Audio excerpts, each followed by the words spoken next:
Hello and welcome to our channel. If you are fascinated by the world of coding and eager to dive into Python, you have come to the right place. Today we are going to explore some exciting and beginner friendly Python projects that will not only boost your coding skills but also spark your creativity.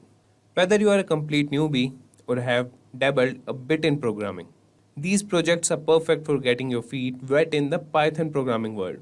Our goal is to make Python approachable and fun for everyone. By the end of this video, you will have a bunch of cool projects to show off and a solid understanding of basic Python concepts.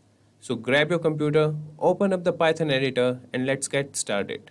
And if you haven't already, don't forget to hit the like button and subscribe for more awesome programming content. A project on Python and how Python can be used to invoke and send messages in WhatsApp.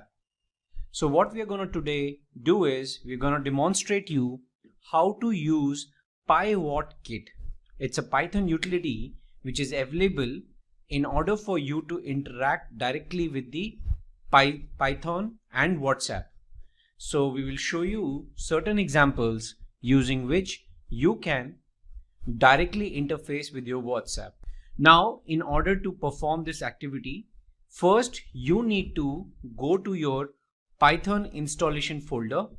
Now, in my case, I have my Python installed in my app data local programs Python 310. So your first task is to go and open a command prompt from this folder. And then you need to install pip install PyWhatKit. So under Python 310, there is a folder scripts, and you paste this command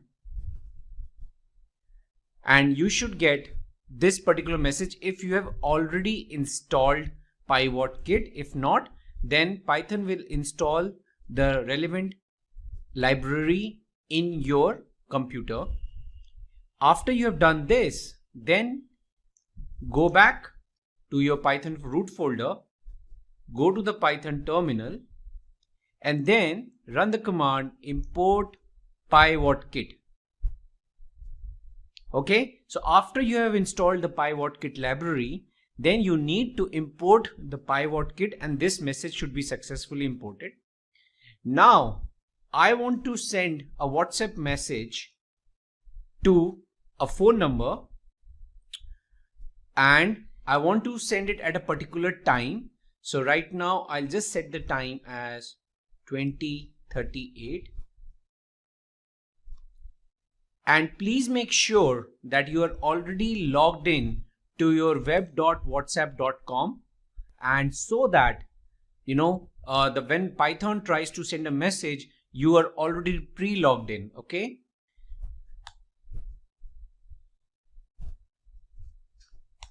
Okay, so now if you see with this message, with this API, I'm going to send the message at 8:39. So this will go and open the WhatsApp window in next 46 seconds, and after 20 seconds the message will be delivered. So 8:39, so when the timer in my system clock will reach to this particular time, Python will open a WhatsApp window, log into that, reach to this phone number which is there in my WhatsApp contacts, and then after 20 seconds this message will be delivered. So let's just wait for a few seconds and wait for Python to perform that activity.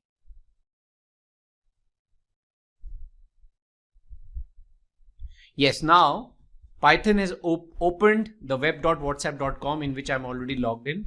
It has reached out to that number and typed the message, "Welcome to Simplilearn world," and I can send this message. Now let's move on to another example. If I want to send a message to a WhatsApp group, then you need a WhatsApp group chat ID and the message you want to send. So now in order to send a message to the WhatsApp group, you can pick any WhatsApp group in which you are administrator. Go to the group info and click invite to group via a link, and in this link copy copy this part, copy link, go to Notepad, just copy this part. This is the group ID. Okay, and paste it over here.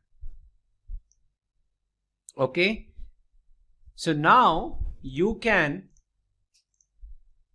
send message to a group, copy paste this in your command prompt, set the timing,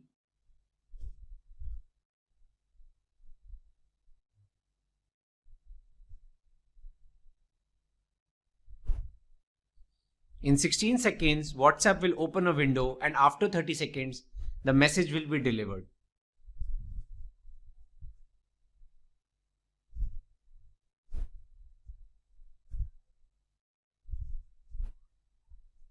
Okay, so WhatsApp window is opened. It will reach out to that particular group.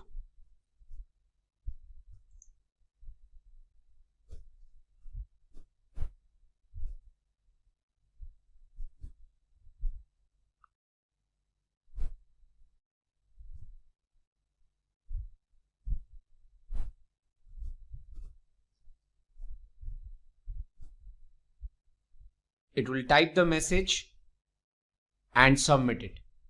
And even it will close the window automatically now. Okay, so this particular command has typed the message, submitted it, and closed the window. Now if you want to send the WhatsApp message instantly, you just use the API send WhatsApp message instantly, and it will send it instantly to the user. Now another utility is that if you want to find a keyword on YouTube, so we'll just play on YouTube, Simplilearn on YouTube. So it will automatically play the YouTube channel which you have put in that particular keyword on the YouTube. So Python can also directly open a YouTube URL, or if you want to do a Google search,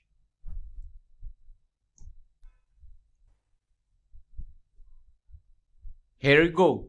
So as soon as you put that command on the Python console, it will open google.com and search it. In this video, we are going to perform a really interesting data analysis using Python on the Spotify music streaming service platform dataset.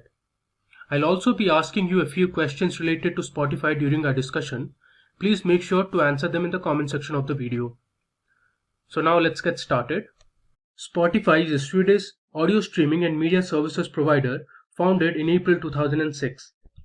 It is the world's largest music streaming service provider and has over 381 million monthly active users, which also includes 172 million paid subscribers. The total number of downloads on the Spotify app in the Android store exceeded 1 billion in May 2021. So millions of people listen to music all day. Even I am hooked to music. As an analyst, what's better than exploring and quantifying data about music and drawing valuable insights? Before I move ahead, I have a quiz question for you people. The name Spotify comes from a combination of two words. So which are those two words? Please let us know your thoughts in the comment section below. I would like to repeat the question again. The name Spotify comes from a combination of two words. So what are those two words? We would love to hear from you. So please put your answers in the comment section below. Now let's use Python libraries and functions to analyze and visualize our dataset. First, I'll show you the two datasets that we'll be using. So here is the first dataset that we'll be using for our demo, and then I have my second dataset called Spotify features, which is essentially about the genres of the different soundtracks. Now these datasets have been downloaded from kaggle.com. Now the links to the datasets have been provided in the description box. Please go ahead and download them. Now let me just go ahead and brief you about the columns that are present in our first dataset, which is about tracks. We have our column A, which is ID. This is the unique ID for each of the songs. Then we have the name column, which is essentially the name of the song. Then we have a column for popularity. So the popularity ranges from 0 to 100. Then we have duration in milliseconds. This is the duration of the track in milliseconds. Next we have a column called explicit. Now we are not bothered about this column because we are not going to use it in our analysis. Then we have artist. So the name of the artist who has composed or sung the song. Then we have ID of the artist. Then we have a column for release date, which is basically the date on which the song was released. Then we have a column for danceability. So this describes how suitable a track is for dancing based on a combination of musical elements such as tempo, rhythm stability, beat, strength, and overall regularity. The value ranges between 0 and 1. Next we have a column for energy. So the energy is a measure between 0.0 to 1.0 and represents a perceptual measure of intensity and activity. Typically the energetic tracks feel fast, loud and noisy. Higher the value, the more energetic is the song. Then we have a column for key. So key is the pitch, notes or scale of song that forms the basis of a song. There are 12 keys ranging from 0 to 11. Moving ahead, we have loudness. So the overall loudness of the track in decibels, it ranges from -60 to 0 decibels. Then we have mode. So songs can be classified as major and minor. 1.0 represents major or 1 represents major and 0 represents minor. A column for acousticness. So a confidence measure of 0 to 1 of whether the track is acoustic or not. So 1.0 represents high confidence the track is acoustic. Then we have other information about instrumentalness. Then we also have a column for liveness. So liveness detects the presence of an audience in the recording. Then we have a column for valence. So valence is a 22 onwards. So all the songs from 1922 till 2021. Cool. Okay, so I am on my Jupyter notebook. So you can see I have a few cells that have already been filled up. So we'll start with our analysis. First of all, let's go ahead and import the necessary libraries. So I'm importing NumPy, Pandas, Matplotlib and Seaborn for my analysis and visualization. I'll hit Shift Enter to import the libraries. Alright. And in the next cell, I'm going to load my dataset using the pandas read_csv function. I have my location already put here. Let me show you the location where the data files or the data sets are located. So this is my location under Chrome downloads. I have a folder called Spotify datasets. Okay, so let's import and check the first 5 rows in the dataset. So for that I've used the head function. There you go. So here you can see I have my first 5 rows of information from the dataset, and on the top you can see the different columns. You have ID, name, popularity, artist, then we have the release date, danceability, energy, key, loudness, liveliness or liveness, valence, tempo and other information. Cool. Now let's check for null values in the dataset. I'll just give a comment as null values. Every time when you download a dataset from an open repository, there are chances that the dataset would contain null values, so it's better to check them beforehand. So I'm going to use the isNull function present in the pandas library. PD I'm using because I had imported pandas as PD. So pd.isNull. Then I'm going to use the variable name df_tracks because I imported my dataset and stored it in the variable df_tracks. So I have my data frame under df_tracks variable, and then I'll use the sum function to check the total number of null values present in the dataset for each of the columns. If I run it, there you go. So here you can see my name column has 71 missing values or null values, and we don't have any null values for the rest of the columns. Okay. Now let's use the info method that will give us the total number of rows and columns in the dataset, and we'll also check the data types and the memory usage. So I'll say my data frame name, that is df underscore tracks dot info.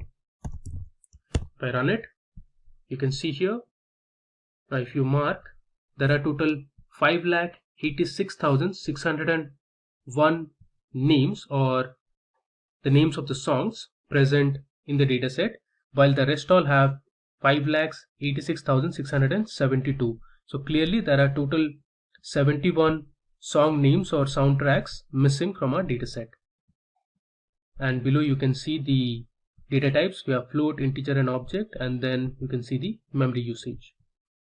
Cool. Now before I move ahead with our next analysis, I have another question for you. Which artist or musician has the most number of followers on Spotify? I repeat, which artist or musician has the most number of followers on Spotify? Please put your answers in the comment section below. We would be happy to hear from you. Now let's move ahead and do our first major analysis in this demo. We are going to find the 10 least popular songs present in the Spotify dataset.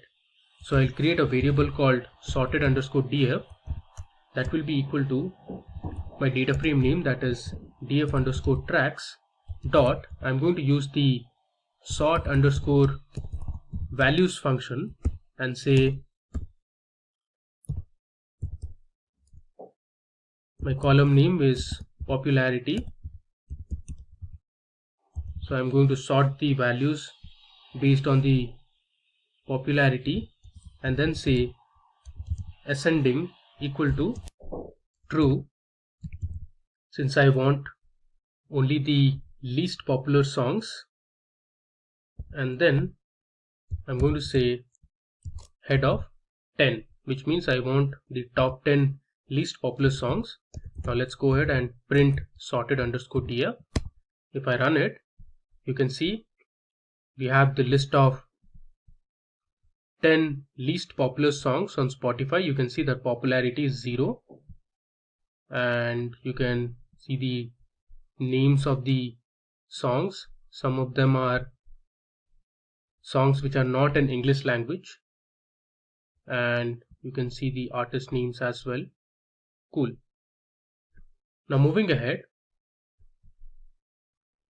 let's see some descriptive statistics for the numerical variables that are present in our column. So I'll say df underscore tracks dot describe, which is the function to get some descriptive statistics, and I'm going to use the transpose function after that. If I run it, there you go. So we have the statistics about count, mean, standard deviation, minimum value, 25th percentile, 50th percentile, 75th percentile, and the maximum value for these columns like popularity, duration in milliseconds. Then we have energy, key, loudness, mode. Cool. Now if you see this popularity column, the minimum value is 0 and the maximum value is 100, and you can see the 50th percentile is 27, which is essentially the median. You have the standard deviation as 18.37. Then similarly you can check for the other features as well. Cool. Now we'll see the 10 most popular songs which are greater than 90. So we are going to check for the top 10 songs with popularity greater than 90. Let me show you how to do it. So in this cell, I'm going to create a new variable called most popular,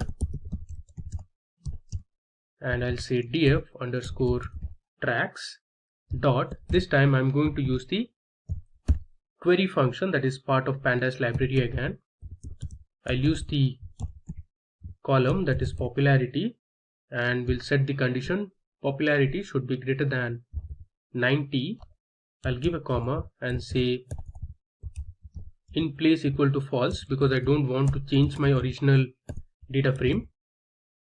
And then I'll say sort underscore values,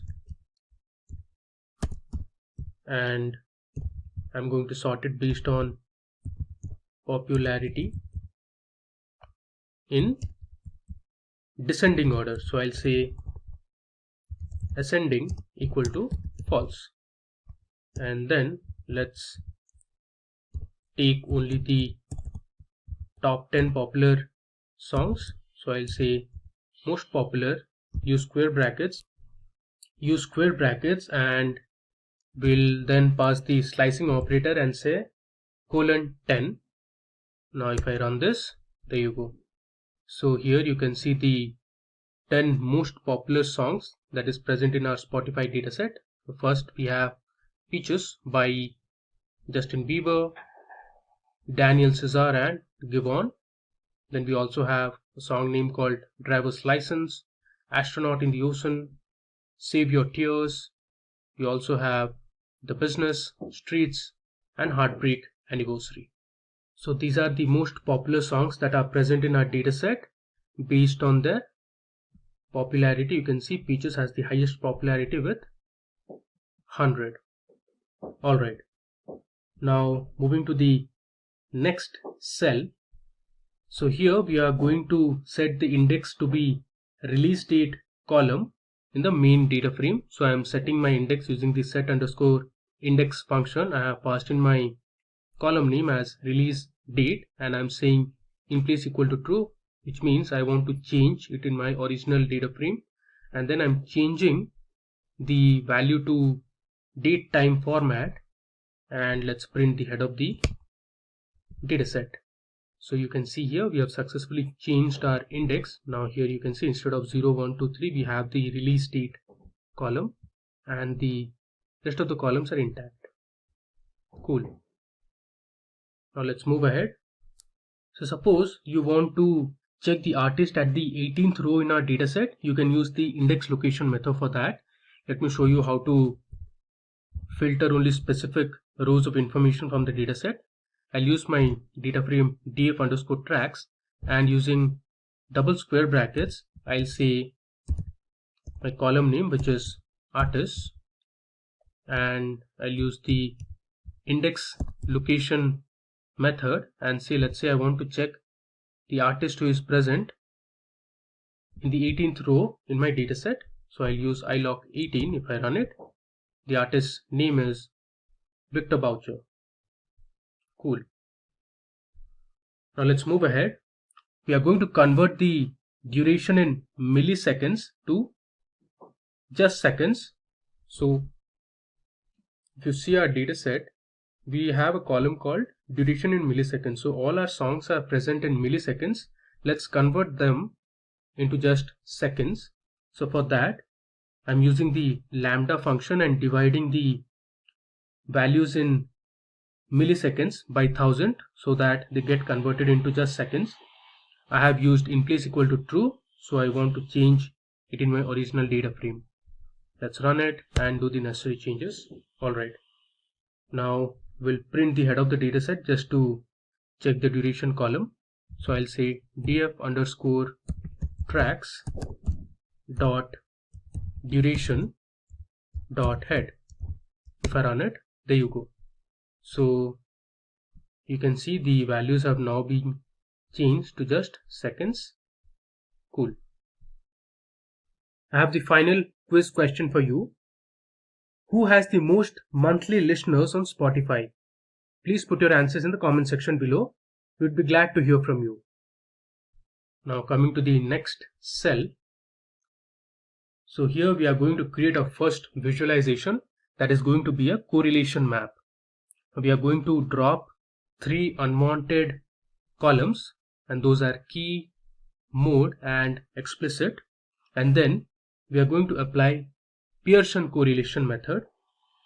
Now I have set my figure size to 14,6, and then we are using the Seaborn heat map function to create our correlation map.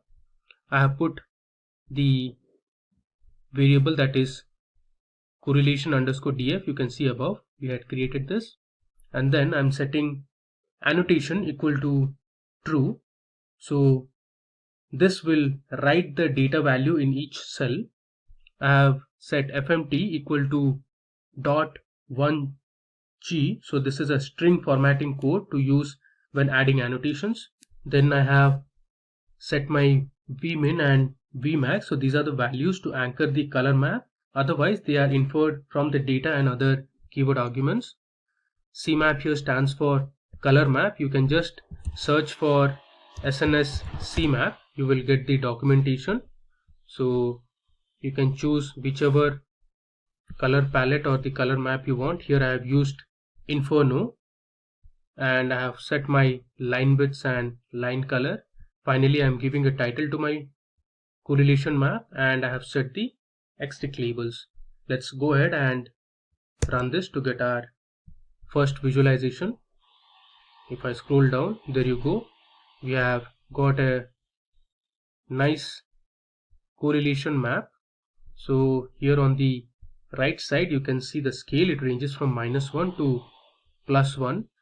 -1 means the variables have least or negative correlation, while the values which are above 0.0 means that the variables have a positive correlation. Now here you can see there are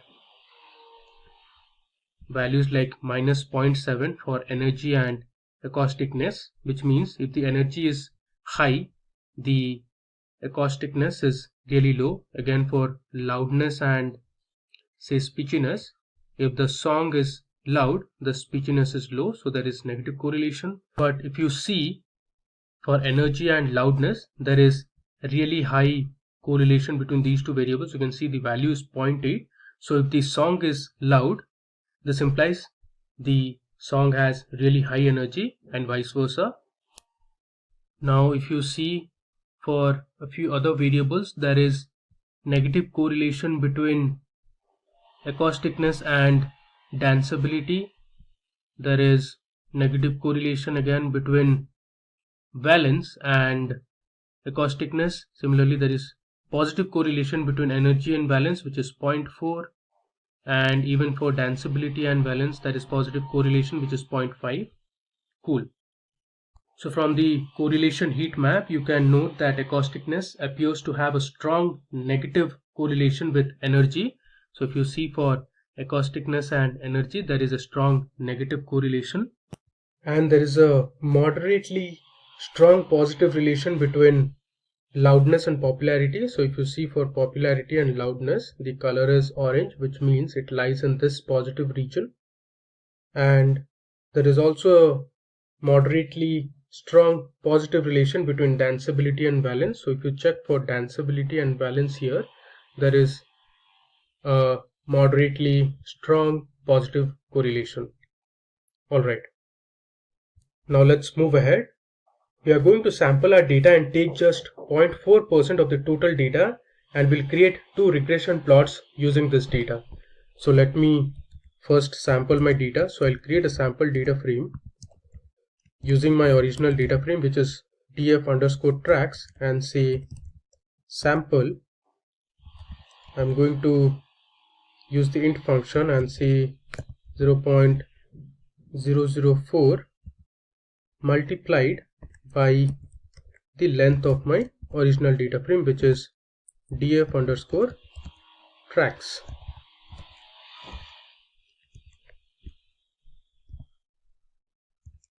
Alright, now let's run this and we'll print the length of my sample data frame. If I run it, you can see 0.4% of my total data set is 2346 rows. Cool. Now we are going to create a regression plot between loudness and energy. Now in our correlation map, we saw there was a positive correlation between loudness and energy, which was 0.8. Let's plot it in the form of a regression line. So I'll use plt.figure I'll set my figure size equal to, let's say, 10,6. I'll say SNS dot regression plot. So I'm using the function called reg plot, and I'll use my data as sample underscore tf, give a comma, and say in my y-axis I'll have my column loudness, and in the x-axis we'll have energy. I'll give a color to my data variable. Let's say the color is C. Then I'll set my title to loudness versus energy. Let's say correlation. Alright.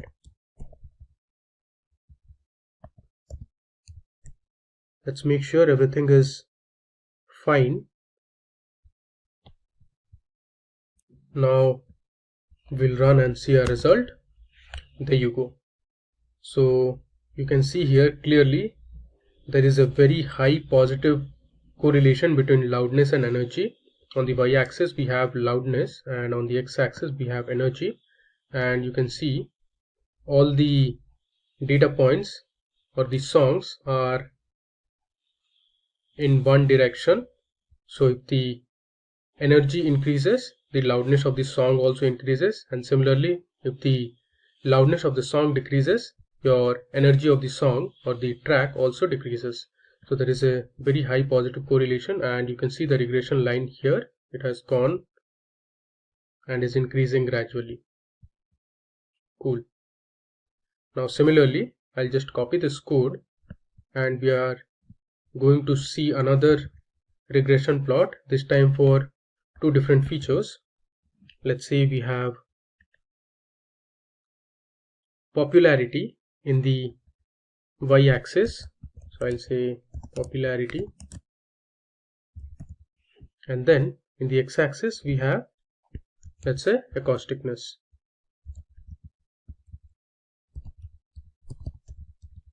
I'll change the color to, let's say, B, which stands for blue, and will set the title to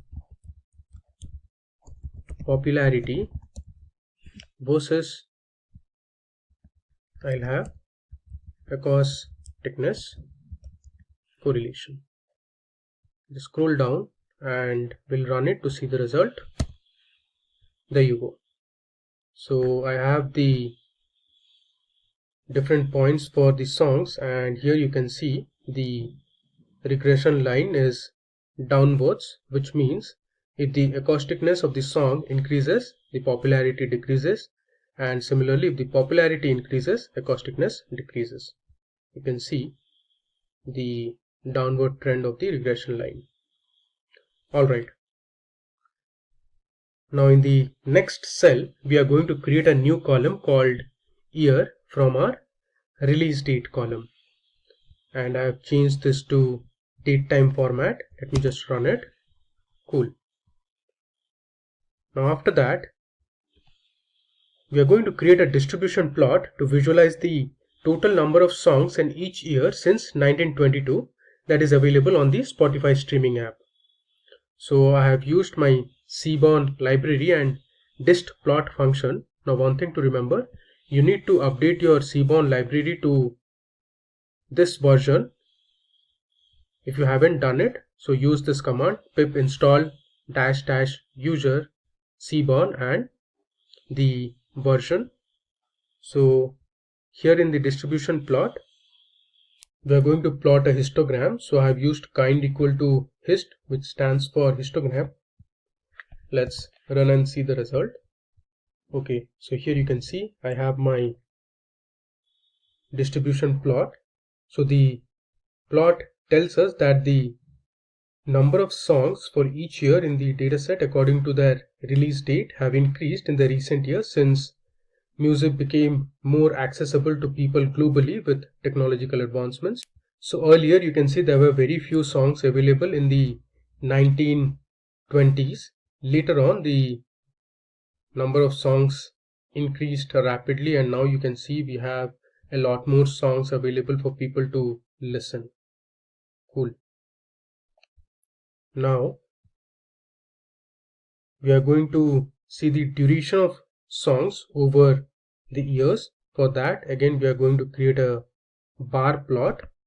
So I'll first create a variable called total duration equal to df underscore tracks dot.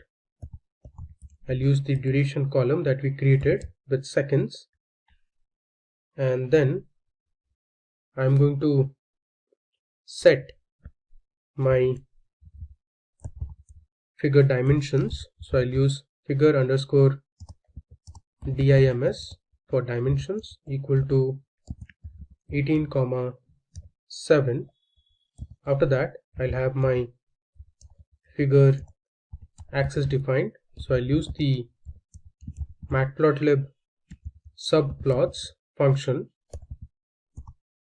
and I'll set the figure size equal to my figure dimensions, and then I'll say figure equal to sns dot. I'll use the bar plot function and say my x-axis to be years. My y-axis will be total duration or total underscore dr that we created here. I'll set my axis equal to ax, and then I'll set error width equal to false. Let's set the title for my plot as title equal to year versus duration, and finally I'll say plt dot xtix. I'll rotate it by, let's say, 90 degrees. Alright, let me just recheck once if everything is fine, and then we'll go ahead and run it. My axis, error width, title. Okay, let me just run it. We'll see the result in a moment. If I scroll down, you can see we have the bar plot for the different years and the duration of the songs in seconds in the y-axis. So earlier in the 1920s, you can see the duration of the songs were less, and later it increased around late 1930s, and this remained consistent until 2010, where the duration was high. But after 2010, you can see the duration of the songs have started decreasing. Now in the next cell, I'm going to create a line plot to analyze the average duration of the songs over the years. It is going to be similar to our bar plot, just that now we are going to visualize it in terms of a line. So I have my code ready. You can see here I've used my Seaborn library and the line plot function. In the x-axis I have years, and in the y-axis I have total duration. I've set my title to year versus duration, and I'm rotating my x labels by 60 degrees. Let's run it and we'll see the output. There you go. Now if I scroll down, you can see we have a nice line plot, and on the x-axis you have the years, and on the y-axis we have the duration. You can see that the songs from 1920s to 1960s have comparatively shorter duration, since most of the songs tended to be more singing based rather than instrument based. After 1960s, you can see the duration of the songs started increasing until I would say 2010, and in the present day the duration of the songs have started declining since the attention span of the average listener is also declining. Alright, now let's move to our second data analysis project, which is based on genres of the songs. So I am importing my dataset using the pandas read_csv function. I have given my location, and here I have my dataset name followed by the extension of the type. So this is a CSV dataset. Let's go ahead and run it. Okay, now let's print the first 5 rows of the dataset. I have stored my dataset in a data frame called df_genre. I'll use the head function to get the first 5 rows of information. I'll hit shift enter to run it. There you go. You can see here I have my genre column, artist name, track ID, popularity, acousticness, duration in milliseconds again, and we have the rest of the other columns that we saw in our first dataset. Just one thing to note, here key is present in terms of C, D, E, C minor, F minor, and not in terms of numbers between 0 to 11. Now we'll see the duration of the songs for different genres. For that, I'm going to create a bar plot. So I'll start with setting the title for my plot as duration of the songs in different genres. I'll use the Seaborn library and I'll set my color palette to, let's say, rocket. I'll give a comma and say as CMap equal to true. This would be color palette.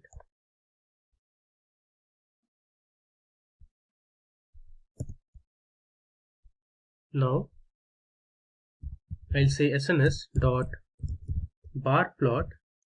In the y-axis I'll have genre, and in the x-axis I'll have my duration column, which is in milliseconds, so duration underscore ms, and then I pass my data frame using the data argument. So I'll say data equal to df dot genre. Next we'll set the x labels, so I'll say plt dot x label. Let's say my x label is duration in milliseconds, and then I'll say plt dot y label as genres. Now let's go ahead and run this.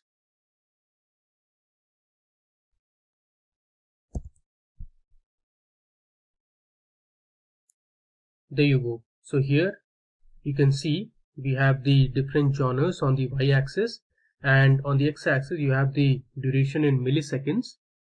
And if you see the graph for classical genre and for songs that belong to world genre, the duration of the songs are more compared to other genres. Now if you check for children's music genre, the duration is less or the least. Cool. And finally we'll move to our last demo where we'll see the top 5 genres by popularity. So I'll say SNS dot set underscore style. I'll set my style to dark grid, which will be my background, and then I'll say plt dot figure. I'll set my figure size to 10,5. Then I'll create a variable called famous, since I want to take only the most popular songs based on the genre. So I have created a variable called famous, and I'll pass my data frame name, that is df underscore genre, and I'll sort the values based on my popularity column. So I'll say popularity, and I want to sort it in descending order. So I'll say ascending equal to false, and I'll take the first 10 values. I'll tell you the reason why I'm taking the first 10 values and not 5. Then I'll say sns dot bar plot, and in the y-axis I'll have genre, in the x-axis we'll have popularity, and I'll give a comma, and using the data argument I'll say my data to be famous, which is this variable that we created, and then I'll set my title as top 5 genres by popularity. Alright, now the reason why I took head of 10 is because there are a few genres which are repetitive. So if you see this, we have children's music appearing twice, so hence we have taken 10 instead of 5. Let me just go ahead and run it. There you go. So here if I scroll down, you can see I have my top 5 genres based on the popularity. So we have dance, pop, rap, hip hop and reggaeton. So these are the 5 genres which are most popular based on the data that we have collected from Spotify. Alright. Welcome to the Simplilearn YouTube channel. In this session, we will learn how to create a QR code and then learn how to decode it. But before we begin, if you love watching tech videos, subscribe to our channel, like the tutorial and hit the bell icon to never miss an update. And before starting, let us have a simple question to brush up on our knowledge. And please answer in the comment section below. We will update the correct answer in the pinned comment. And your question is, what does QR in QR code stand for? And your options are quick record, quick response, quick review, or quick restore. You can pause the video, give it a thought and answer in the comment section. Now, moving on, let's learn a few facts about QR codes. QR codes are quick response codes used to store information that can be used to make a call, send a message or email, open a website, or even redirect to a location. And a QR code can store up to 4296 characters or 7089 digits in a single code, making it viable to hold large amounts of content. Let's see how a QR code is generated on web. We will open the browser and search for any free website that is used to generate QR code. We will search QR code generator.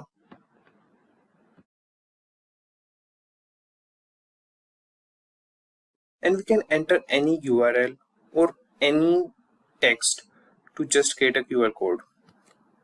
So we'll write Simplilearn, and you can see your QR code has been generated. You can download it, copy it and send to anyone, and he can just scan it and see the text Simplilearn. To check it, we can also open a QR scanner in our mobile phone. For that, we'll just write QR scanner in our Google Chrome or any browser and open any free one and just scan it.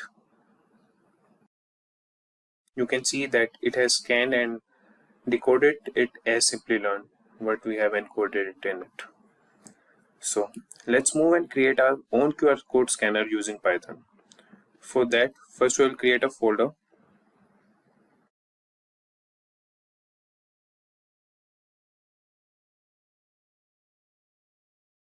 And name it as creating QR scanner, and inside it we'll open the command prompt and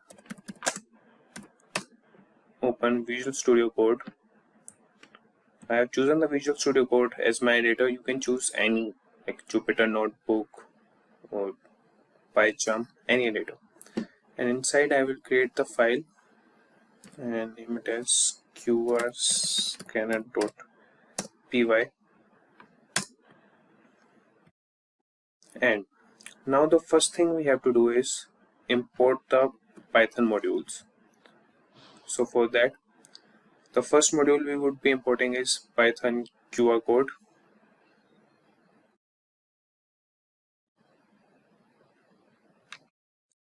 That will write the command pip install QR code.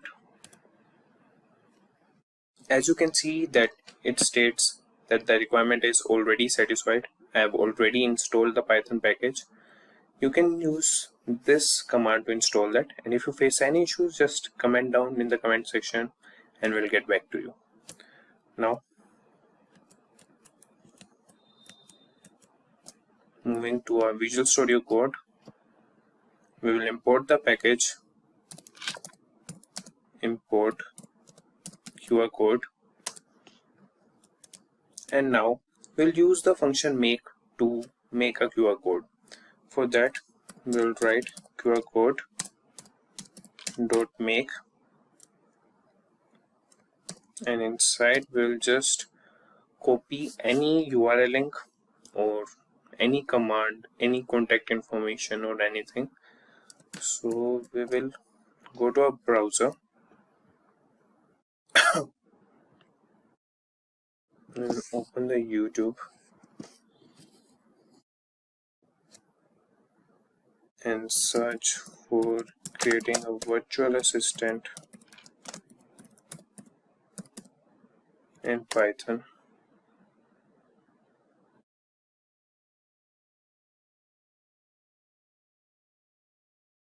And we'll copy this URL and paste it in the make function, so that will get the QR code of our own video, that is creating virtual assistant using Python.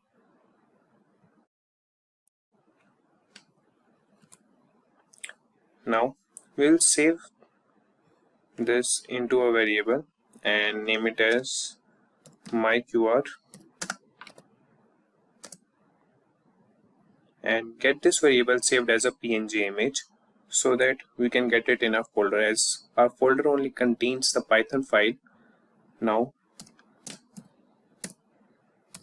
when we save this as PNG file, now you have to save your code and just run it. You can see that myqr.png has been generated. So just open it.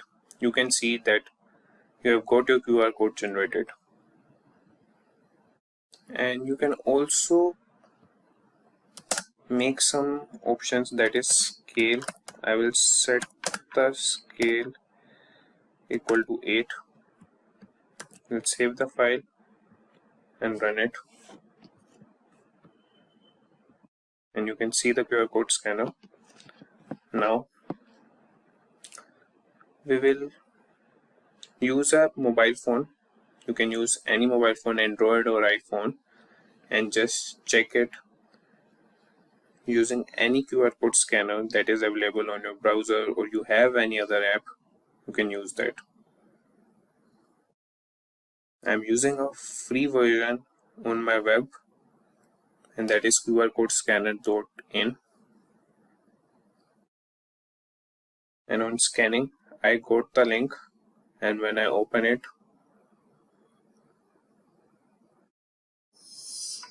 I am redirected to the video, that is how to create a virtual assistant using Python. So we have successfully made the QR code scanner. Now we have made the QR code scanner and we can also decode it using the Python libraries. So for that we have to install two more modules, that is PySpark and Pillow. For that we'll write the command pip install PySpark. You can see that the requirement is already satisfied as I have already installed these modules, and we'll also install pip install Pillow. This is also installed, and if you face any issue in installing these packages, just comment down in the section. We'll get back to you. Now moving on to our Visual Studio Code.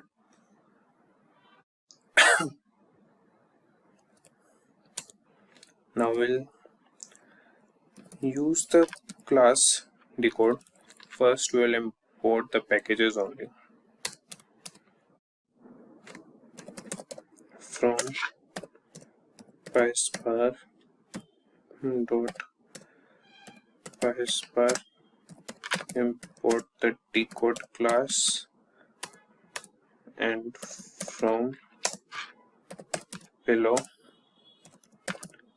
import the image class. Now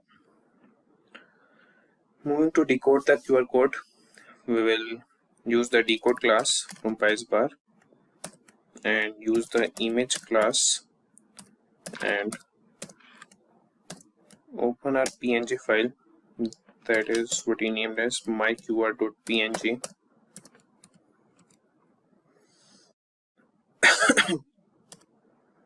And now we will store it in a variable that would be equal to, and now we'll print what is decoded, what will be decoded, and we'll just get the value.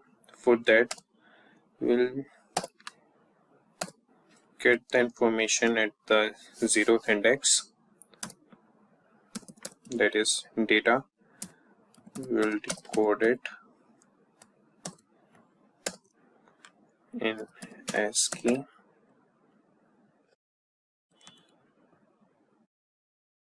So yeah, now we'll save our code and run it. Here you can see that you have got this link that is decoded what you have encoded in the QR code scanner. And now I have a question for you to just check whether our QR code is working or not. Now you have to make a task to just scan the QR code and see whether it's working or not. For that we will create my QR1 equal to QR code dot make, and inside we will get a link for our website.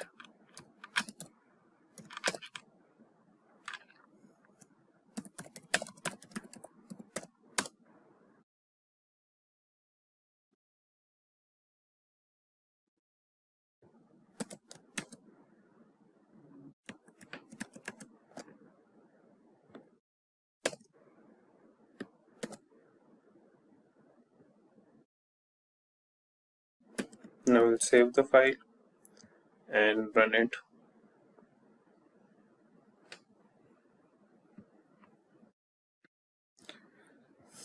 And we'll get also as an image.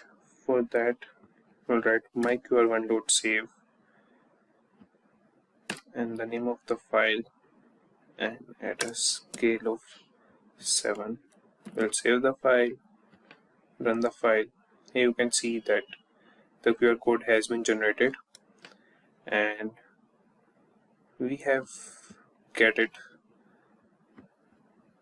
pasted for you guys. So just scan the QR code and check whether it's working or not.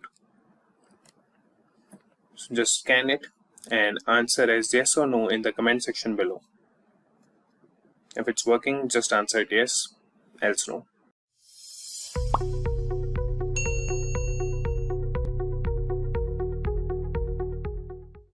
Hi everyone, welcome to the Simplilearn YouTube channel. In this session, we will create a QR code scanner using Python. But before we begin, if you love watching tech videos, subscribe to our channel, like the tutorial and hit the bell icon to never miss an update. And before starting our project, let us have a simple question to brush up on our knowledge. And please answer in the comment section below and we will update the correct answer in the pinned comment. And your question is, what is the minimum decodable size for a QR code scanner? That is QR code only. And your options are 1.5 by 1.5 centimeter or 1 by 1 centimeter or 1.75 by 1.75 centimeter or 2 by 2 centimeter. You can pause the video, give it a thought and answer in the comment section.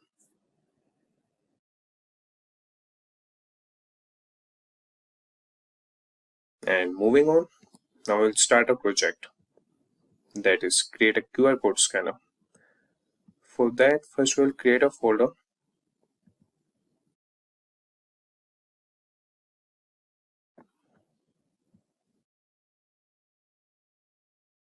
and name it as creating QR code scanner,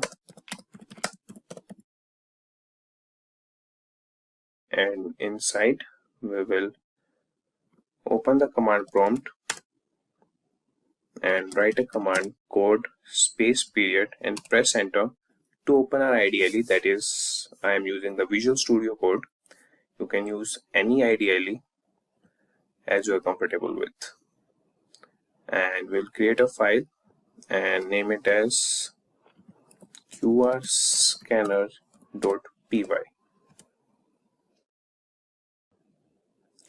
And now the first thing we will do is install the modules that we will require for the project. For that, we will open the command prompt. The first module we will install is OpenCV, and you can search for the command in the web, or if you know, you can just write it down and press enter for that. I will show you how to get for the command. You can just type OpenCV Python and press enter. You will see the first link, that is OpenCV Python. That is the original documentation, and you can see the command here. Just copy it direct to the command prompt and paste the command here and just press enter. As you can see that it states that the requirement is already satisfied. I have already installed the OpenCV module. You can just type in the command and press enter. It will just install it for you. And the second one module we will install is PySpark.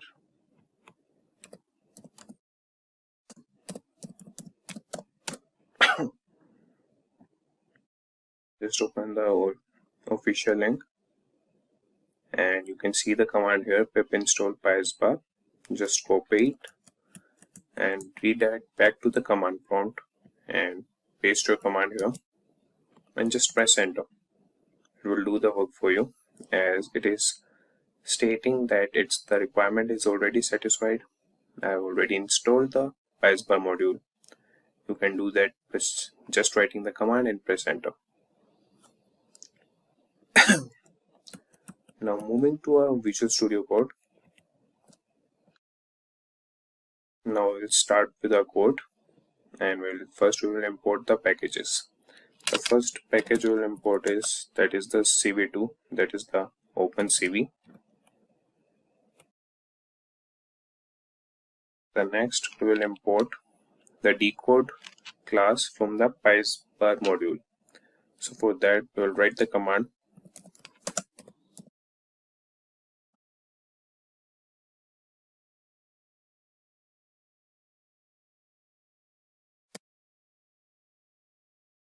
for decode. Now, the first thing we will do is we will create a variable and ask the OpenCV module to make the video capture function work for us. For that, we will create the variable and name it as CM. And the command would be cv2 dot video capture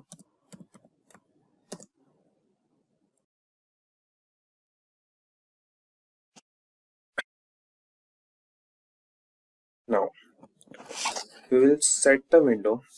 This is the window that would be reflected when we just make our camera equal to true. That is, camera is always defaulted as false. You have to make it true to get it pop it on your window screen.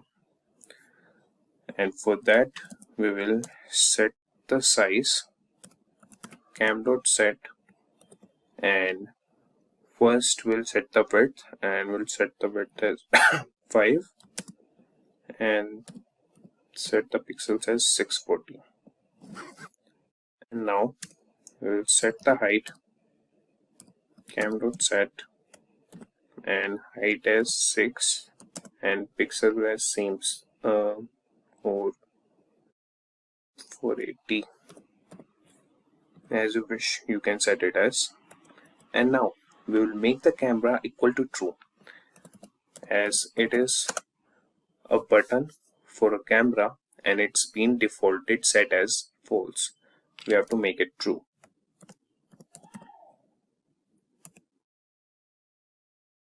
Now, while camera is equal to true, we will read the QR code scanner. We will read the QR code that we will show in our front camera. So for that, we will write the command when camera equal to true, that is when the camera is open. We would get two things, that is success and the frame, and that would be equal to cam dot read. It will read the frame that would be shown into our camera, and the success is it will return the boolean value, that is 1 or 0, and the frame is it would read the frame as captured by our front camera and decode it.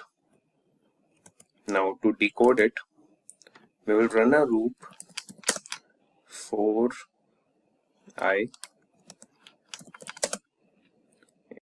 We will make it as decode, and inside we will pass the frame, that is the frame captured by our camera, and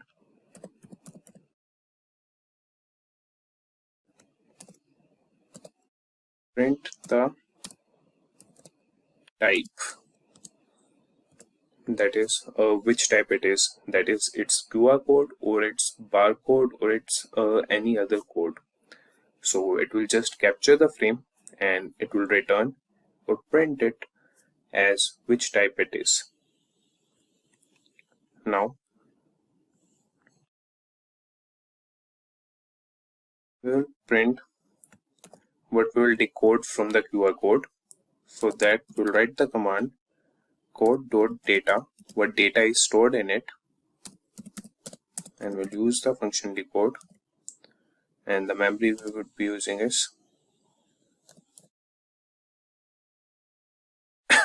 UTF-8. Oh, sorry, we have taken it as I.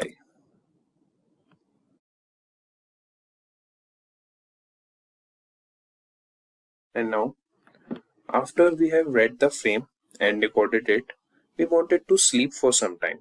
For that, we will just import the time module, and you can install the time module from the datetime module. You can just write the command pip install datetime, or you can just search on the Chrome or any browser about the datetime module and Python. You can just write datetime space Python space module. You will be just directed to the main documentation and you will get the command there. And you can just copy it and paste it in the command prompt and the rest would be done for you. As I've already installed it, I will import the time module and now make this frame sleep for about 6 seconds. And now we want to make or show the camera on a window. It should be popped up and we should be able to see it. For that, we will use the OpenCV module and write the command I am show, and we will name the camera window with our QR code scanner. You can name it anything as you want. So I will name it as our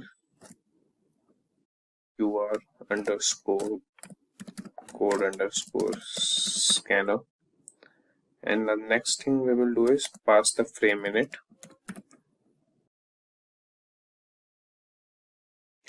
And we will just write another command that would be wait key function.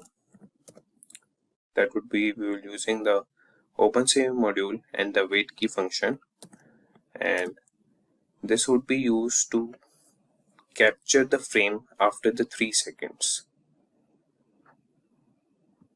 So this is our code. We will save it and make it run.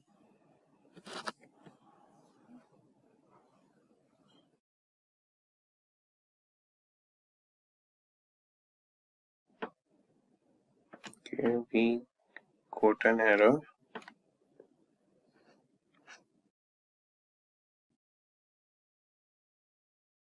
Okay, this error is due to as I was using the front camera for recording and it was not able to capture the frames.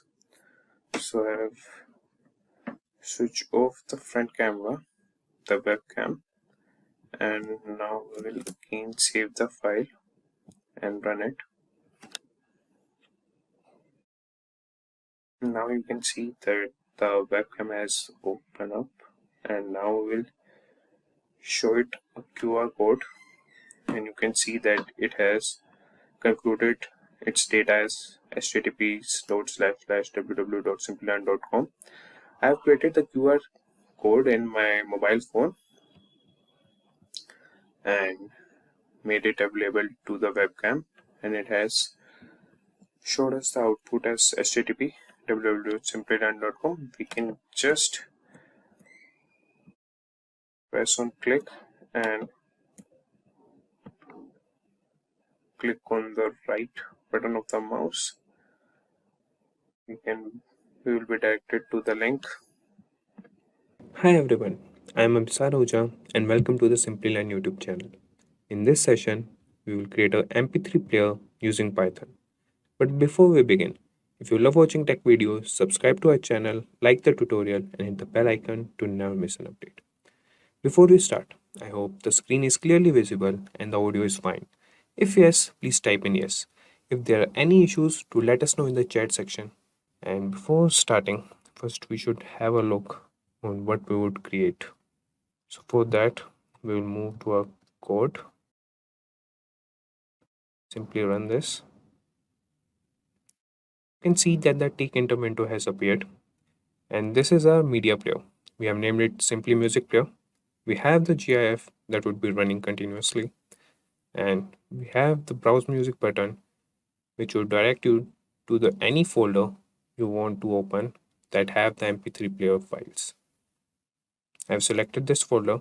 It has 4 files and we'll play Hey There. We'll just click on that and click on the play button. It will play the music. Now we'll just click on the pause button. So this is our MP3 player. So before starting the coding, I have a simple question for you guys. So moving to that. So the question is, who wrote the poem Zen of Python? And your options are Tim Berners-Lee, Tim Peters, Guido van Rossum, or Kevin Goldsmith. You could see the poem here also. You can easily get this poem. You just have to write import this in your interpreter and just press enter. You will get the poem. So please answer in the comment section below and we'll update the correct answer in the pinned comment. You can pause the video, give it a thought, and answer in the comment section. So moving to our code, first we will create a folder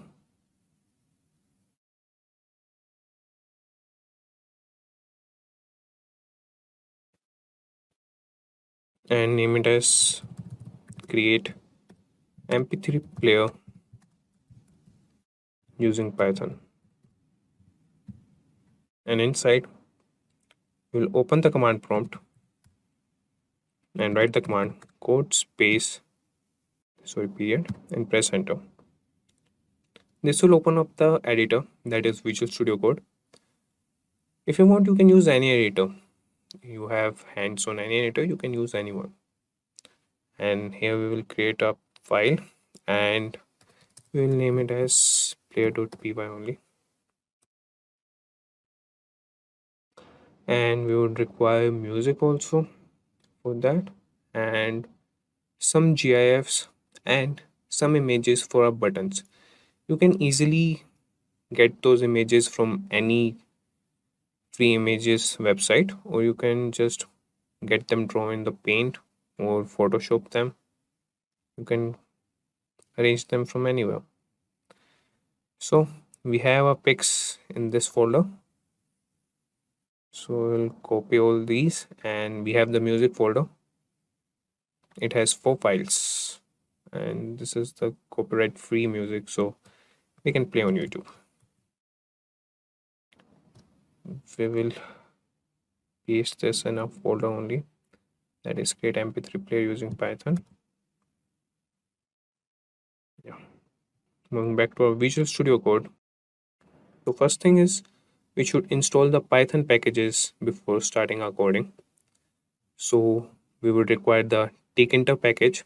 It is already installed as you install the Python. If you want to install it again, just go to your terminal and write the command pip install tk. As you can see that the requirement is already satisfied, so I don't have to install it again.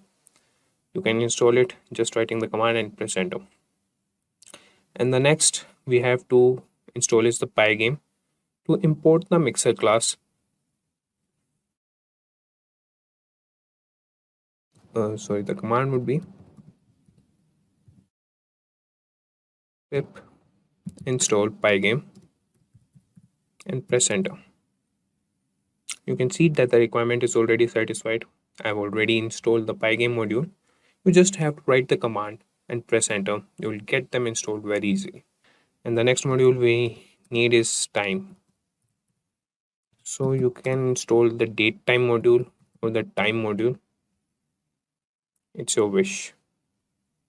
So we have to write the command pip install date time. So it was not installed on my system. It has been installed and it doesn't have some classes in the module. It has installed them and it says the requirement is already satisfied for other modules. Okay, so now, and the last is OS module.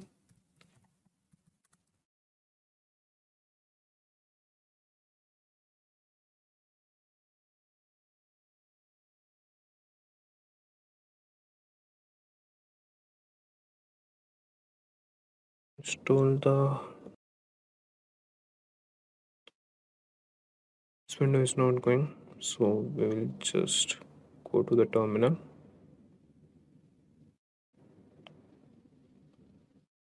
Okay. Just get a terminal and write the command here, pip install os os and press enter. So it will install the OS module for you. It is doing for me right now.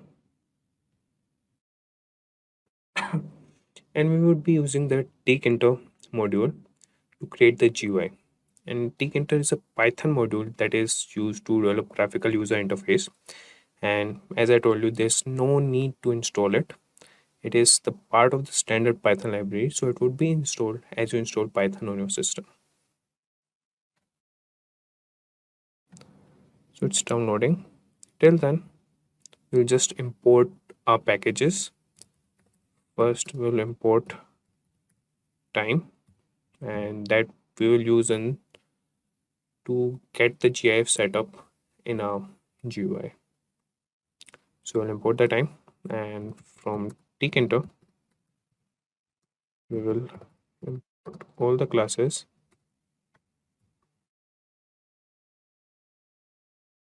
and we will import the field dialog.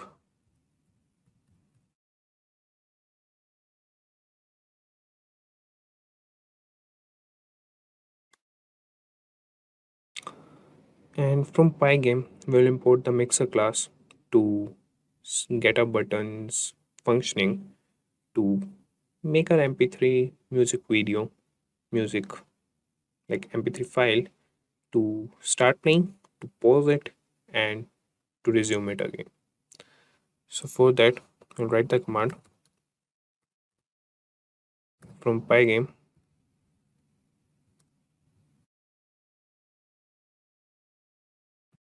import mixer.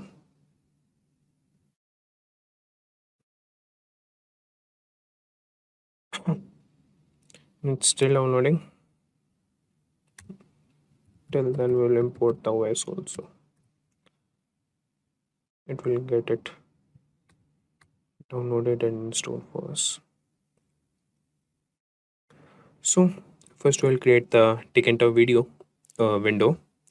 For that, we'll write the simple command root equal to tk in circular brackets and write the command root dot main loop, and if we save it and run it, oh sorry, it was downloading. Just pause the downloading. Okay, we'll see it again. So you can see that the takeInter window has appeared on the screen. It's the output. It's a simple takeInter video. Now we will add functions to it. We will add size to it. We will add background color, and we'll do other functionings to that.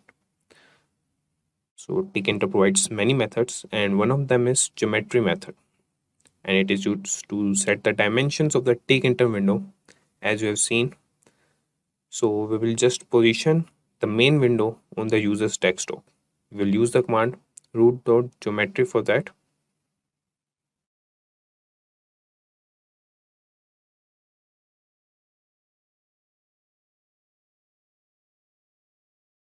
Set the size as 485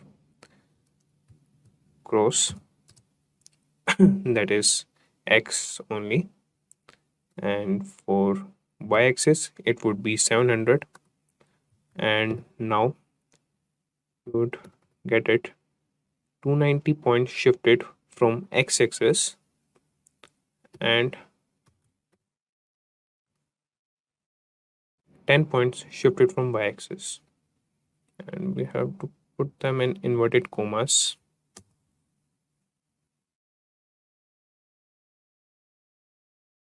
We will save the file and run it again. You can see that the takeInter window has changed its geometry, and it has set the x-axis as 485 and y-axis as 700, and when it appeared it was 290. As see what dimension it uses, it was 290 points apart from the x-axis and 10 points apart from y-axis. Yeah, 290 and 10.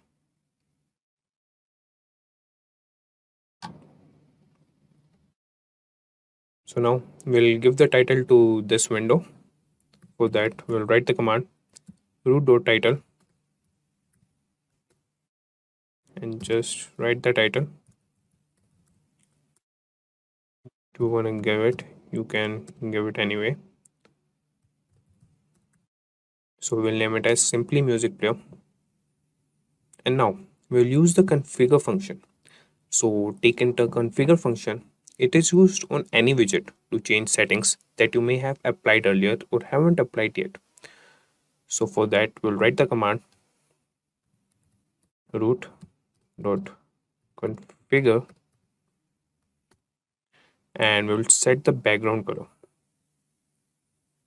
So write background equal to, and in inverted commas, we'll write the hexa code for this color.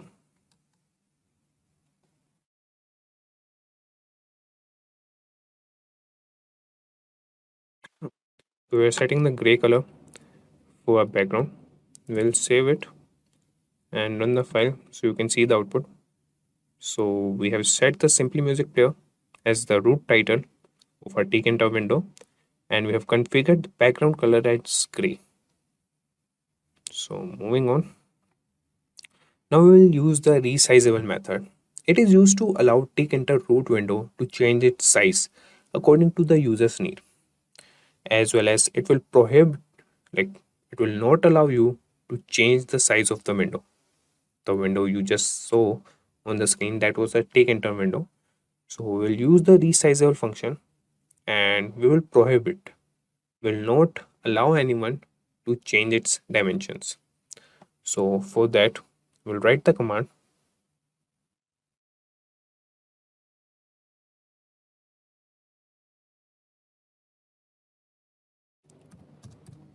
root.resizable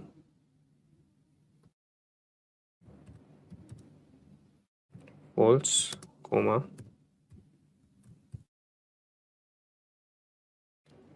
false. So in resizable method, user can pass either positive integer or true to make the window resizable. To make window non-resizable, user can just pass 0 or false. We have passed false, so our window won't be resizable. We'll save this file and run it again. You can see now we can't resize it. So first I will comment this command and save it and run it for you guys.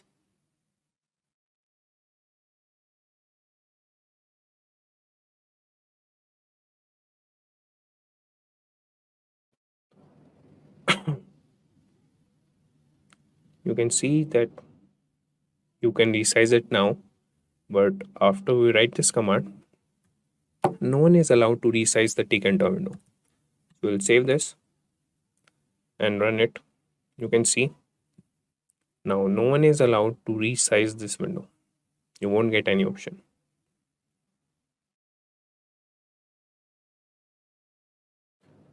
So now moving on, as you have seen the previous dimensions and the demonstration of the Simply Music Player, we'll create as same as that only. So we will place the GIF here, a label here, and place the buttons on that, and beneath that we will just create a label and browse all the files there.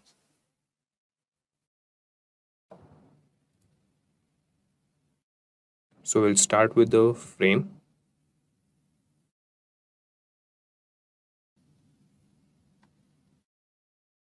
For that, we'll write the command. First, we'll create a variable and name it as lower frame, And a frame is a rectangular region on the screen. It can be used as a foundation class to implement complex widgets. It is used to organize a group of widgets. So we'll be creating a frame and we'll place different buttons on that. That would be the play button, pause button, and the stop button, and the volume, that is just the image. We'll place the volume image there. So lower frame equal to, we'll write frame to get a frame, and inside we'll pass root and get a background color as white. That will write the hexacode hash, and the hexacode for white color is FFF, and that is 6 times. You can go and search on the web about the hexacodes, like which color is associated with which hexacode, or you can just write the simple name of the colors. You can get your background set as well, that also. And here we'll set the width for our frame. So width will set as 485 only. It should cover the whole window in X dimensions. And for height, we'll set it as 180. We'll create the same Simply Music player as I have shown the demonstration earlier. So we have set the height as 180.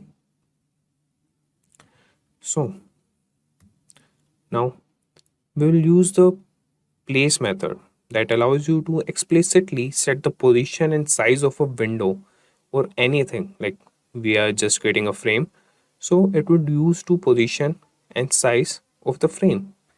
It would be either in absolute terms or relative to another window. So for that, we will write the command. First we will get the frame that is stored in the lower underscore frame variable and use the place function to place it in our tkinter window, and write the dimensions for that. We would start from x equal to 0 and place it at y equal to 400. Now we'll save the file and run it.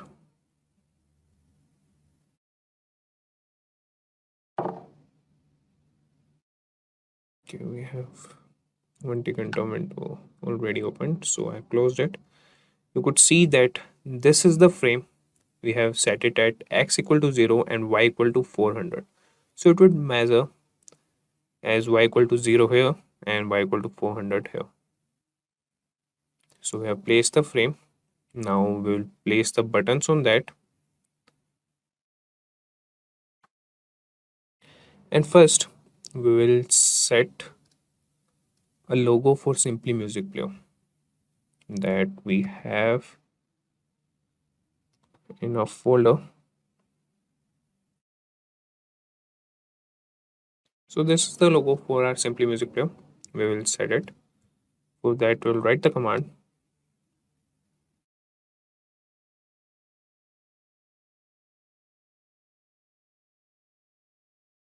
First we will create a variable and name it as image icon, and here we will use photo image. So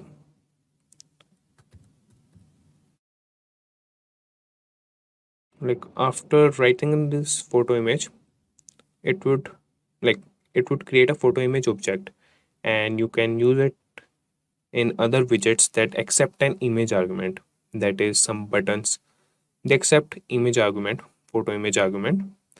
You can use the images there also, and the image object is returned by the photo image function. It's the easy to display a picture in Python. However, the photo image class only supports the GIF and PGM, PPM formats, which is a concern. JPEG, JPG, and PNG are the formats that are most often used. So now, in the photo image object, we'll just write the location of the file. as we have it in the same folder, so we'll write the name only, that is logo space png, and the extension, that is png only.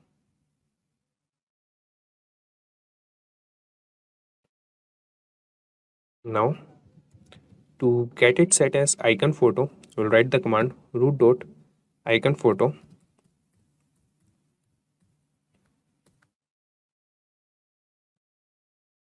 and pass the argument as false, comma,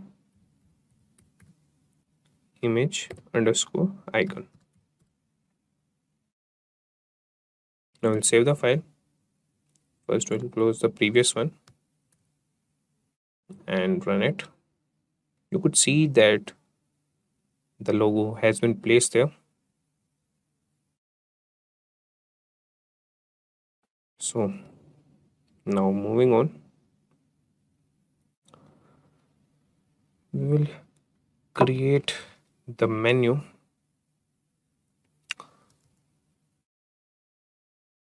We will again run the file. So here we will create the menu to browser music.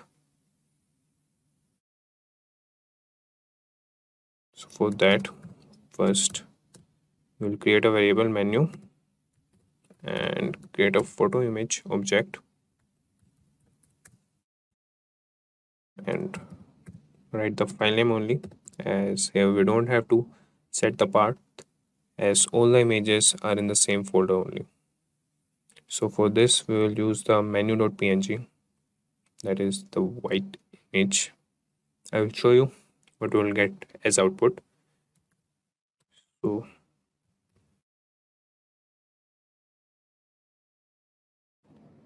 we have to place this in inverted commas,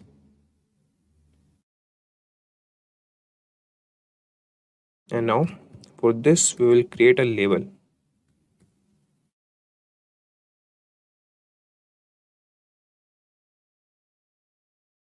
So in Tkinter, some widgets can display an image such as label and button.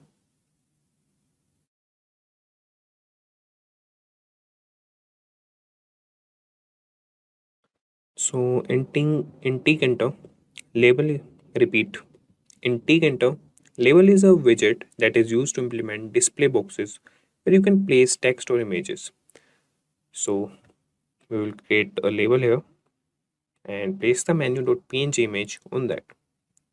So to create it, we'll write the command. We have started with label, and inside we will pass root and the image. We will write the variable name here, that is menu.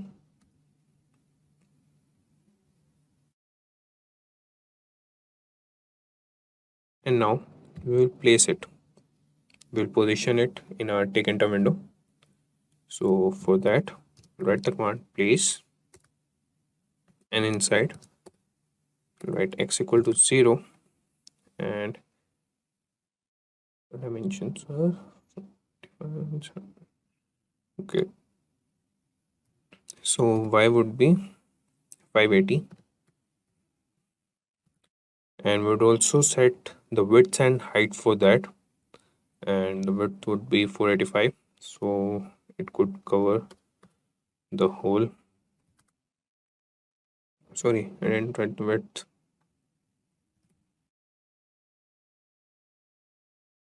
That would be 485, and now we'll set the height.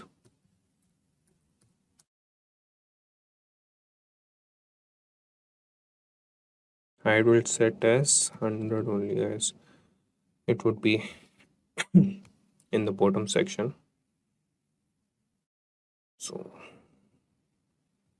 it won't get much height. So we'll save this and run the file.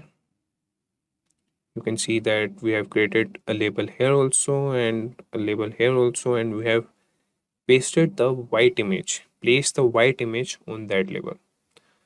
So this is the label that is of the white color, and now we have placed another image on another label. So I will show you what for what purpose we have done that. So first we will create a button that would be for the browse music. That will write first pass root, and then what text we want to show on that button. That would be browse music, and then we will set the width of that button. That would be 59, and then we would set its height and set the height as 1 only. And now you can set font also, like which font you want to get displayed on that button. For that you just have to write font equal to and start the circular brackets, and inside you can write which font you want. I will go with Calibri, and font size would be 12, and I want it bold, so in inverted commas I will write bold, and outside this circular bracket I will set the foreground color, that is the text color only, foreground color, as black. You can write the hexacode or just write the name of the color, and we'll set the background color as white for this button.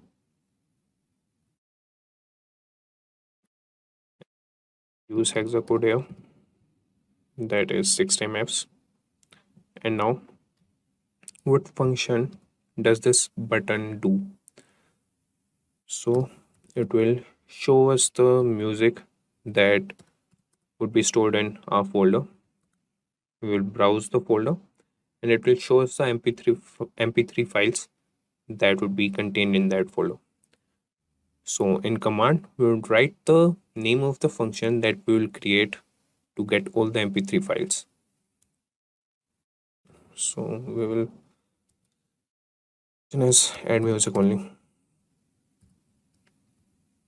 Now outside this bracket we will place it. It's showing error as we have not defined the add music function. So we'll place it at x equal to 0, y equal to 550.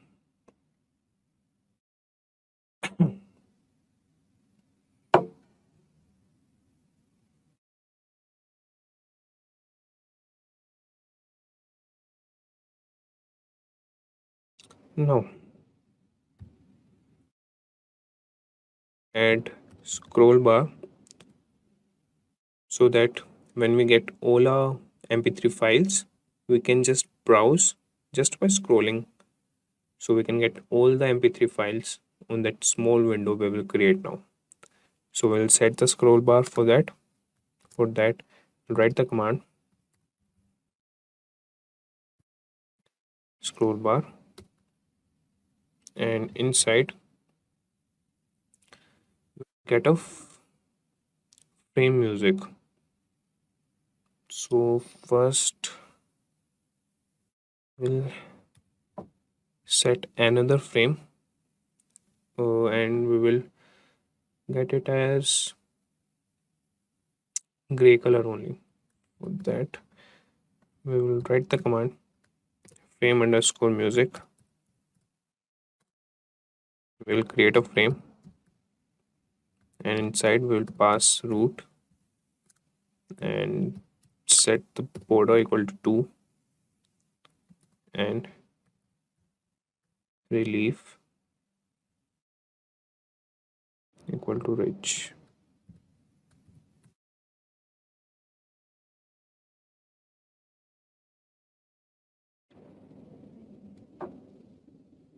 So we have set the relief equal to rich. So relief is a style, and It's a style of a widget that refers to certain simulated 3D effects, and we are giving the 3D effect to a button, and that effect is ridge. So we will see that, but before that we have to get our add music defined. So no, we won't get the take enter window as we have to define the add music.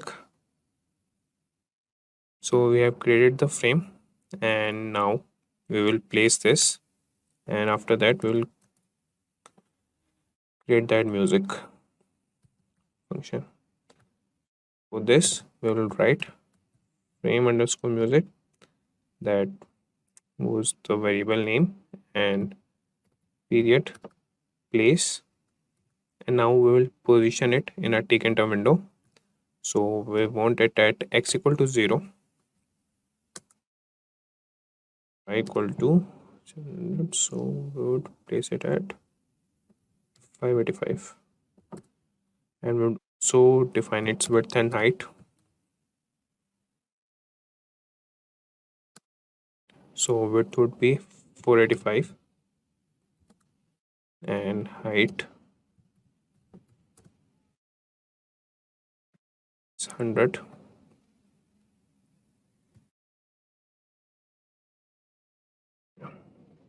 So we were creating the scroll bar. So first we'll create the scroll bar and then define the add music function.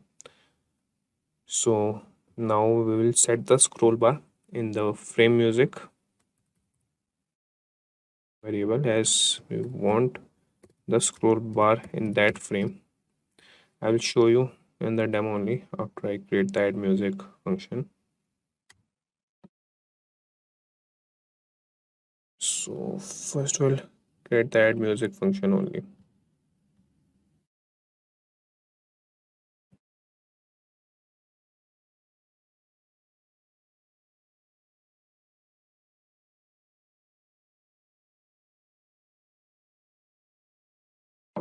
So we will create it here.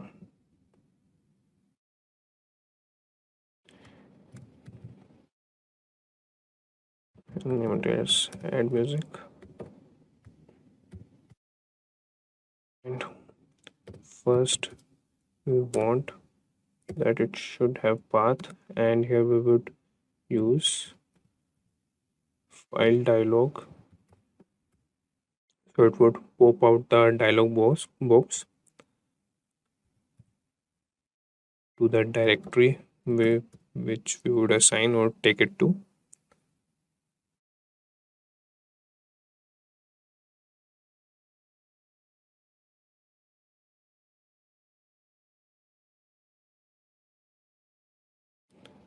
Next, right, if our path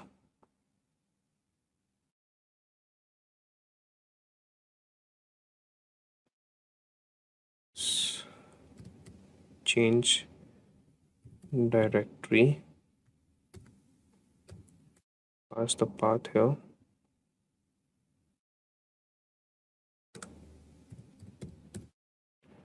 source equal to s dot list of directory path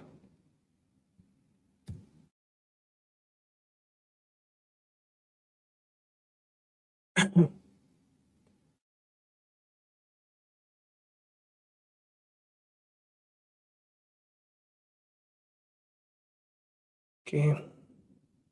We have problems here, but now we'll resolve them. So first, if the path we have chosen, and here we will change the path, and in this songs variable we'll get the list of all the songs in that directory. And now we will create or run a for loop for song in songs, but all the songs we got, if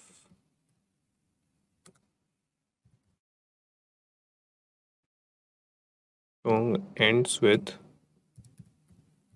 mp3, that is .mp3,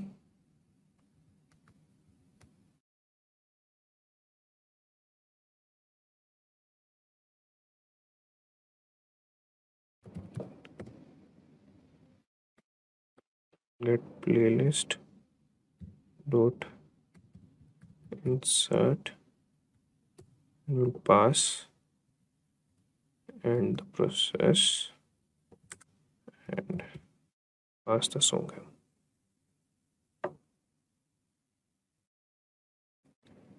So we will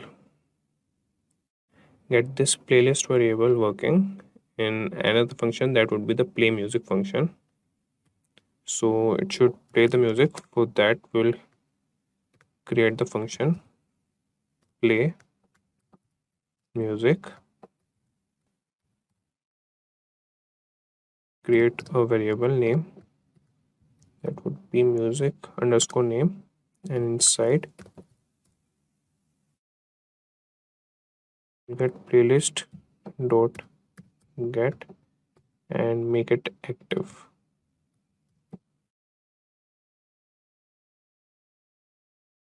And now we will print music name, and this would be printed in the terminal. First pass active, that is which music is playing. And now you would use the mixer class and music dot load function and pass the playlist.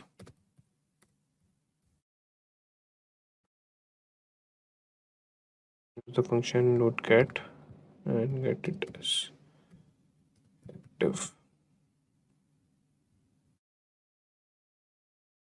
And now here we will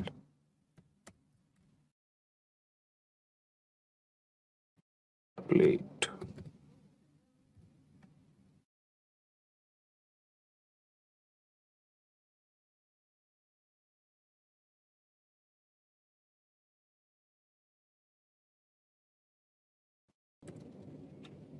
Now we're getting errors for playlist. So first get the playlist variable that would be having all the songs in that. So for that we will write a variable playlist, and that would be equal to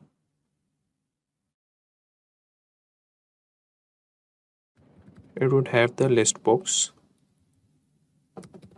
equal to list box, and inside we'll pass the frame that we have created for music,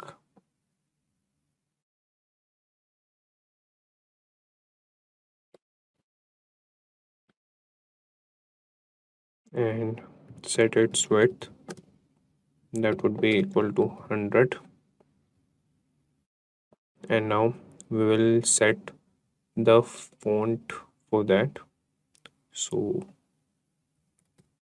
can see all the names of the mp3 files in the same font only, and for that would write Times New Roman and set the font size as 10, and outside this bracket we'll set the background color for the playlist. For that write PG and we'll set it as gray only. So the hexa code for gray is 3 and that is 6 times. We'll close the inverted commas and set the foreground color as gray only.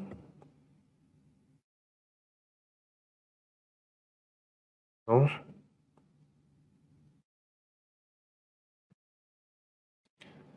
select background,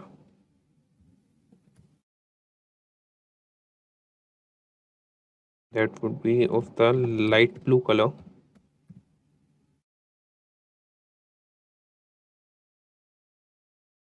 Set the cursor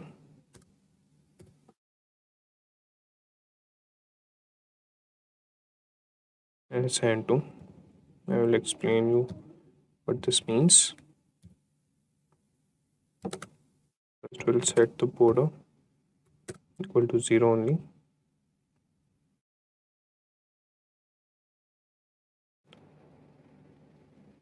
Y scroll command, that would be equal to light blue.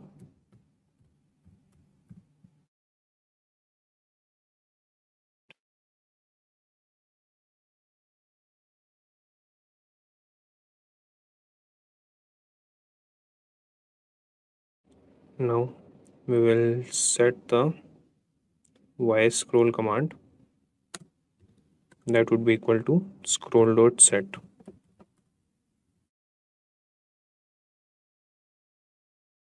So it should be used to scroll. So we have set the cursor equal to hand to. That means that it would convert to hand when we scroll on the list box. That is when we would try to select any of the MP3 player files, it would show us the hand cursor. And the background color is light blue we have set, and scroll command equal to scroll dot set. Okay, now we will configure it.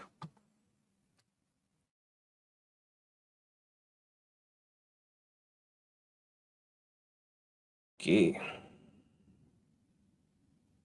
maybe we have some errors, we will resolve them and we will see the output also just after this. So first we will configure the scroll bar.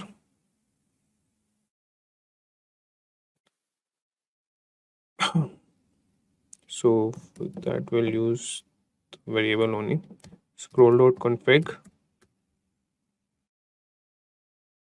and inside we will have the command equal to playlist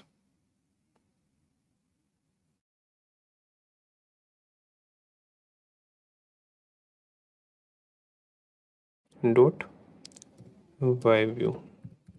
So we should have in the y axis only. And now we back the scroll bar,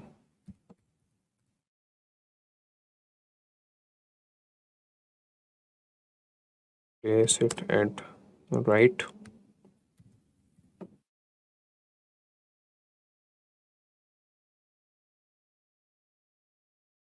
and fill the y axis. For that we'll write fill equal to y,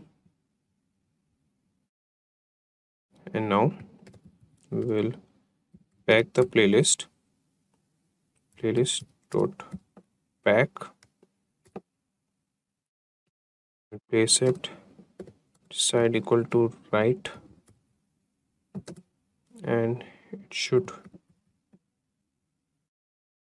fill both the sides. It should be filled.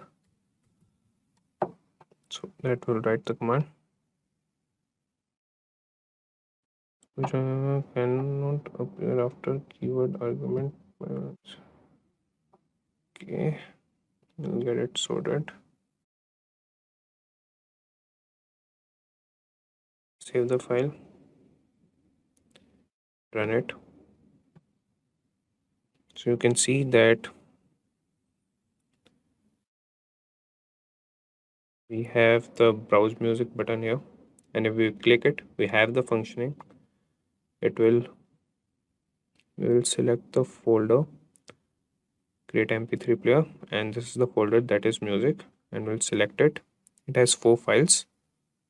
I will show you in that also. So this is the folder. It has 4 files. It is displaying us all the 4 files, and you can see that we have the cursor as hand here, that is we have set it as hand 2. So now we will do other functionings, that is place the GIF, run it, and place the buttons. So first we will place the buttons and run it.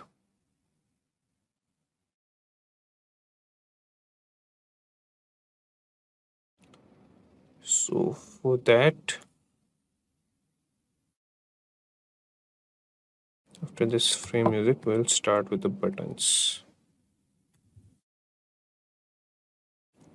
So first we'll create the play button. For that we will create a variable and name it as button play, and we will use a picture for that button. That will create a photo image object and pass the file for it, and we have that file name play1.png. So we'll just write the name of that file in inverted commas.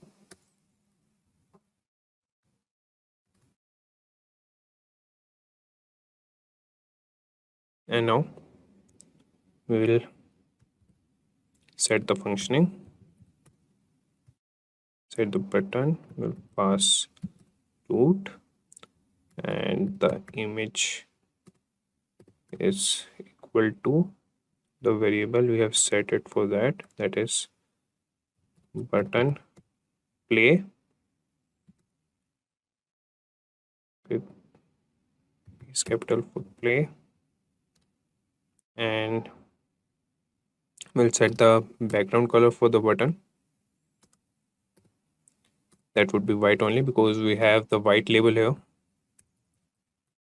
so it would be perfect for that. And now we'll set the border, that would be equal to 0, and okay, we have to place it in inverted commas, else it would be functioning as a comment only.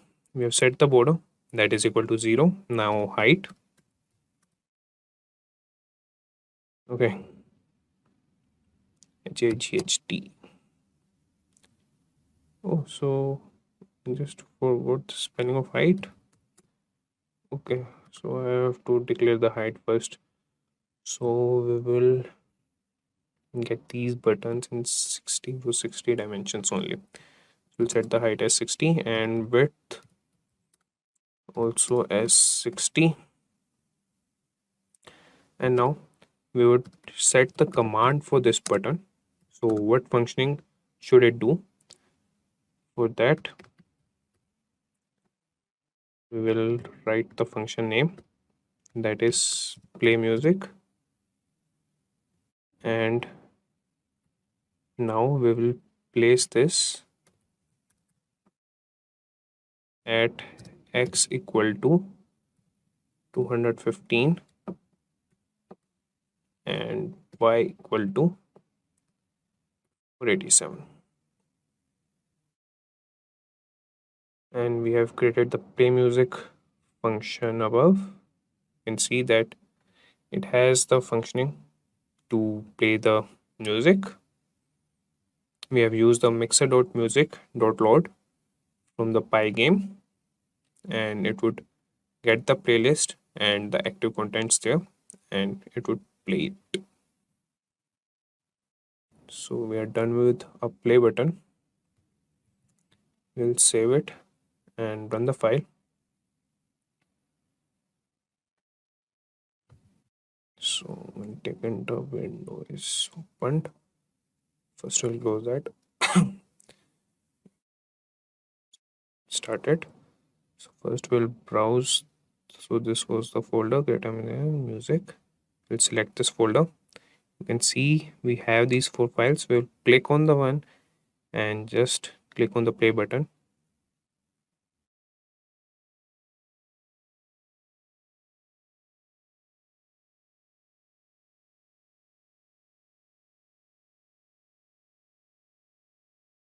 Okay, we forgot to add one functioning. So first we will create all these buttons and then add all other functionings. Now we will create the second button, that would be the stop button. For that we will create a variable and name it as button stop, and here also we'll create a photo image object.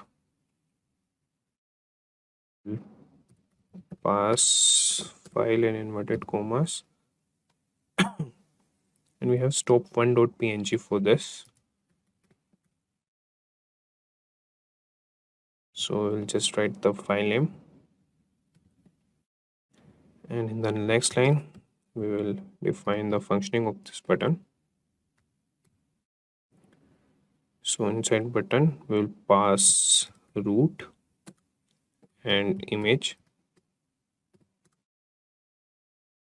that is the variable button stop,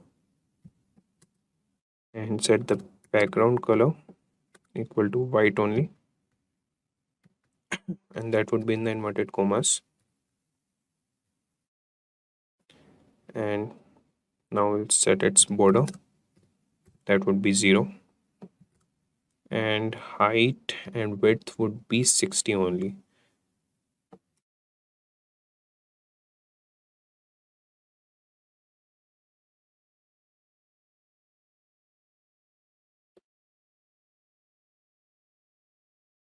And after that we'll set its command, that would be mixer dot music dot stop. So we are using the mixer class, the music class inside that, and the stop function. And now we'll place this in a tick enter window. For that we'll write the dimensions for that: x equal to 130 and y equal to 487.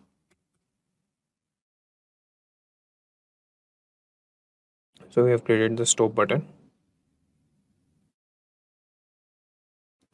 We will save this and run the file. You can see that the stop button is also displaying on a tick enter window. And now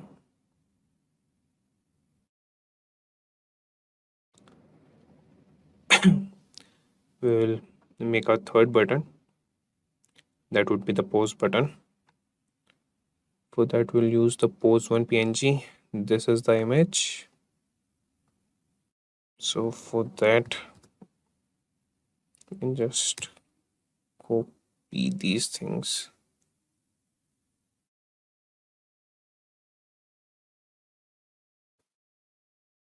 place it here. So button pose equal to photo image, and we will use the image pose1.png, and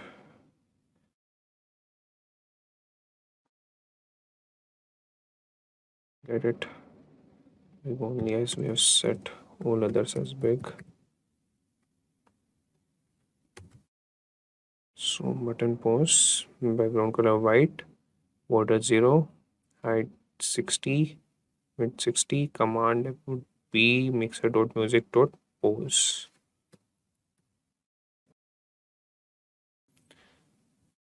And we'll place it at 300, 487. We'll save this file and run it. You can see that we have the pause button displayed here. Now we will get the volume button, not the volume button, just the image.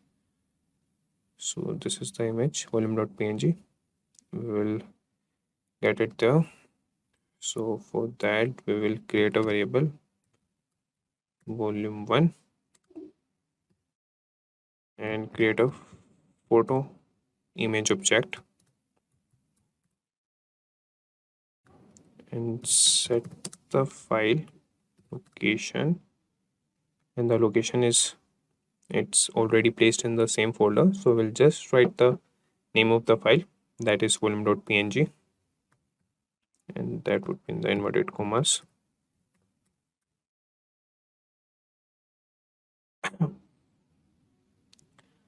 And now we will place this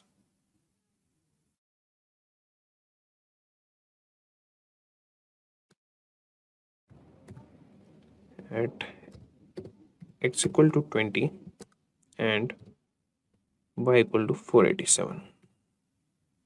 Now I'll save this and run the file. So we are having some errors. Okay, we can't directly use the place here. So first we'll create another variable and create a label for this image. So for that we will use panel and equal to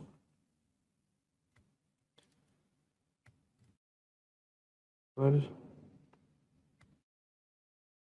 side will pass root comma that is equal to volume 1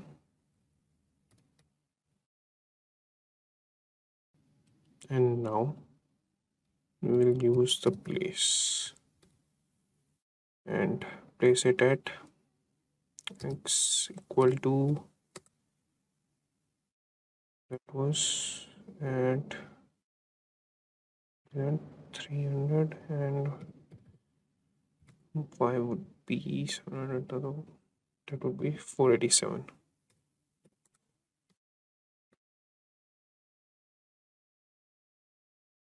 So now we'll save this file and run it. You can see, okay, we have made a mistake here. So it should be here, so x would be less, it would be around 20 and y would be same for that only. So we'll change that. Save this and run the file again. Yeah, you can see that we have the volume image, we have the play button, the pause button and the stop button. Now we'll get the GIF working for us.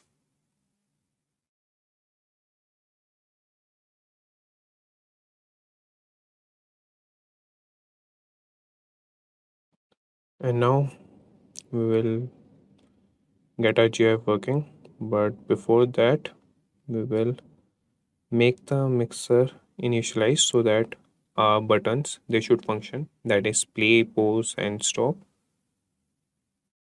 So we've imported the mixer class, so we will initialize it.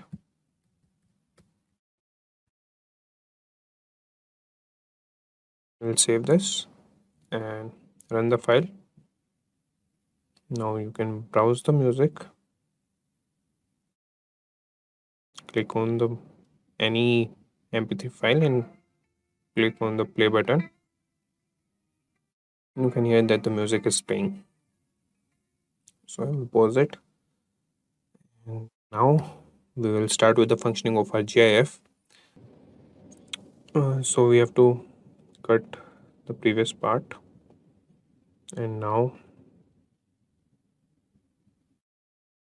start with frame count.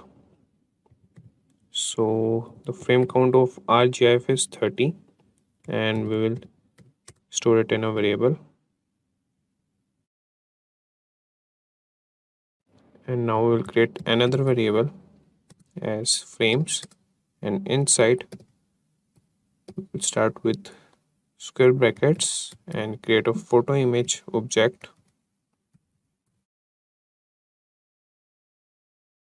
And inside we'll pass the file, the GIF file. The name of the file is a1.gif and here we have to specify the format of the file. For that we'll write format equal to in commas gif one index, and we'll set the index and I.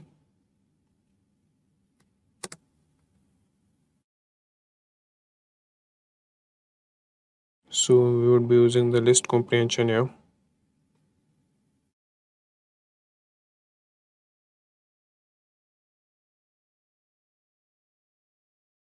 Now we will run the loop. So for that we'll write for I in and use the range of the frame count.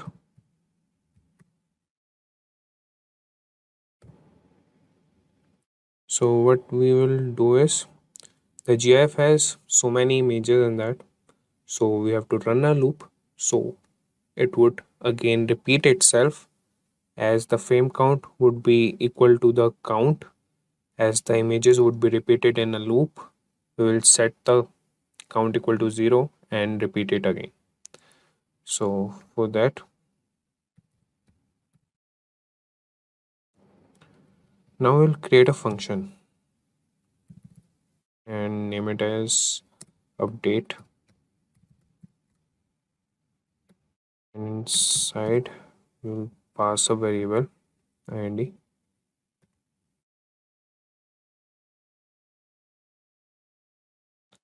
create a variable with name frame, and inside we will pass id variable frames, and as this image would be displayed, we will increment the id variable, and if ind is equal to frame count, that is, if it has displayed all the images in the GIF, we will set it at 0 and run it again, and we would set the GIF and label. So we will configure it,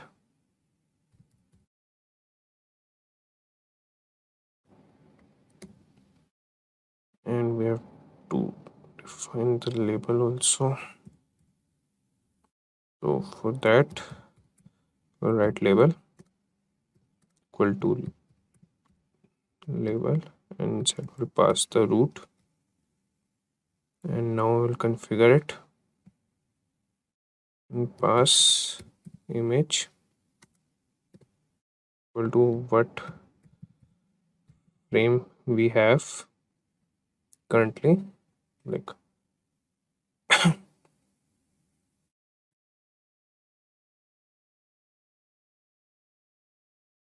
and now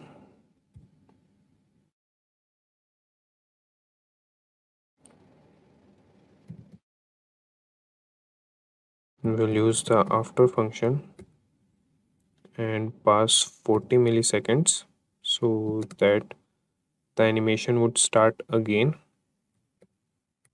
and pass the update function the current IND,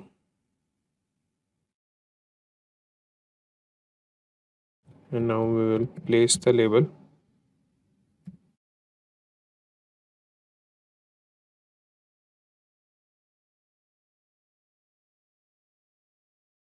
and x equal to 0 and y equal to 0, and again we will run the after function and pass 0 milliseconds, and the update function 0 frames,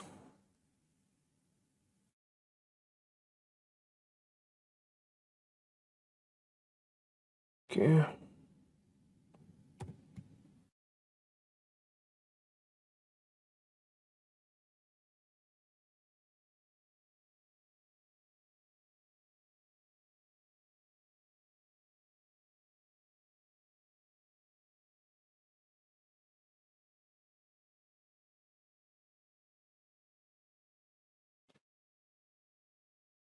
Define this if statement only.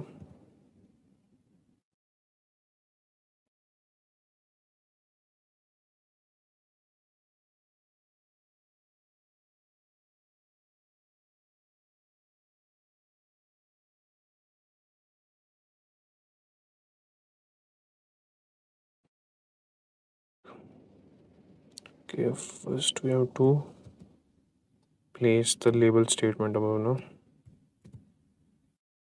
Yeah.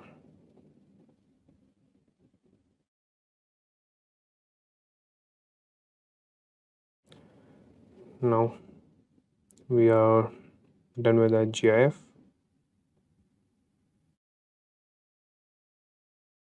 Save this and run the file.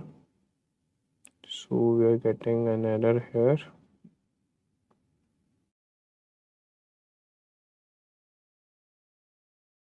Okay, so separated.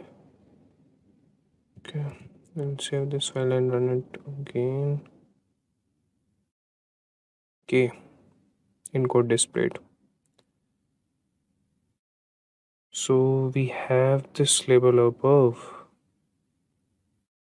Just browse the files, select the folder and click on any file and just click on the play button. You can see that our mp3 player is working. We'll just set the GUI again. You pause it or you could stop it. So we will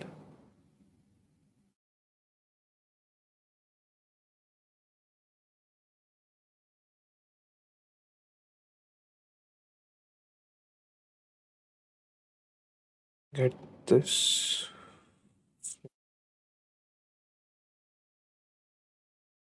downwards.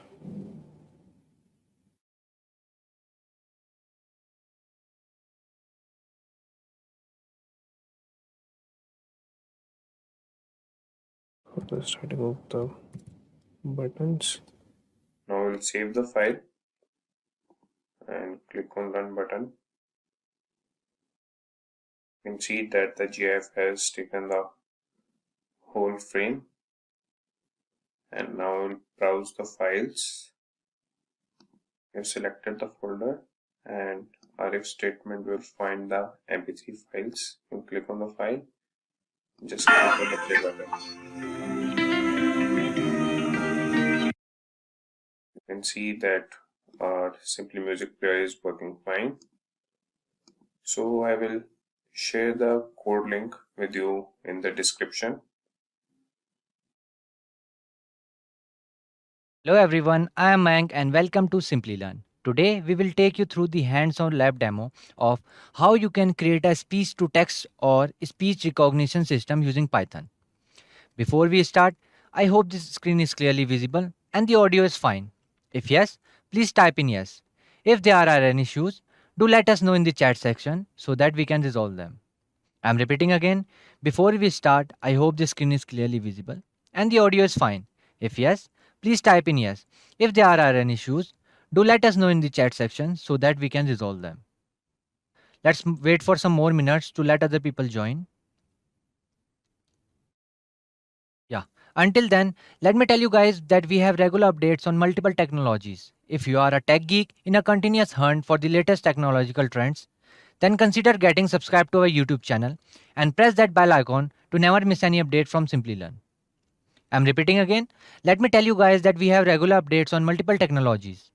If you are a tech geek in a continuous hunt for the latest technological trends, then consider getting subscribed to our YouTube channel and press that bell icon to never miss any updates from Simplilearn.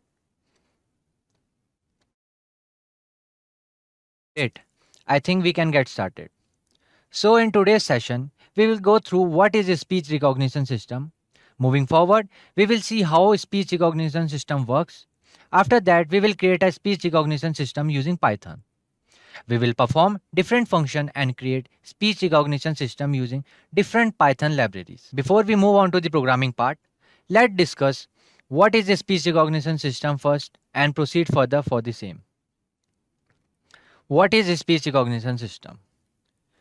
A program capacity to convert spoken language into written language is known as a speech recognition system, also known as automatic speech recognition. Computer voice recognition or speech to text, despite being sometimes confused with voice recognition. Speech recognition focus on converting speech from a verbal to a text format, whereas voice recognition only aims to distinguish the voice of a certain person. Voice and speech recognition are two distinct technologies, and they shouldn't be confused. To recognize word in spoken language, speech recognition is used. Voice recognition uses biometrical technologies to recognize a specific person by their voice. So, after knowing what is speech recognition system, let's move forward and see how does speech recognition system work. Speech recognition in Python works with algorithms that perform linguistic and acoustic modeling. Acoustic modeling is used to recognize phonetics in our speech to get the more significant part of speech, as words and sentences. Speech recognition starts by taking the sound energy produced by the person speaking and converting it into the electrical energy with the help of microphone. It then converts the electrical energy from analog to digital and finally to the text. It breaks the audio data down into sounds and it analyzes the sound using algorithm to find the most probable word that fits that audio. All of this is done using natural language processing (NLP) and neural networks. Hidden Markov models can be used to find temporal patterns in speech and improve accuracy. So, here is one question for you guys. I will give you 1 minute for this. You can comment or you can give your answer in the chat section so I can see if the answers given by you are right or wrong. I'm repeating again. So, here is one question for you guys. I will give you exactly 1 minute for this. You can comment or you can give answer in the chat section so I can see if the answers given by you are right or wrong. So the question is, which of the following is the correct extension for the Python file? I'm repeating again, which of the following is the correct extension of the Python file? Option A .python, option B .pl, option C .py and option D .p. So let us know your answer in the comment section below. So I'm starting a timer of 1 minute. Just type your answer in the comment section or in the chat section. Do let me know your answers, please. I kindly ask that everyone take part in this to make this live session exciting. So I'm starting the timer.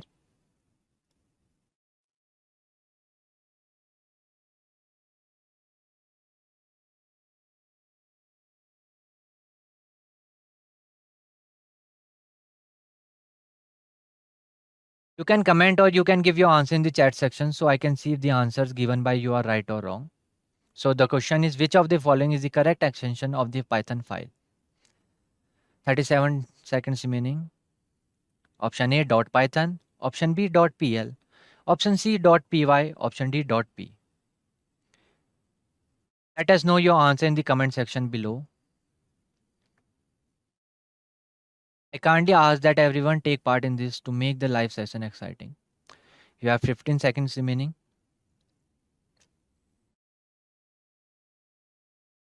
10 seconds more. Which of the following is the correct extension of the Python file? 3, 2, 1.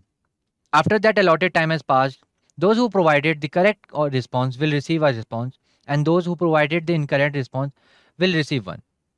Okay. So now let's move to our programming part to create a speech recognition system using Python. So first we will open a command prompt to write a command to open Jupyter Notebook. So here we will write Jupyter Notebook. Press enter.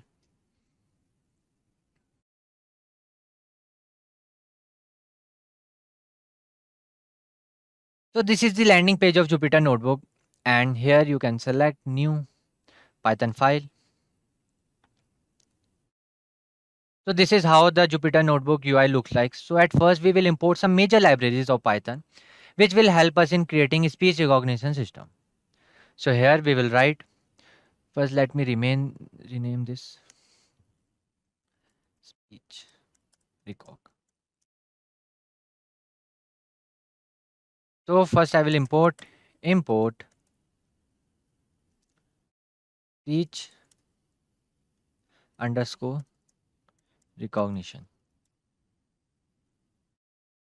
And second import pyttsx3. Press enter. So the incredibly extension, I repeat, the incredibly extensible speech recognition library serves as a wrapper for a number of well-known speech APIs. The speech recognition library includes default API key for one of these, the Google Web Speech API, hard-coded, that implies that you can start moving without needing to register for a service. And Python project would benefit greatly from using the speech recognition package due to its versatility and usability. And then pyttsx3, a Python text-to-speech conversion library is called pyttsx3. It is compatible with Python 2 and Python 3 and work offline, unlike competing libraries. To obtain a reference to a pyttsx3 engine instance, an application calls the pyttsx3 init. It is very user-friendly program that turns typed text to into speech. So moving forward, let's write code for actual speech recognition system. So here I will write sr equals to speech underscore recognition dot recognizer. R must be capital here. Yeah. Here I will write with speech underscore recognition dot microphone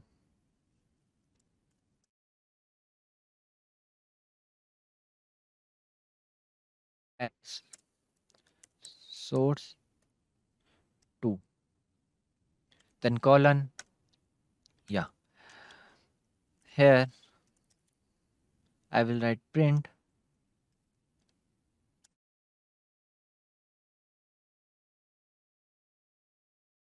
will write here okay silence please. Okay. Then I will write here sr dot adjust underscore for underscore ambient underscore noise, then source 2 comma duration equals to 2. Okay, then enter. Then I will print something like peak now please, something like that.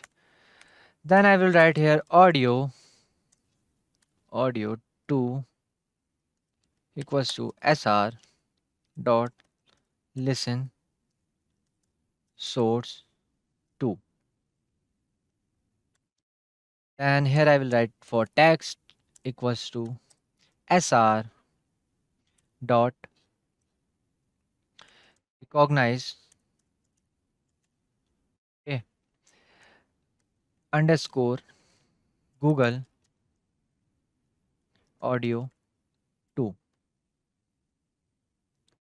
Then here I have to print the in small letters in lowercase. So I will write here text equals to text dot lower this. Then here I will write print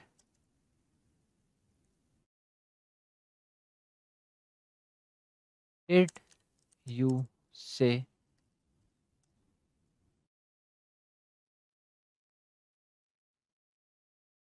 plus text. Yeah. Everything look great. So a recognizer is a machine ability to listen to spoken words and identify them. You can then use a speech recognition in Python to convert the spoken words into text, make a query or give a reply. You can even program some devices to respond to these spoken words. Like every time the recognize speech from mic function is invoked, the recognizer is calibrated for changing noise condition using the adjust for ambient noise.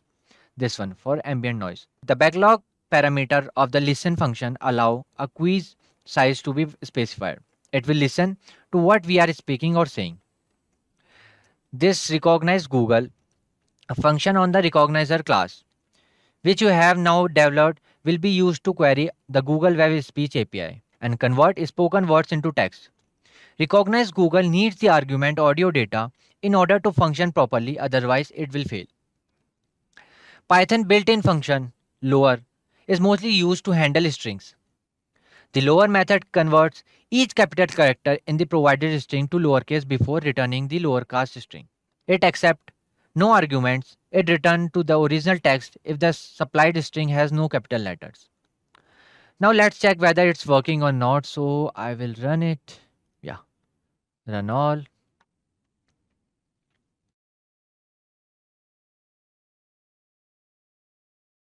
Hello, how are you doing?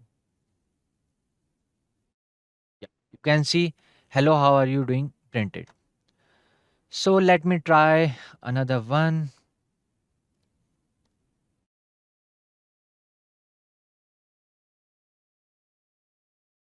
Subscribe to Simplilearn YouTube channel and press that bell icon to never miss any update from Simplilearn.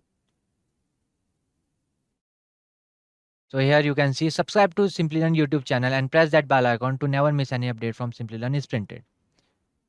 So speech to text is working fine. So I hope you guys understand till here. If you have any questions or any queries regarding any code or you have any questions, just put as in comments. Our team will shortly provide you with the correct solution. Now moving forward, what? If we want that system will write what we are saying and speak that too. This will be printed and now moving forward, what if we want that system will write what we are saying and speak that too. So for that we will write a small line of code. So first we will create one here, like we will insert cell below. We will write a function here. So def speak now command colon then voice equals to pyttsx3 dot init. Okay, then voice dot say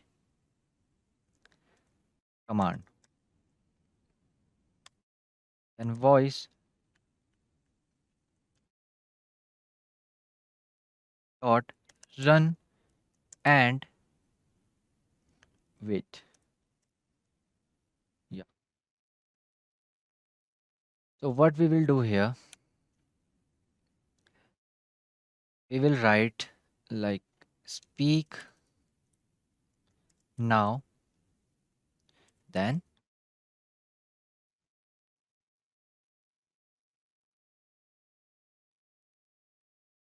so his voice is nothing, just a variable to text to speech, and init pyttx3 engine has started. Obtains a pointer to an instance of an engine that will utilize the specified driver.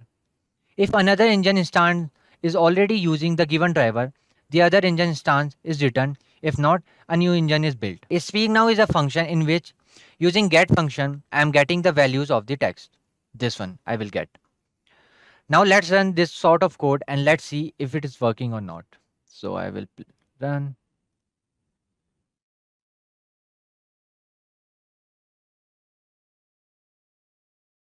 Hello, how are you all?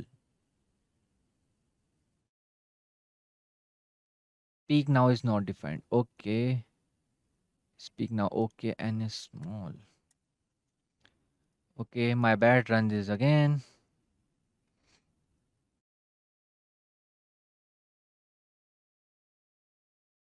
Hello, how are you all? Hello, how are you all? I hope you can hear properly. So let me run this again for another demo example.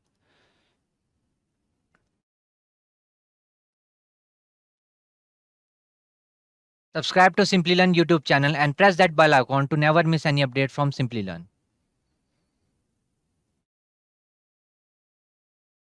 Subscribe to Simplilearn YouTube channel and press the bell icon to never miss any updates from Simplilearn. Yeah, so I hope you guys understand till here. If you have any question or any queries regarding any code, or you have any question related to Python, just put as in comments. Our team will shortly provide you with the correct solution. Okay. Okay, moving forward.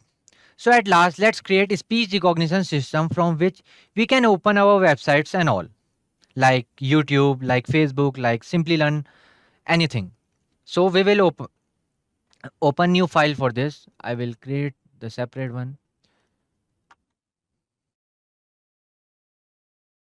Here I will write speech to websites. Okay, speech to web.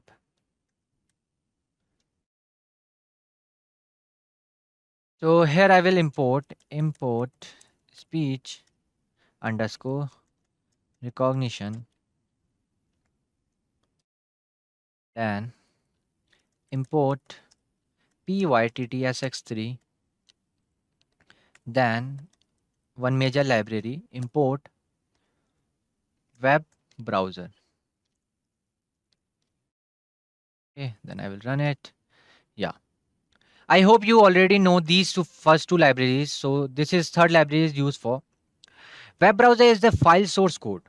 The web browser modules offers a high level user interface that enables user to view web based content. In most cases, executing the open function from this module will result in the desired outcome. So moving forward, let me write code for it. So I will write code first, then I will explain you line wise. So I will write if underscore underscore name, then again two underscore equals to underscore main, then again underscore, then colon. Yeah. Then you have to give a path like for your browser. You can use Edge, you can use Google Chrome, anything, Firefox, anything. So here I will give path equals to, then C drive. I have my path already, program files, and x86 Microsoft, and Edge, then then application, then msh dot exe. You have to write at the end this percentage s. Don't forget to write this. Okay, so path is set. So let me create sr equals to speech recognition dot recognizer, same as previous one. And I will write with speech underscore recognition dot microphone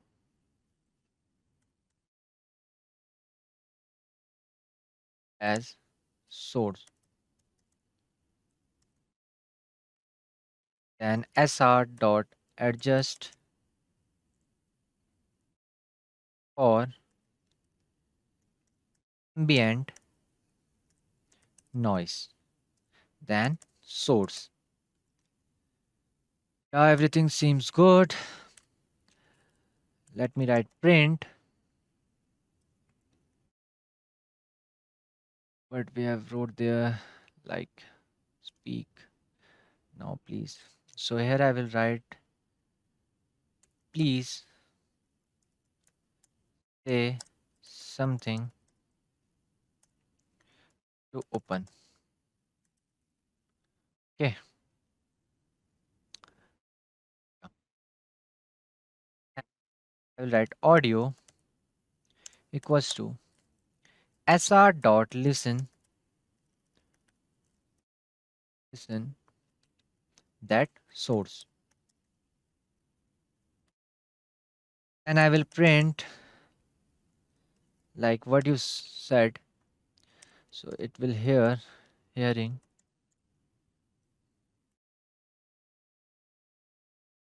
and I will here write try and accept, then try. So here I will write destination equals to sr dot recognize underscore Google, then audio. Print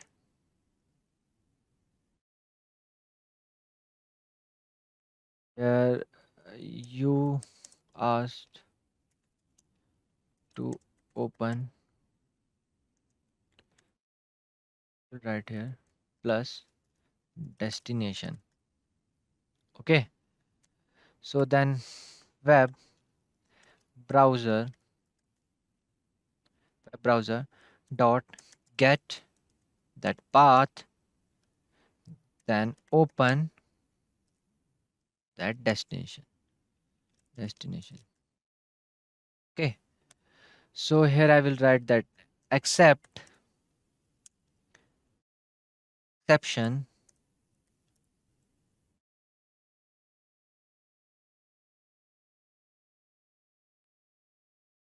exception as you can write e, then print if there will be error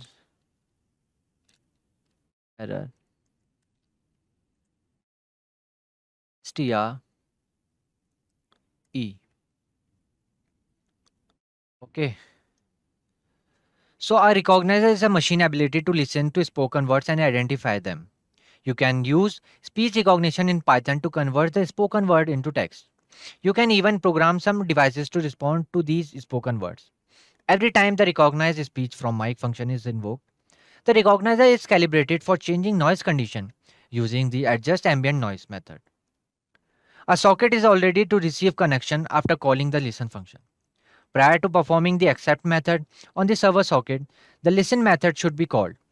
The backlog parameter of the listen function allow a queue size to be specified. It will listen to what we are speaking or saying. The recognize Google function on the recognizer class, which you have now developed, will be used to query the Google Web Speech API and will convert spoken words into text. Recognize Google needs the argument audio data in order to function properly, otherwise it will fail. Okay. So let's try this. It's working or not. Let me run this. Okay, invalid syntax. Perhaps you forgot a comma. Okay, let me see that print error. I think it should be here.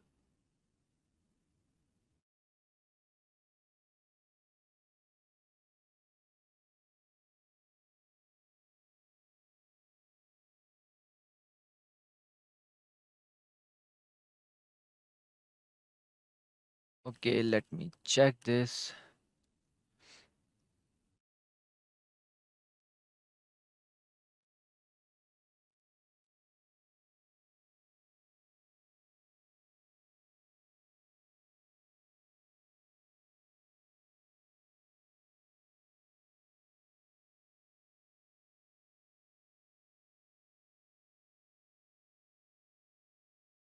Let me run this again. Valid syntax. Perhaps you forgot a comma.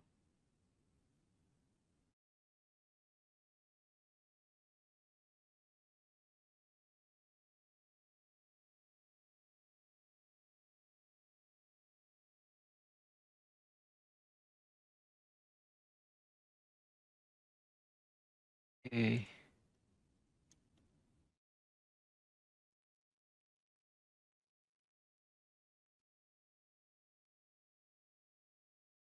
Try to run this again.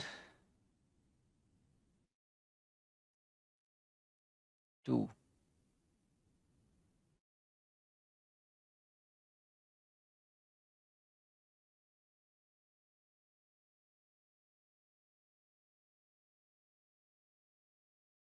Okay. Let me remove this. I guess it will work fine. Still did input. Okay. Okay, no issues. So here I will write again except exception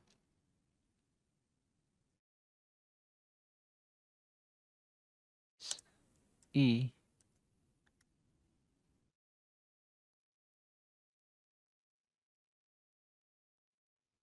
int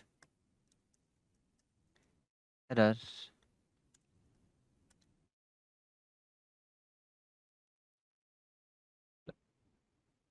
tr. Okay, I forgot to write plus. Okay, okay. E. Yeah, now it will work fine.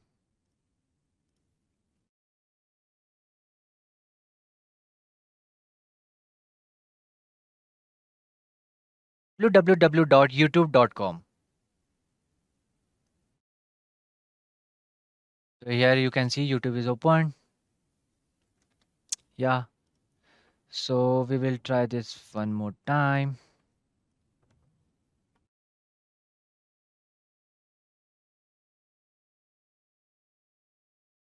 www.facebook.com. So here you can see Facebook is open, www.facebook.com. One more last time.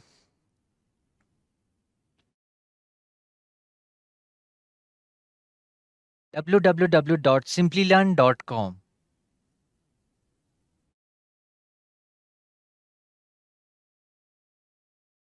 You can check our amazing courses on different technologies here on Simplilearn website, simplilearn.com. So I hope you guys understand till here. If you have any query, any question of regarding any code, so just put as in comments. Our team will shortly provide you with the correct solution. Okay, I'm repeating again. I hope you guys understand till here. If you have any questions or any queries regarding any code or related to any Python question, so just put as in comments. Our team will shortly provide you with the correct solution. I hope you guys must understand how to create your own speech recognition system using Python. If you have any queries, you can ask in the comment section below. Our team will shortly respond you as soon as possible. And if you want this full code, if you want this full code, so just comment for the same. Thank you so much for being here. If you enjoyed this video, please do subscribe to our YouTube channel and give a like to this video. Today, we will take you through the hands-on lab demo of how you can do the sentimental analysis of Amazon customer reviews. Before we start, I hope the screen is clearly visible and the audio is fine. If yes, please type in yes. If there are any issues, do let us know in the chat section so that we can resolve them. Let's wait for some more minutes to let other people join. Let's wait for some more minutes to let other people join. Let me tell you guys that we have regular updates on multiple technologies. If you are a tech geek on a continuous hunt for the latest technological trends, then consider subscribing to our YouTube channel and press that bell icon to never miss any update from Simplilearn. Great, I think we can get started. So in today's session, we will go through the what is sentimental analysis. After that, we will see types of sentimental analysis. We will see some application of sentiment analysis, and at the end, we will see hands-on lab demo like how to implement sentiment analysis using Python in detail. We already have Amazon customer dataset with us. We will perform different function and analyze data for sentiment analysis using Python. You can download dataset from the description box below. So before we move on the programming part, let's discuss what is sentiment analysis actually is and proceed further for the same. Sentiment analysis, sometimes known as opinion mining, is a technique used in natural language processing (NLP) to determine the emotional undertone of a document. This is a common method used by organizations to identify and group ideas regarding a certain good, service, or concept. Text is mined for sentiment and subjective information using data mining, machine learning, and artificial intelligence. Tools for sentiment analysis assist businesses in extracting information from unstructured, unorganized language found in online sources like emails, blog posts, support tickets, web chats, forums, and comments. Algorithms use rule based, automatic, or hybrid technology to replace manual data processing. While automatic systems use machine learning to learn from their data, rule based systems execute sentiment analysis using predetermined. Lexicon based rules combining the two methods result in hybrid sentiment analysis.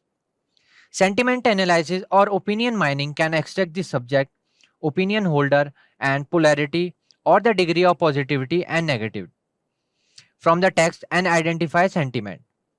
Additionally, other scopes including document, paragraph, sentence, and sub-sentence level can be used for sentiment analysis. After seeing what is sentiment analysis, let's discuss some types of sentiment analysis. So the first one is fine-grained sentiment analysis.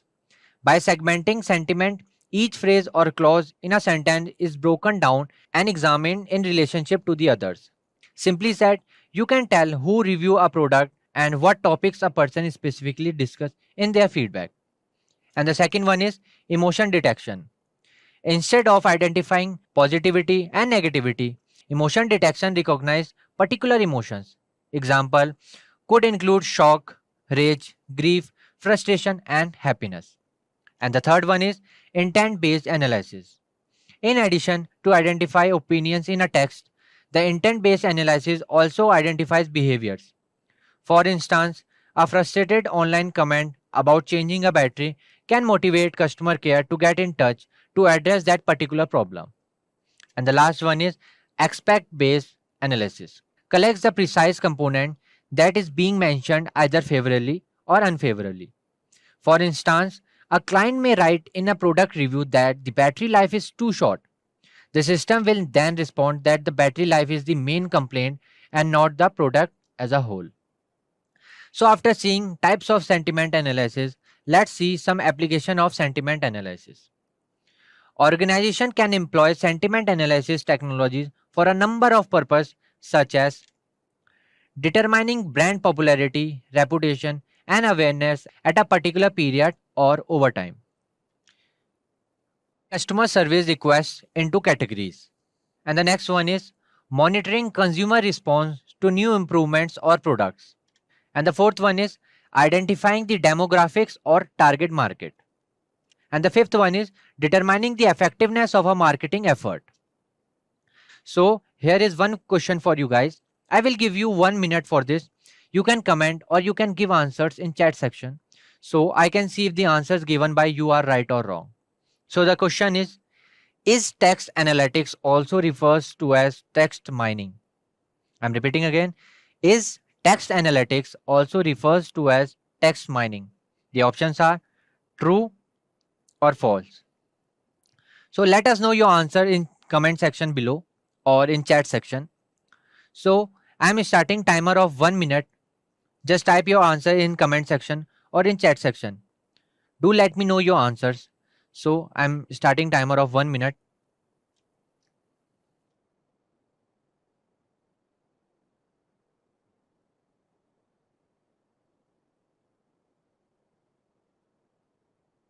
I kindly ask that everyone take part in this to make this live session exciting.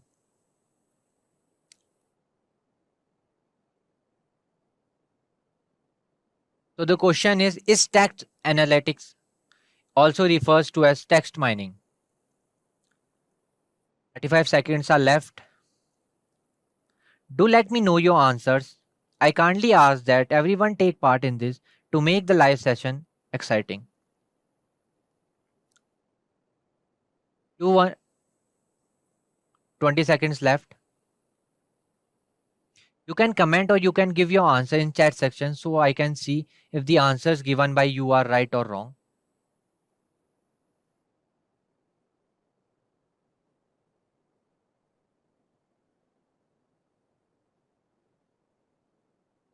So time up, guys.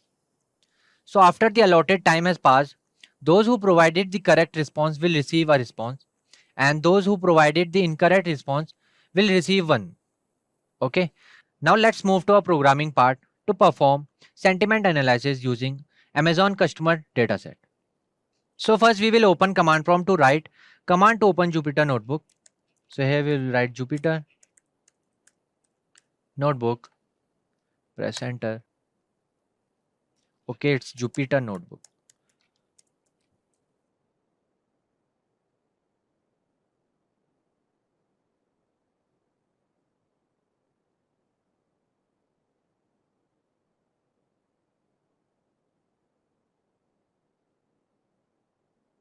So this is the landing page of Jupyter notebook, and here you can select new Python file.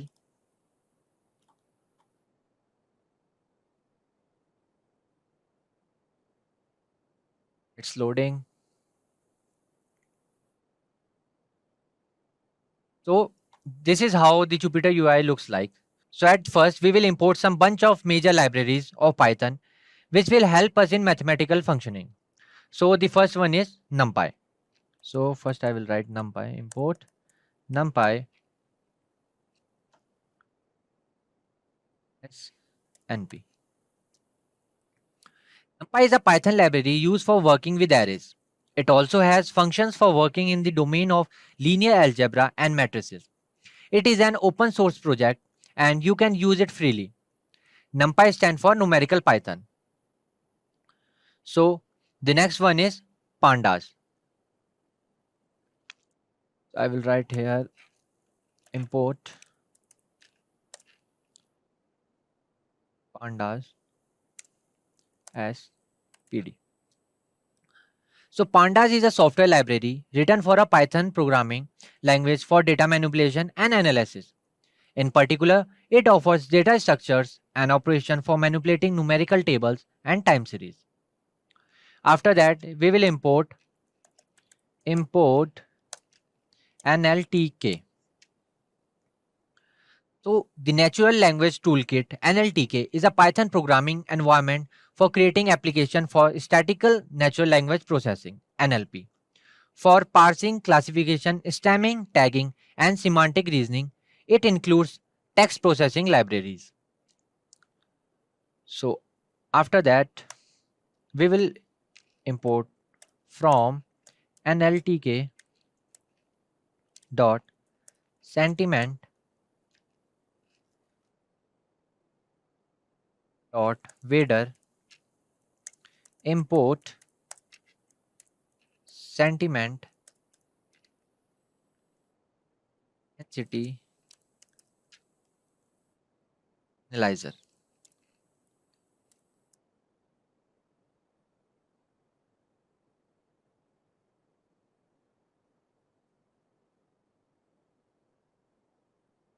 Okay, there is no colon. Yeah. So the lexicon and rule-based sentiment analysis tool wader. Wader means valence aware dictionary and essential reasoning. Is a customized precisely to sentiments expressed on social media.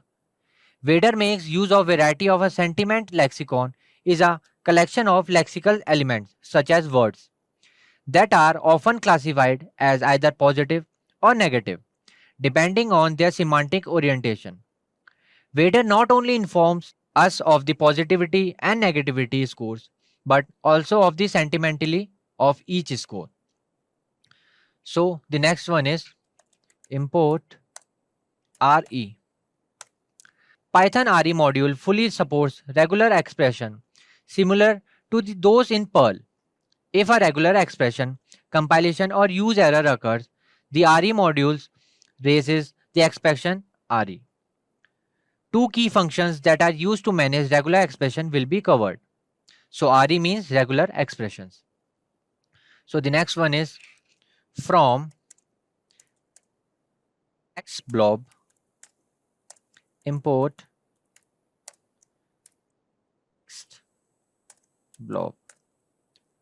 Okay.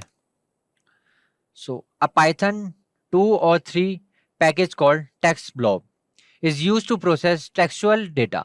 It offers a straightforward API to explore typical natural language processing (NLP) tasks like part of speech tagging, noun phrase extraction, sentiment analysis, classification, translation, and more.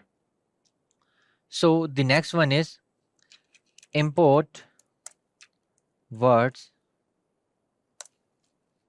from word cloud. A word cloud, commonly refers to as a tag cloud, is an image of words. Popular words and phrases are highlighted using cloud creators depending on their frequency and importance. They give you immediate, straightforward visual insights that can inspire more through analysis. And the next one is import Seaborn as SNS. Yeah. So, like an open source Python library based on Matplotlib is called Seaborn. It is utilized for data exploration and data visualization, where data frames and the pandas library Seaborn function with ease. So the next one is import matplotlib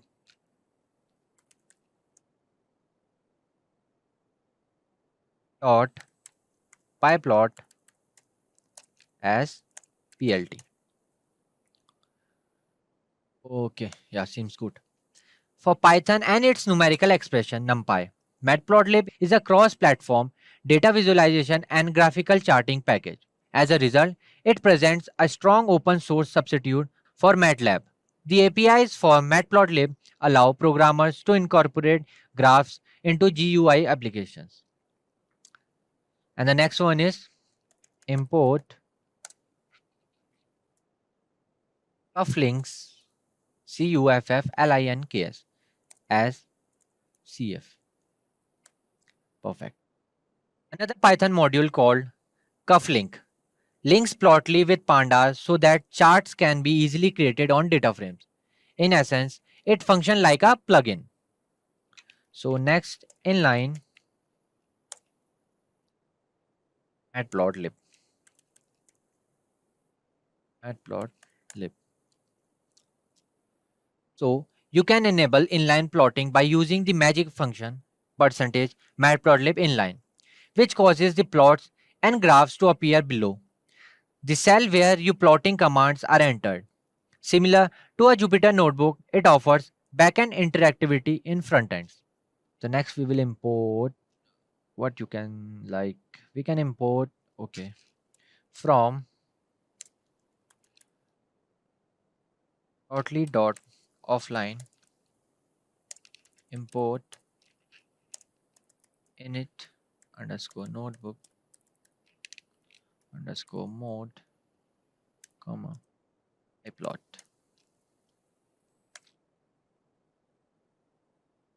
Okay. Init underscore notebook mode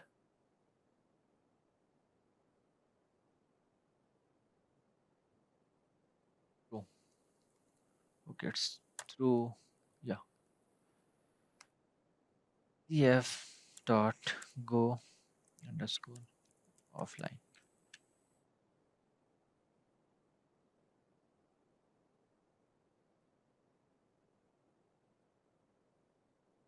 So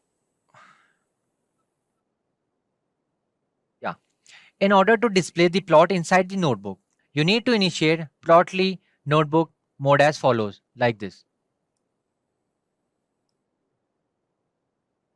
Keep rest of the script as it is like it and run the notebook cell by pressing you can shift plus enter. Graph will be displayed offline inside the notebook. So basically it is used for the offline graphing, you can say. Okay. So next we will import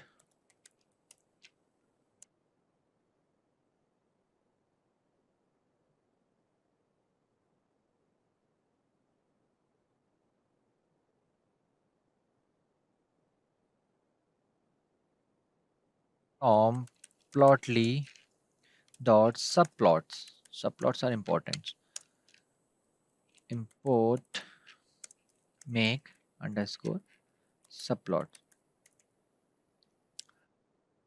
Okay, yeah. The non-leaf nodes in this figure schema are represented by a hierarchy of Python classes that was automatically constructed and is found in the plotly.graph objects, which is normally imported as Go. These class instances are referred to as graph object, the plotly defined fundamental classes. Okay. So here we will import some like warnings, you can say, like to get not error. So we will import, let me give a line space, import warnings, yeah, warnings dot filter warning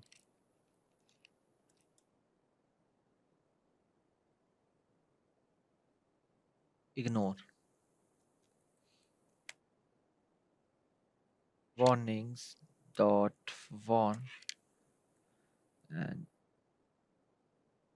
this like will not show. And let me add something, pd dot set option display dot max underscore columns.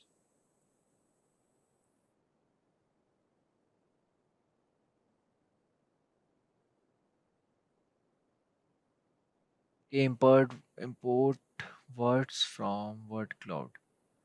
Okay, there is an error. Let me check. What's the error? Okay. Import this word cloud from word cloud.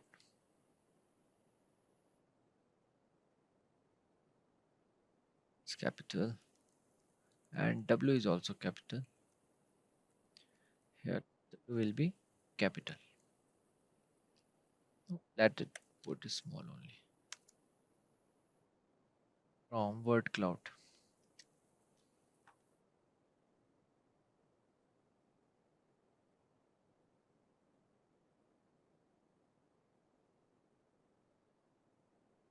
Okay, my bad. Here word from word cloud. From word cloud. Import word cloud. Okay. Yeah, seems good. So where were we? Yeah, in warnings. Despite the notification, the software continues to execute. To display warning messages, utilize the warn found in the warning module. The Python built-in class expression is a subclass of the warning module, which is used to display warning messages, import warnings. Okay. For seeing full data, every single columns like, okay, there is error, cborn. No module has cborn. So S will be small. Got it? Okay, inline is only like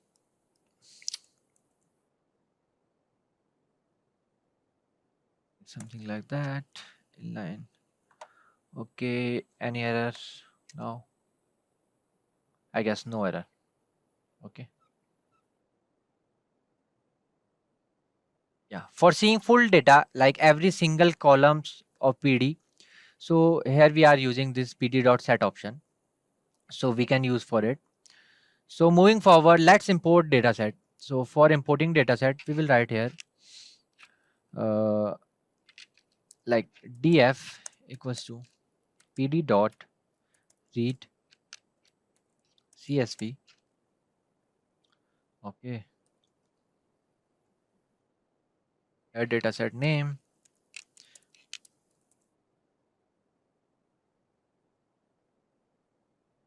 Yeah. So you can download dataset from the description box below. So no worries for that. So let me run this. Okay. So like here is PD is for pandas library. Read is used for reading the dataset from the machine, and CSV is used for the type of file which you want to read. So let's see our data. So here I will write df dot head. Yeah. So if you want to if you want to see top 5 rows of your data set, you can use head. And if you want to see 5 rows of your data set, you can use tail instead of head, this one. Okay, so this is our data set with only 5 rows. If you want to see full data set, you can like from starting from 0 and ending it 4914 rows. Okay, 49115 rows and 12 columns. Right. So let me give something like this for the better visual. Yeah. Okay. So moving ahead, let's sort this Wilson bound column to ascending order for better analysis. So I am talking about this Wilson lower bound column. This one. For it's not 000 like in all the rows. So let me show you. So here you have to write like df equals to df dot sort values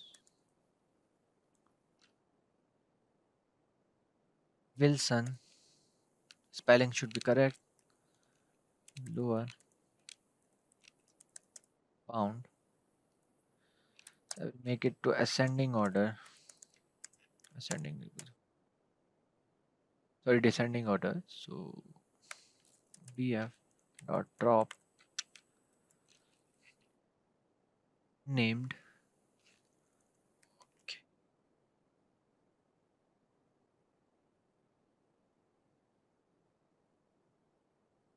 unnamed colon 0, okay, in place equals to true, comma axis equals to 1. Okay, so let's see our data.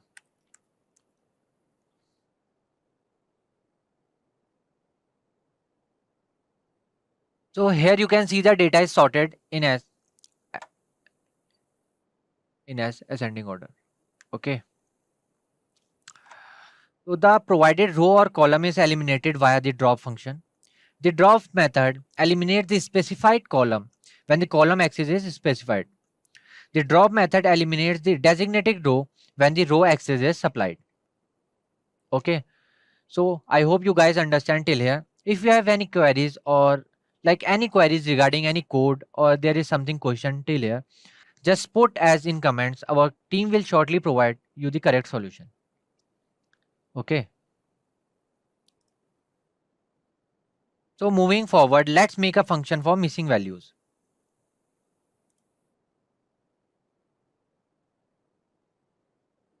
So, okay. So I will write here like df missing values analysis.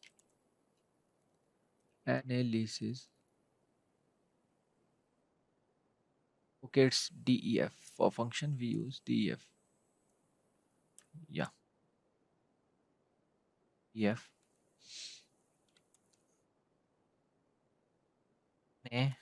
columns equals to col for columns for col in df dot columns if df column is null dot sum is greater than 0. underscore miss equals to df underscore columns underscore is null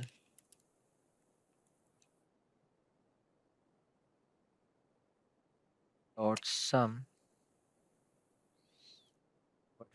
dot sort underscore values like in ascending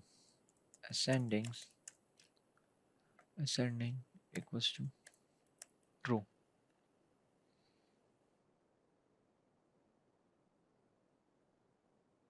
Okay. Like sum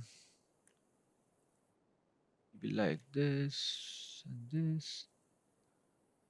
That's fine, I guess. Yeah. So here I will write ratio underscore equals to df na underscore columns underscore dot is null. Same thing, that sum divided by f dot shape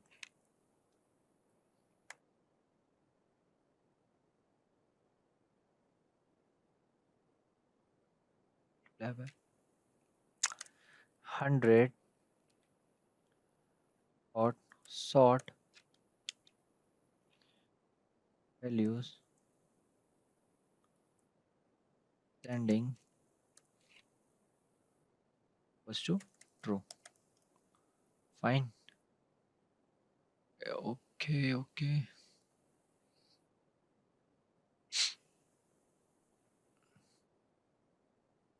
Sum is okay, and the df part.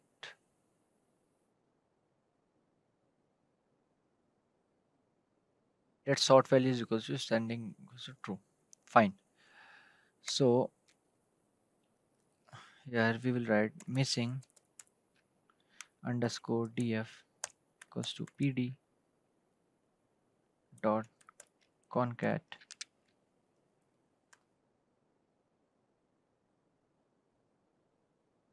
p dot round ratio underscore comma 2. Yeah, perfect.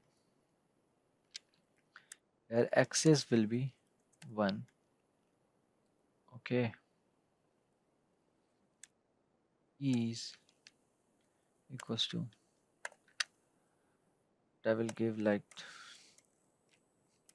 total, where I will write missing values, okay, comma ratio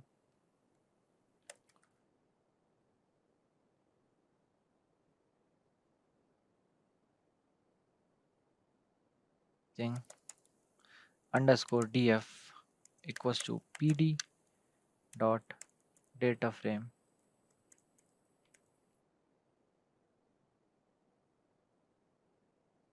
score df. Okay, so let me return thing to df. Let me create one more function for like check data frame. So df check underscore data frame. Okay, it equals to 5 comma tail equals to 5.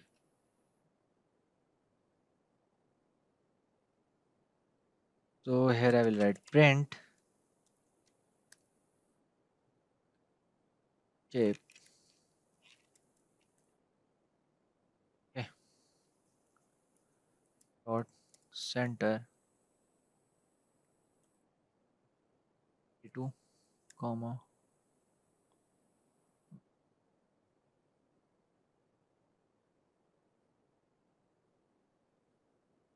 Again for rows, print rows, curly braces, okay, dot format, s- dot format,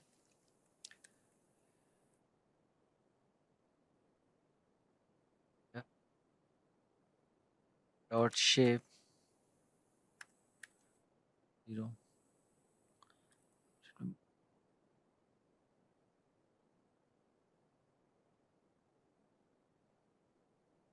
So for columns, print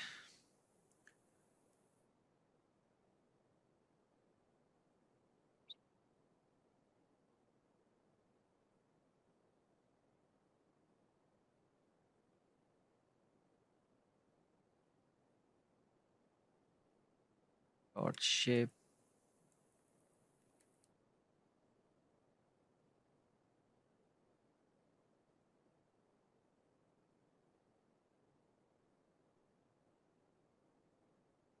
print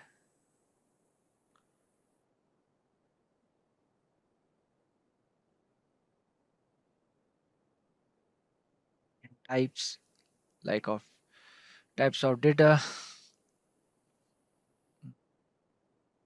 dot center, same as like that, 82 comma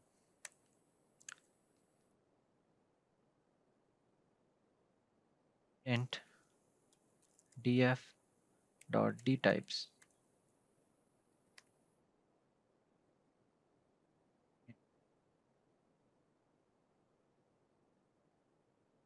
center.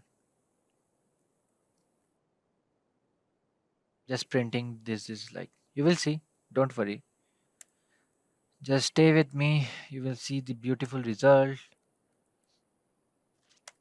Okay, print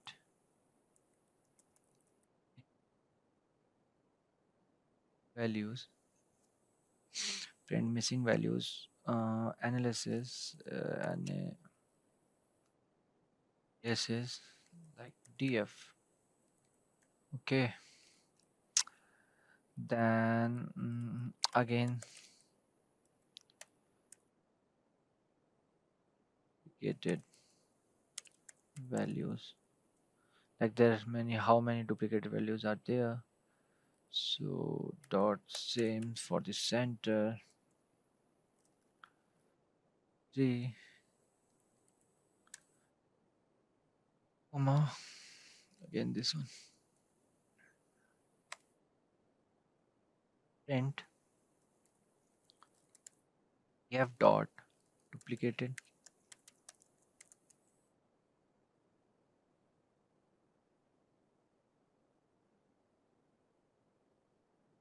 Don't worry, I will explain you like line by line.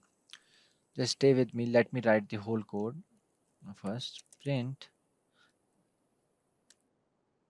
tiles. Like I'm printing multiple of things. So just be with me. Dot enter 82 comma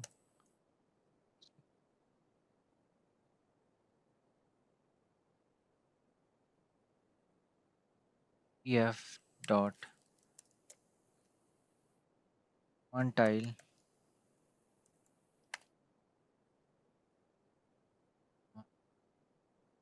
2.05 comma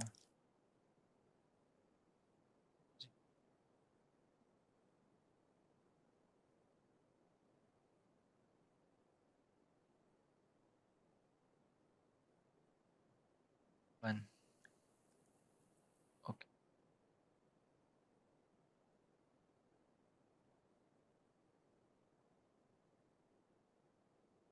Check data frame.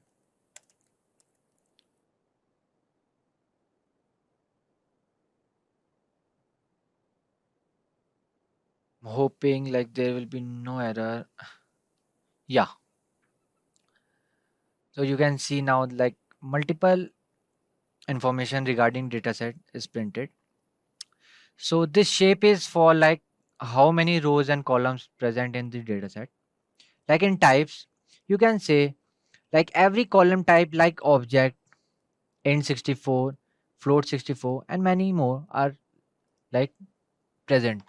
So like you can see review text is like object and day difference is int64 and Wilson lower bound is float64. Okay. So total missing values. So total missing values are like one from here and one from here. Like one in from reviewer name and other is from reviewer text.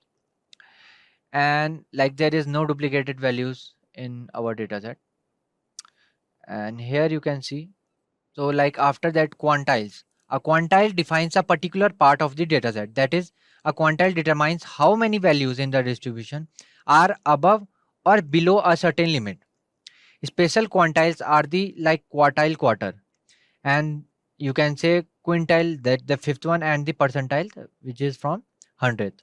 Okay, so quantile is for like quarter, or the you can say the fifth one. So why I wrote this 83, 82, and this for this purpose, for making this something look cool. That is why. Okay, and yeah. So moving forward, let's see unique values and in each column. Okay, so I will write def check class data frame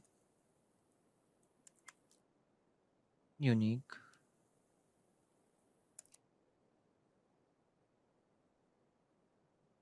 f equals to pd dot data frame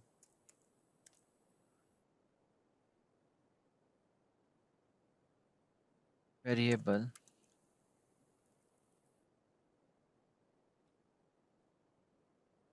variable data frame dot columns comma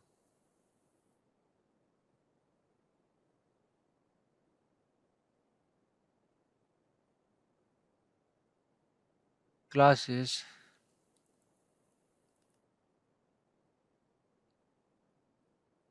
colon data frame I will write like n unique UUE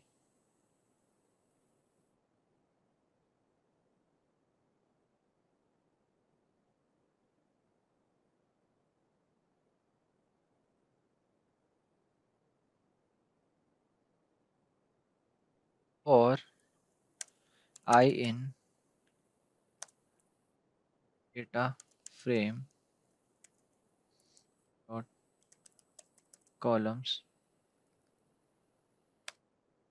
like n unique u or df equals to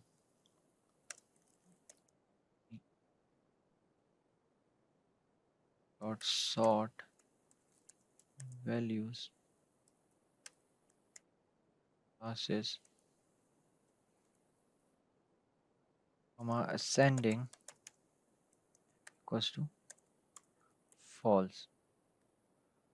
Okay, n unique underscore df equals to n unique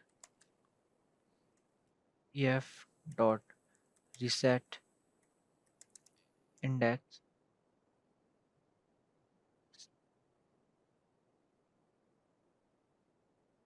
drop equals to true. Return n unique QUE n unique underscore df check underscore class which one df. So let me run this first. Yeah, it's running. You can see here. Okay, there is an error. Classes.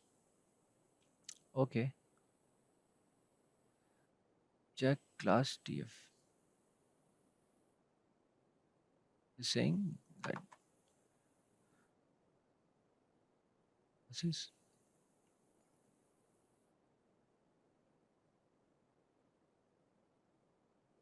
okay. C is capital, C is small.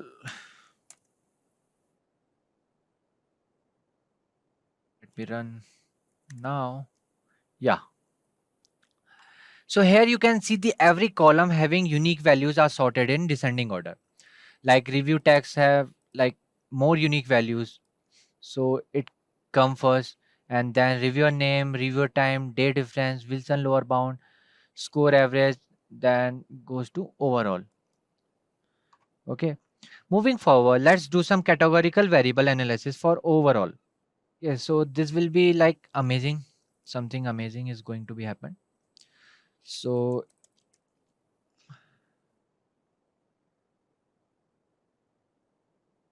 constants equals to, so I'm giving here like some color values. So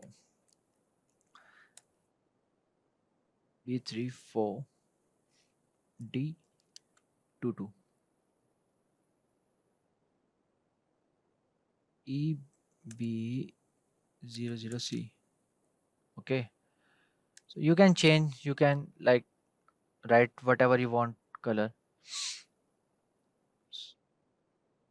Hashtag, oh I didn't write hashtag here.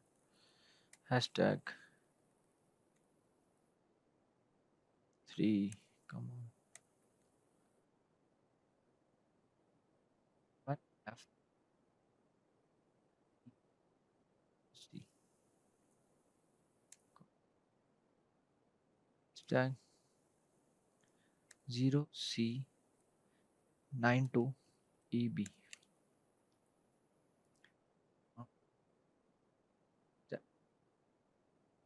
EB 0 C and then D, you like 5, right? Okay, so DEF, let's make function. Okay, small DEF categorical variable summary. Okay, DF comma column.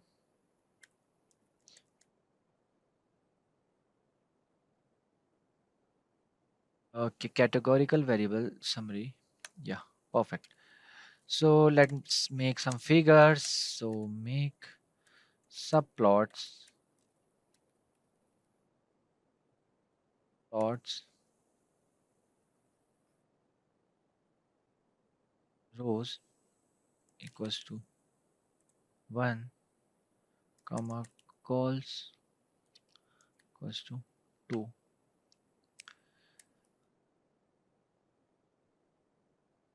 Let me write from here like subplot titles equals to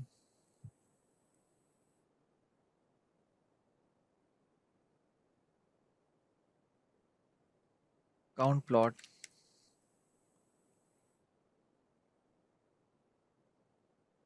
like 1 for percentage.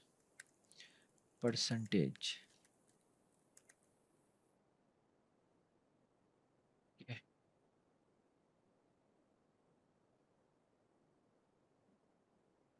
So specs equals to a like type colon colon y. Okay, comma same type colon here domain.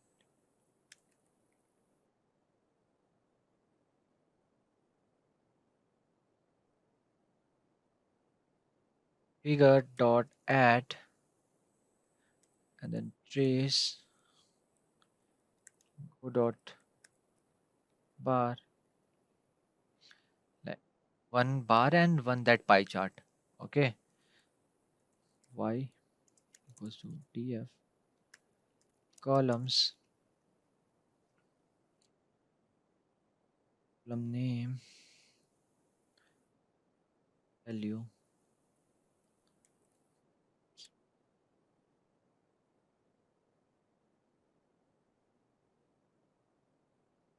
values dot to list.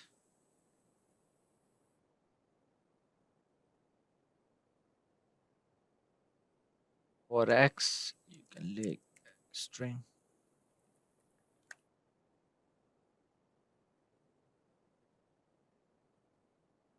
yeah, str I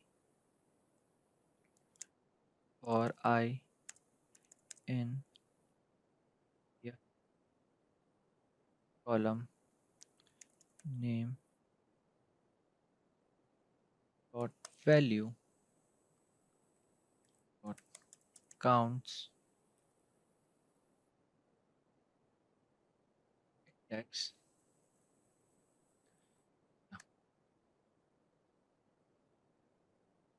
text equals to df column name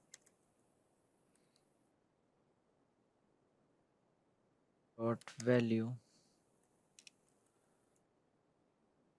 counts and then bracket dot values dot to list.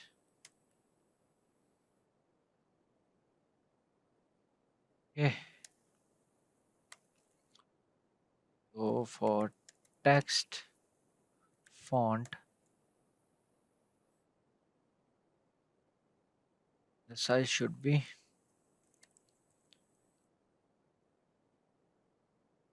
14 is enough, I guess.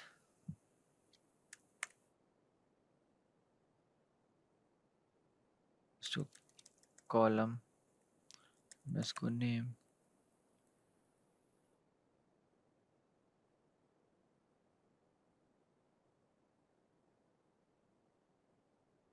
X position. So I'm doing for like making chart. So stay with me to see that amazing chart. Okay. So show legend.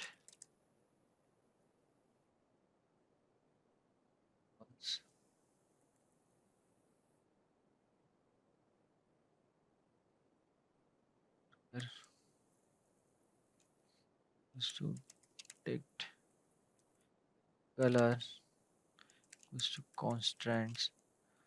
So these are the like colors. So I'm giving here value like variable name constraints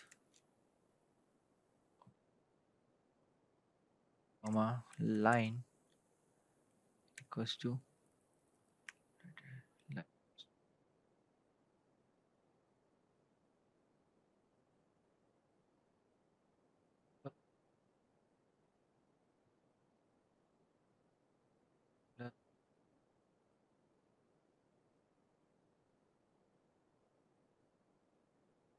Hashtag db e6ec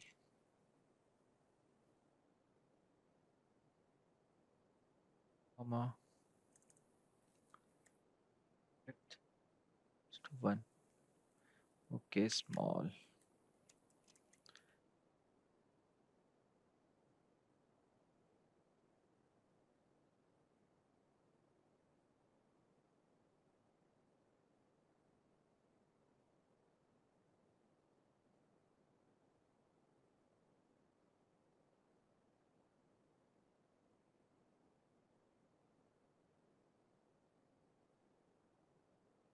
Okay, let me just like go over through everything is correct or not for the column name value counts index. Yeah, it's fine. Text equals to df column name dot value counts dot values to list. Okay. Text font equals to text size, then okay, 14 size is enough. Name equals to column name, and text position equals to auto, and show legend false, and mark dict like color equals to constant. Okay, fine, line equals to color, and this, yeah, this. Okay, cool.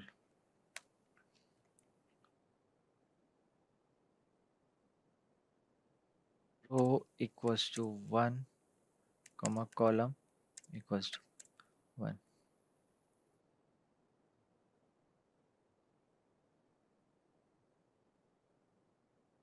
Seems good. Like for pie chart, we will make figure dot add. So this is done for the line chart, not line chart, that bar chart, and this I'm doing for the pie chart. Okay, trace go dot pie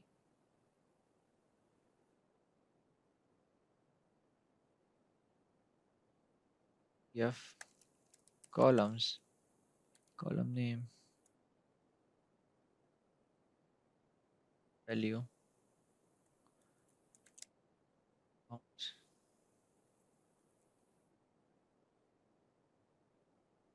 piece,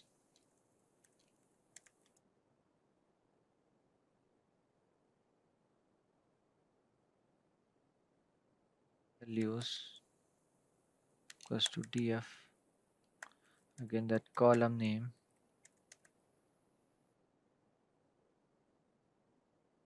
dot value, count, counts, and dot values.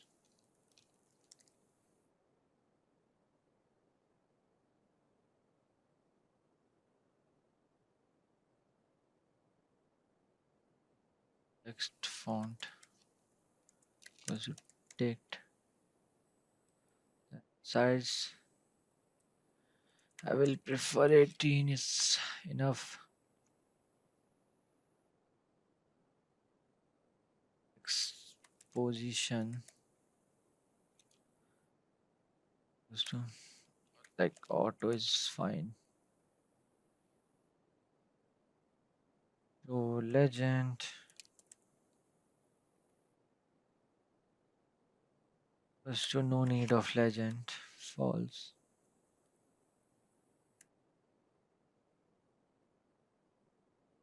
Name equals to column name, value on column name,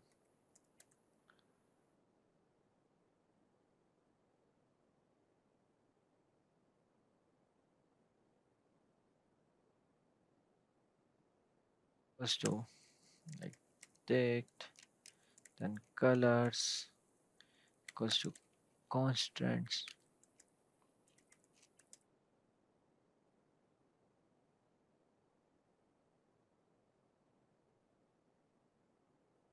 equals to 1. One column equals to 2, like in second. Okay, you will see and you will get to know, don't worry. So figure dot update layout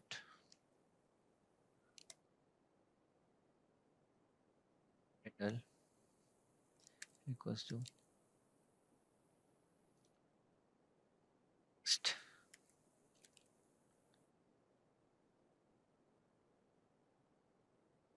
column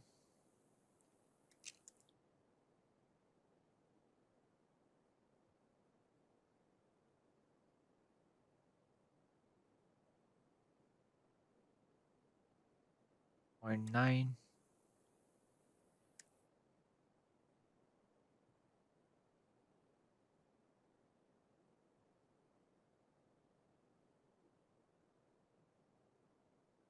point 5, comma x or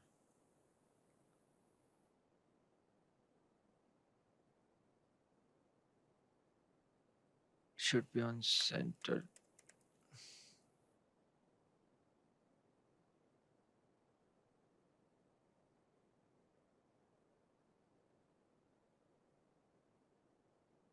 Then Y anchor be on top.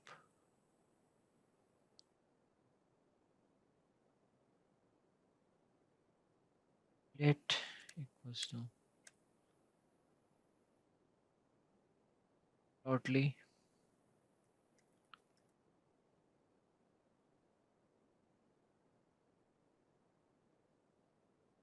Okay. I plot figure. Let me run this.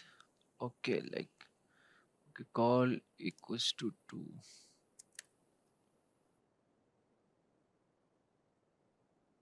Now let's see the chart of like column overall one. So we will write here categorical, okay, variable, variable, summary, and then data frame name df, comma, overall. Okay, let's run this.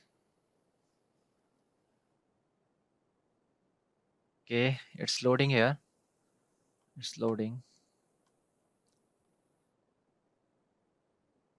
Yeah, you can see this is our bar plot and this is our pie chart. So like this is overall, from overall you can say that column. So like percentage bar and that bar plot. So this is how our like pie chart and bar chart looks like. I hope you guys understand till here. If you have any questions or any query regarding any code, okay, like any code, any sort of code, so just put as in comments. Our team will shortly provide you the correct solution. So moving forward, our goal is to rank the comments by the sentiment analysis, so we don't get hung up on the other details. I have sorted this dataset according to certain rules before. So moving forward, we want to clean our data. So let's see the sample data for cleaning. So df dot review text, okay, dot head. Let me run this. So this is our sample data looks like. So let's see like data, full data for this. Okay, let me see for this, I guess. Okay.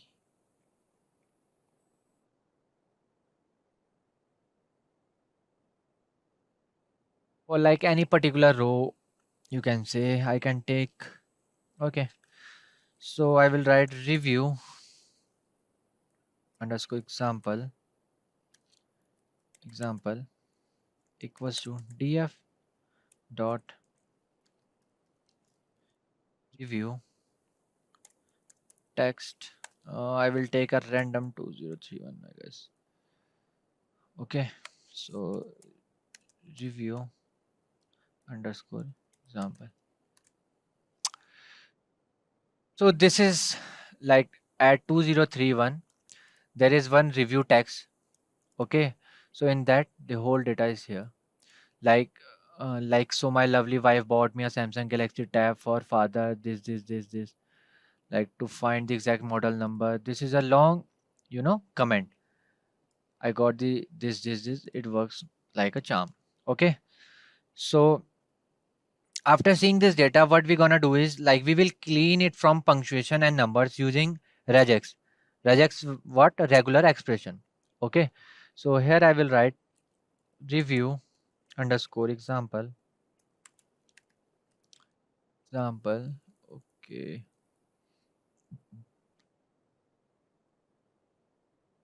equals to re dot sub,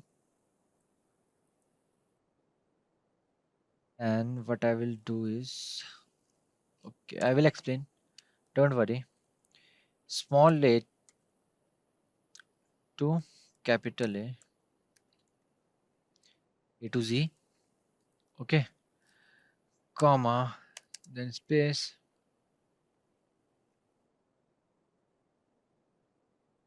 comma, review underscore example, example, at, sorry, yeah, review example.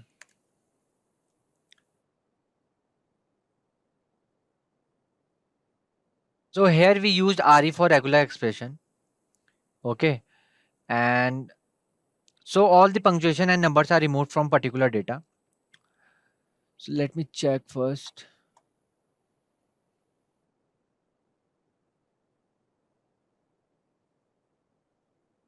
Okay, this A to Z, then A to Z. Okay, fine.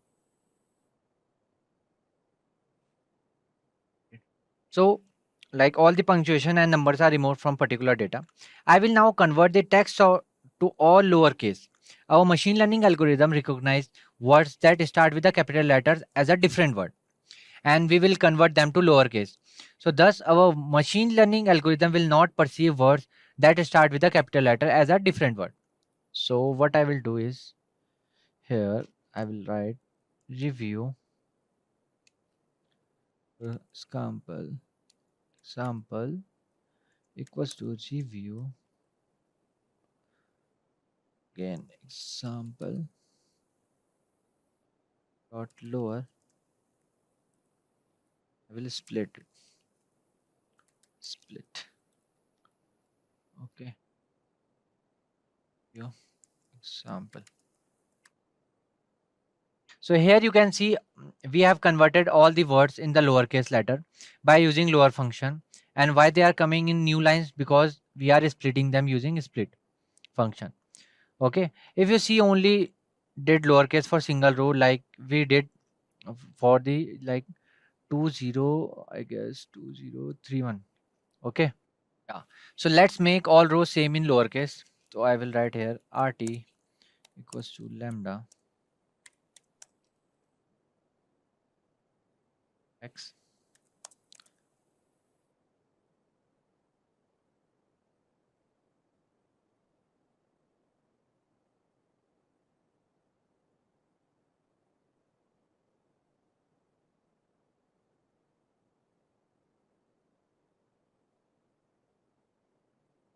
whole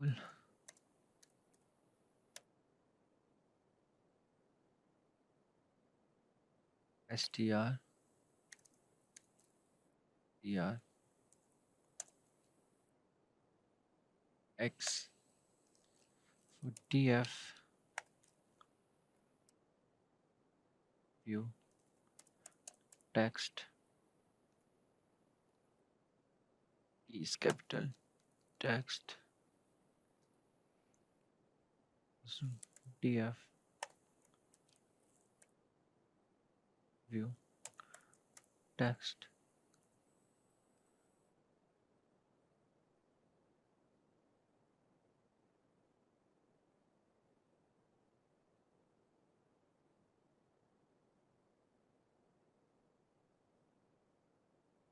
text, okay, equals to df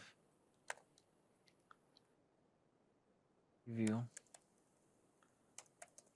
text, yeah, dot lower df dot head. See, all the data is in like lowercase. So I printed just top 10 rows, and like in reviews text column all the are in the lowercase now. So I hope you guys understand till here. If you have any question or any query regarding any code or question till here, like any code, just put as in comments. Our team will shortly provide you the correct solution. And if you need this full code, you can comment down below. Okay. So now the time is come to do sentiment analysis because all the data is sorted. So what will I write here? Let me do it little bit up. Yeah. So I will write from, from Vader sentiment dot Vader sentiment import sentiment intensity analyzer. Okay. F polarity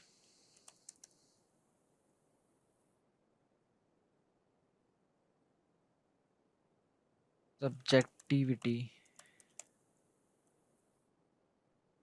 Subjectivity equals to df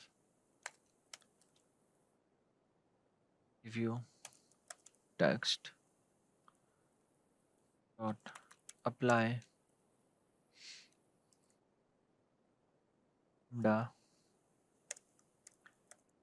text pd dot series.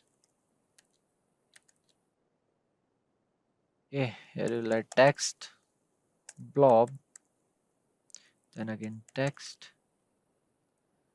dot like sentiment.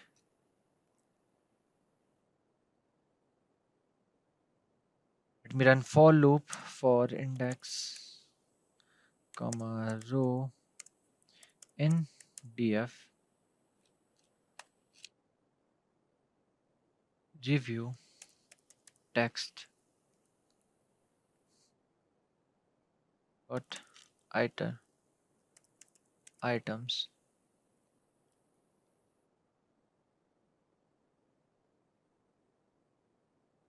for to sentiment intensity analyzer dot polarity scores row negative score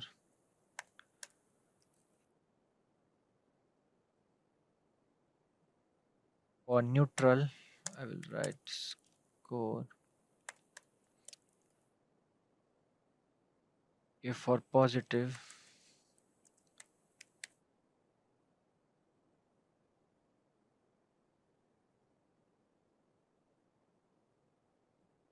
if this is something crazy, if negative is greater than positive, then df dot location index comma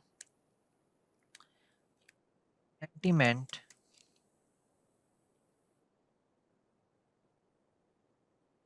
equals to negative.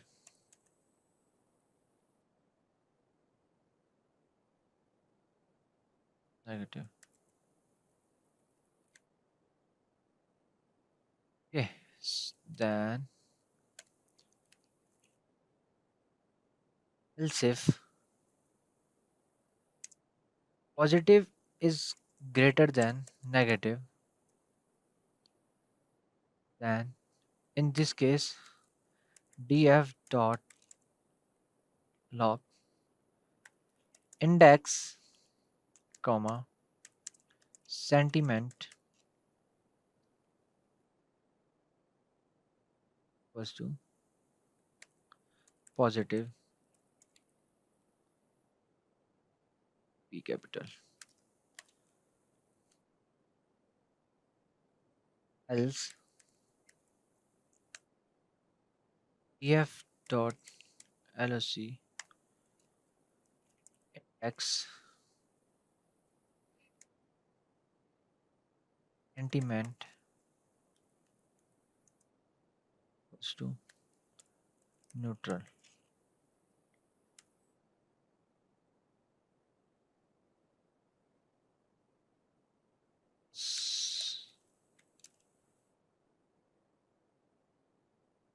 Okay, so like this is for sentiment analysis, and text blob this thing like text blob, this blob. Okay, it's blob. A text blob will return polarity and subjectivity. Polarity indicates your mood, that is, whether it is positive or negative or neutral. It returns a value between 0 and 1. The closer to 1, the more positive. And the closer to 0 is more negative. Okay, let me run this. It will take a little bit time because this sentiment. Okay, it is getting error. Like module panda has no attribute series. Okay, which one? Text box. Text. Yeah, sentiment.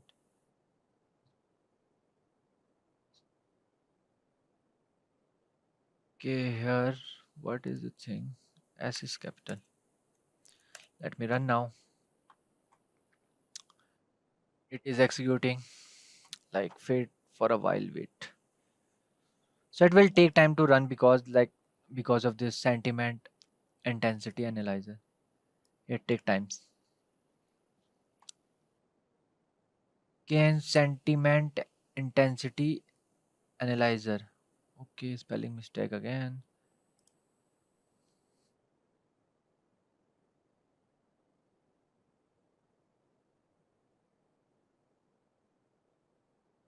Why index? Index is not defined.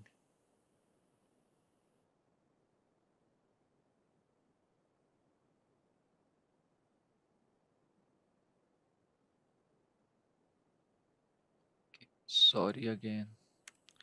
Index. It will run, I guess, because everything seems good. Negative, positive, and this else.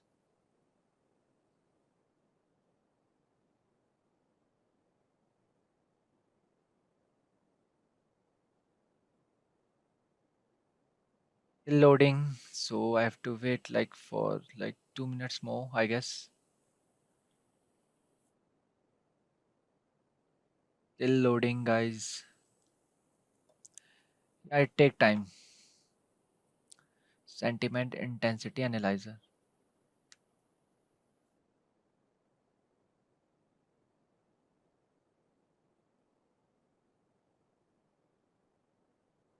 So let me tell you again, sentiment analysis, like this text blob will return polarity and subjectivity.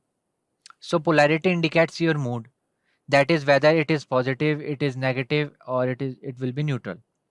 It returns a value between 0 and 1. The closer to 1, the more positive. The closer to 0, more negative. Okay, I guess it's still running.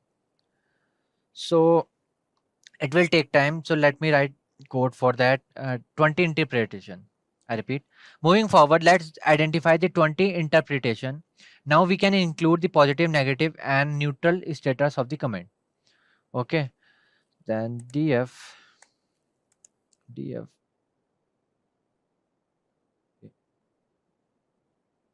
sentiment equals to positive thought loose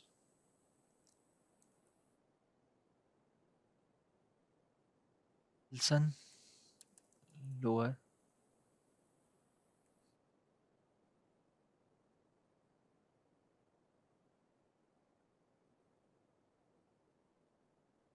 sending equals to false. Okay. Dot head, it's 5. If I will run, it may give errors to me because it's still running here, it's still loading.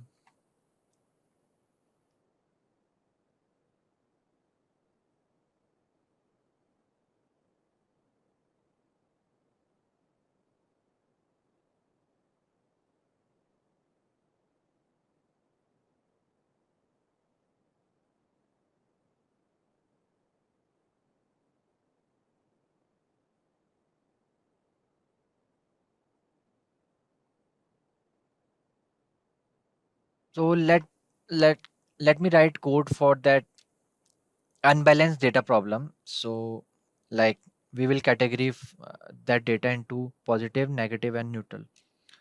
Okay, so categorical variable summary df element. Yeah, it came like this because of this.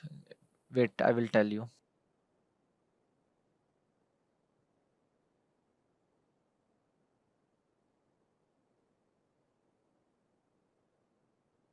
Yeah. So here you can see the pie chart distributed in negative, positive, and neutral emotions. Okay. Or you can say ratings. And here you can see the bar chart also. So, and you can see the percentage distributed in each, like in positive, negative, and neutral one. So, I hope you guys must understood the concept of sentiment analysis, how we can implement it using Python. Hello everyone, and welcome to this really interesting video on football data analysis project using Python. This is going to be a live tutorial. Now, in this video, we'll be performing a hands-on demonstration on analyzing and visualizing the English Premier League dataset for the 2020-2021 season, which is the last season of EPL. Let me show you the datasets first that we'll be using for our demo session. Alright, so here is the EPL 2020-2021 season dataset that we'll be using for our demo. So the first column, you can see the names of the different players that play in the English Premier League. So we have around 532 players participating in the EPL last season. Then the second column is about the club they belong to. You can see we have the different clubs. First is Chelsea, we have Manchester City, Man United, Liverpool, Leicester, West Ham United, Tottenham, Arsenal. And if I scroll down, you can see the other clubs such as the clubs like Aston Villa, we have Everton, Wolverhampton Wanderers, we have Crystal Palace and others.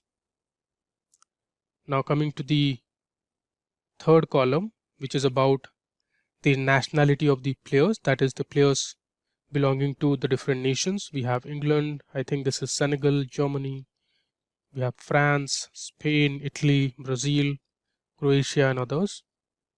Now the fourth column is about position, that is the position at which these players play at. Now you can see some of the players play at different positions. They can play for two different positions, like for example Mason Mount from Chelsea plays as a midfielder as well as a forward. Now Edouard Mendy is a goalkeeper, DF is for defender, so on and so forth. Now next we have the age of the players. We have the total number of matches played by each player in the last season of EPL. Then we have the total number of starts the player got, that is whether the player was part of the playing 11 or not. Then we have the total number of minutes the player had played in the last season of EPL. This is the total number of minutes the player had played. Next we have the total number of goals scored by each player. We have the total number of assists given by each player. Then we have passes attempted, the percentage of passes completed. Up next we have total number of goals scored from penalties, and then we have total number of penalties that were taken. Now we have two different columns, XG and XA.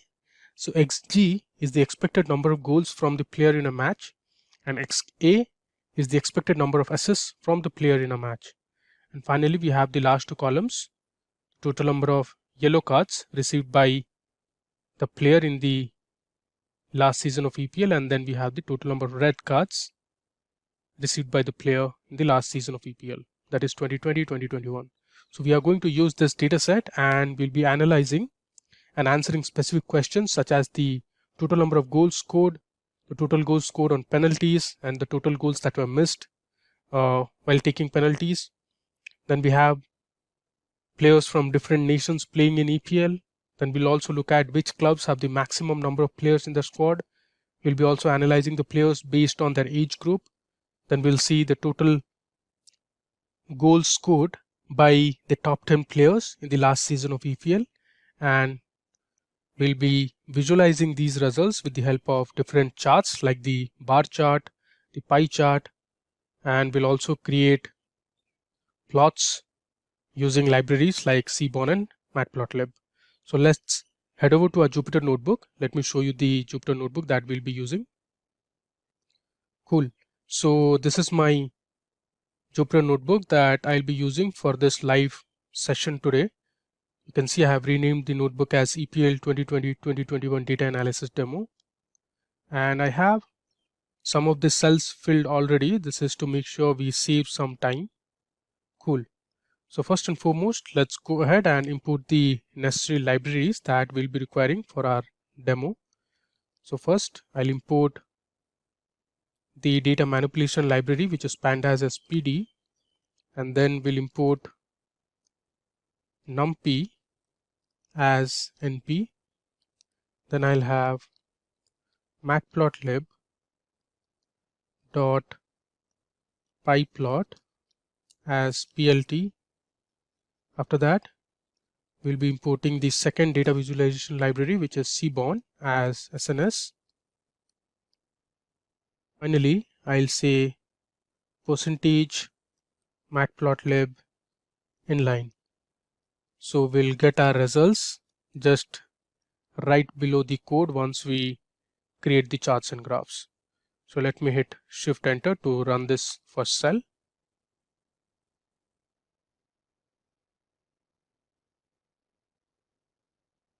Alright, you can see we have successfully imported the different libraries. Now the next step is to load our EPL dataset. So I'll create a variable called EPL_df, which essentially stands for data frame.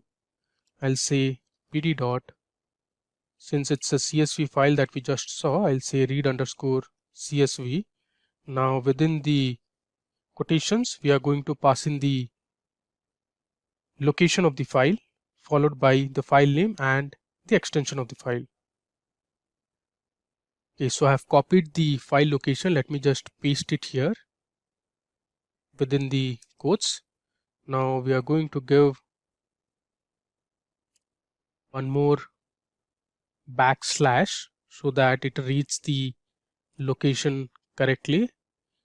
I guess you don't have to do this if you are on a Linux or Mac system.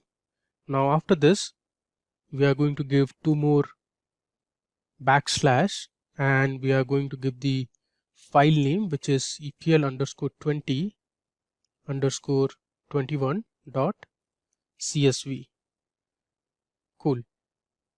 Now the next line, I am going to print the head of the data frame, that is the first 5 rows of the data frame, that is EPL_df.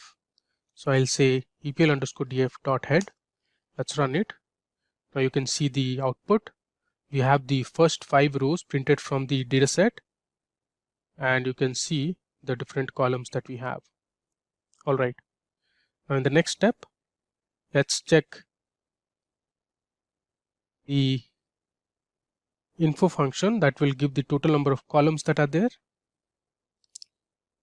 as well as display the total non-null values in each of the columns. So I'll say EPL_df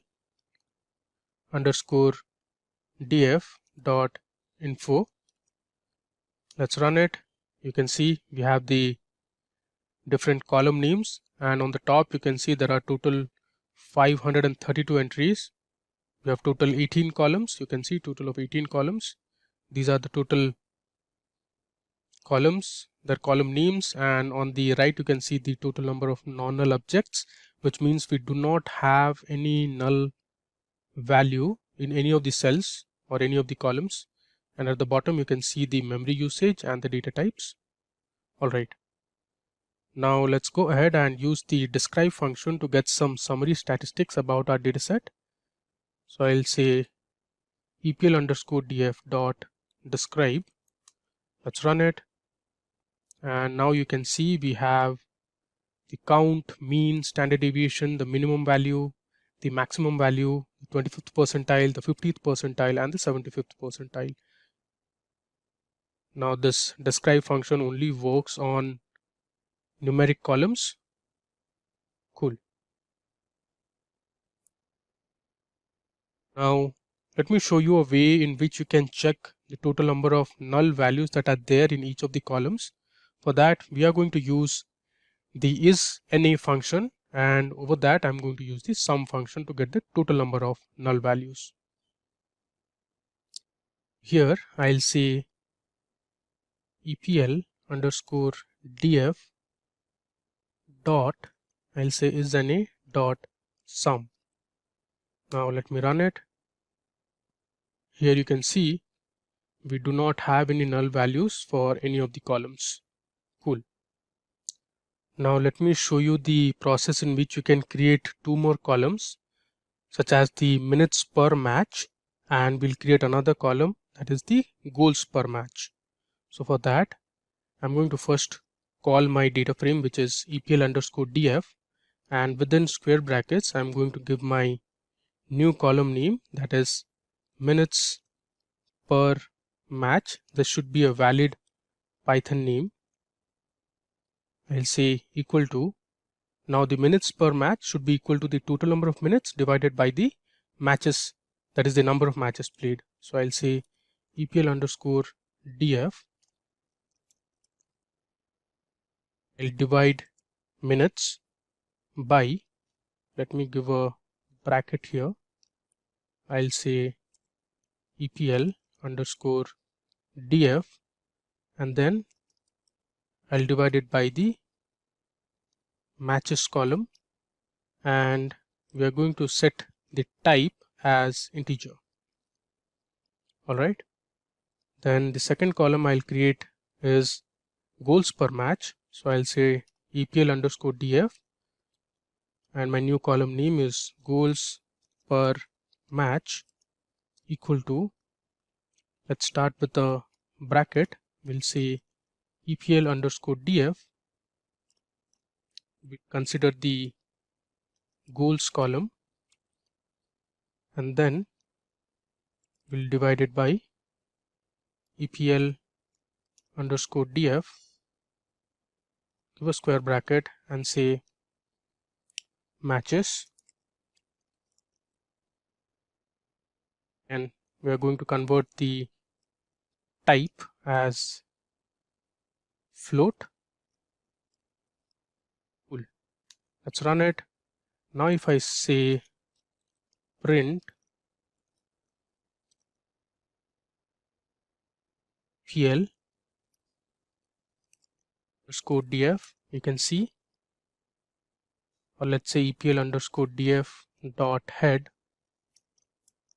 to print the first 5 rows. Here you can see we have created 2 more columns. Let me just remove this print statement and we'll run it again. Now you can see we have created 2 more columns, that is the minutes per match for each of the different players, and then we have the goals per match for each of the different players. Alright, now in the next cell we are going to calculate the overall total goals that were scored in the 2021 or 2020-2021 EPL season. So let's see total goals. I'll create a variable called total underscore goals equal to, I'll say EPL underscore df. We're going to take the goals column, and then I'm going to use the sum function. Now let's print the total goals. If you hit tab, it will autocomplete. Let me run it. Okay, to remove goals. Now you can see there were total 986 goals that were scored in the last season of English Premier League. Now let's find out of this 986 goals, how many goals were scored in penalties. So for that, we are going to use the penalty underscore goals column. I'll create a variable called total underscore penalty is equal to, we'll say EPL underscore df, and then we are going to consider the penalty underscore goals column. Then I'll say dot sum to find the total number of goals that were scored in penalties. If you hit tab, it will give you a prompt. Let me select the second one. Okay. Run it. There you go. Here you can see out of 986 total goals that were scored in the EPL last season, 102 goals were scored out of penalties. Now in the next analysis, we are going to see the total number of penalty attempts that were taken and how many converted. So for that, let's create another variable called total underscore penalty attempts equal to, now this should be the penalty attempted column. So I'll say EPL underscore df. We are going to consider the penalty underscore attempted column. Say dot sum to find the total number of penalties that were taken, and we're going to use the print statement. Let me hit tab and I'll select penalty attempts. Let's run it. So overall 125 penalties were taken, out of which 102 got converted, the rest all were missed. We are going to create our first plot in our live analysis about the EPL 2020-2021 season. So we are going to create a pie chart for penalties scored and missed.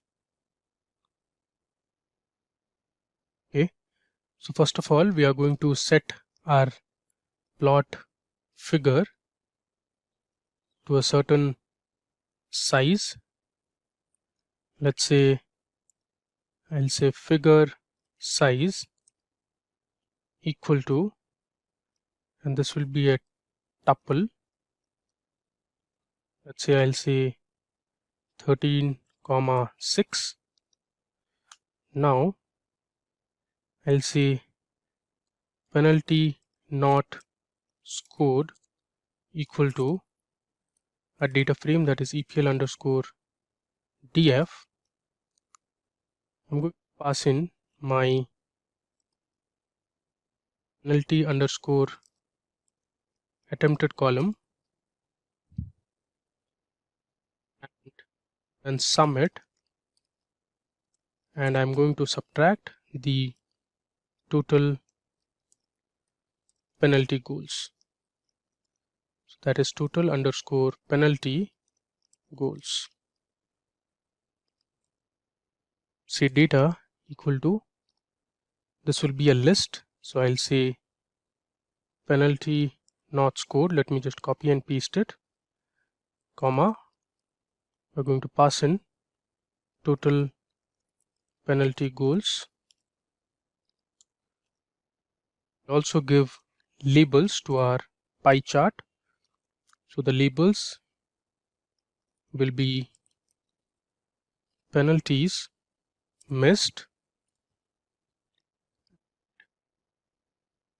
penalties scored. Make sure you put it within quotations.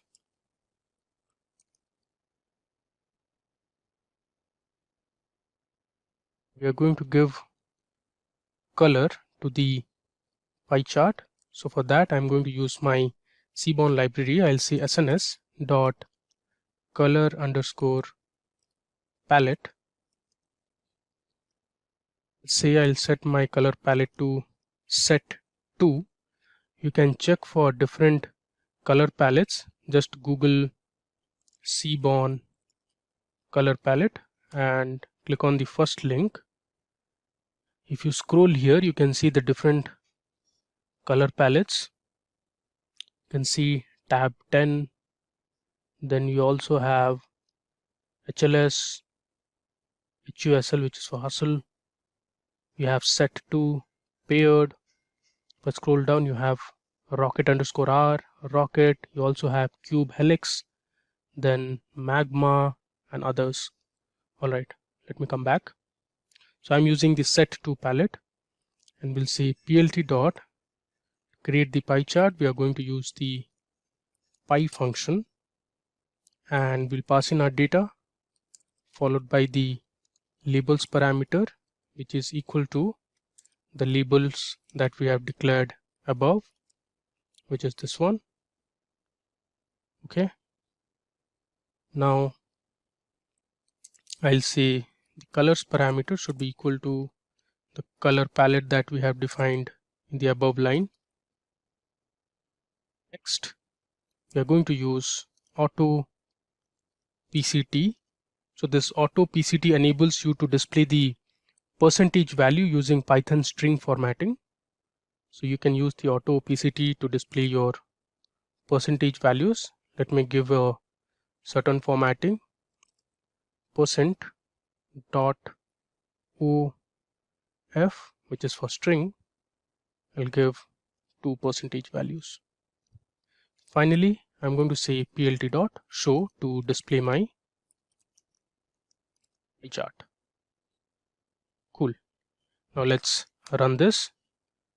Okay, there is an error here, which is plot dot figure. This should be plot dot figure and not underscore. There you go. You can see we have our first visualization for the 2021 EPL data analysis demo. You can see 82% of penalties were scored while 18% were missed. Now next, we're going to find the total number of unique positions for which each of the players play for. That is, this will also tell us the total number of positions that are there in football. So I'll say EPL underscore DF. Let's consider the position column, and I'm going to use the unique function to find the total number of unique positions that are there, such as the center forward, midfielder, defenders, goalkeepers, etc. If I run it, you see here we have goalkeeper, midfielder and forward, forward, defender, midfielder, defender and midfielder, etc. Now you can see some of the positions are a combination of 2 positions, which means a few of the players play for 2 different positions on the pitch. All right. Moving forward, we are going to see the total number of forward players that played in the last season of EPL. So for that, I'm going to say EPL underscore DF. Again, within square brackets, I'll say EPL underscore DF, and we are going to consider the position column, basically subsetting the data frame to derive valuable information. Now this should be equal to my value, which is FW, that is forward. Let's run it. There you go. So here, if I scroll down, you can see the different players that played for. There are total 81 rows, which means 81 players in the EPL played as forwards. You can see Timo Werner from Chelsea, Tammy Abraham, who currently plays for Roma in Italy. We have Oliver Giroud, then we have Raheem Sterling. Also have Billy Sharp from Sheffield United and Daniel also. Next question that we are going to answer is, we'll see the players from different nations. So we'll see in EPL what are the nations or the total number of nations from which players come from. So I'm going to use this function called numpy.size, and within brackets I'll say EPL underscore DF. We're going to consider the nationality column to find the count. So I'll say nationality, and we are going to use the unique function to get the total number of unique nations from which the players play in the EPL. If I run it, you can see here there are total 59 nations from which the different players play from. Now let's see the most players come from which nations. For that, I'm going to create a variable called nationality equal to, I'm going to use my data frame EPL_df followed by the group by function. First, we are going to group by nationality column, and then I'll say dot size, and we are going to sort values in ascending order. So for that, I'm going to use the ascending parameter and I'll set it to false, which means we are going to print in descending order and not ascending. Next, I'll say nationality dot head, since I want to know the top 10 nations from which most of the players come from.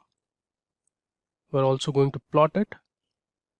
This should be a bar chart, so I'll say kind equal to bar. Let's give a figure size equal to, let's say 12,6, and now I'm going to say color equal to, we're again going to use the Seaborn color palette, so I'll say sns dot color underscore palette. This time we are going to choose, let's say, magma. All right, I think everything is fine. Let's just run it. Great. Now if I scroll down, you can see the different nationalities, the top 10 nations from which the most players come from. Of course, since EPL is in England or is hosted in England, so most of the players are from England. Then we have the most number of players playing from France, Brazil, Spain. This is Ireland, I guess. Then we have Portugal, Scotland, Netherlands, Wales, and Belgium. Cool.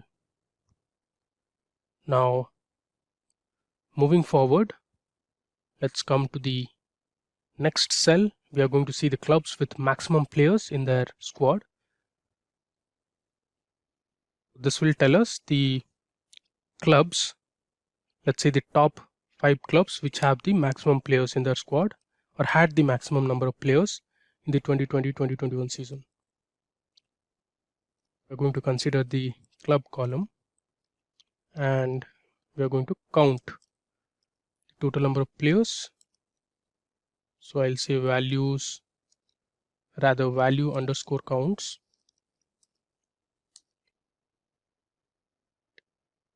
Let's use the n largest function to get the top 5 clubs, and we are going to plot it again. This will be a bar chart again, so I'll say kind equal to bar, comma, and we'll say color equal to sns dot color underscore palette. Let's choose a new palette, namely Viridis. So I'll write it correctly, VIRIDIS. Fine. Let's run it, and here you can see we have West Bromwich Albion, which had nearly 30 players in their squad. Then Manchester United, I think they had 29 players in their squad last season. Then Arsenal with the third highest number of players, followed by Southampton and Everton. So last three had the same number of players, close to 29 or 28. All right.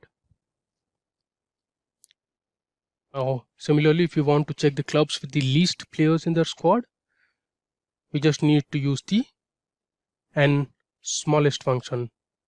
Here I can copy this cell of code. We'll just edit it. Instead of n largest, I'll say n smallest.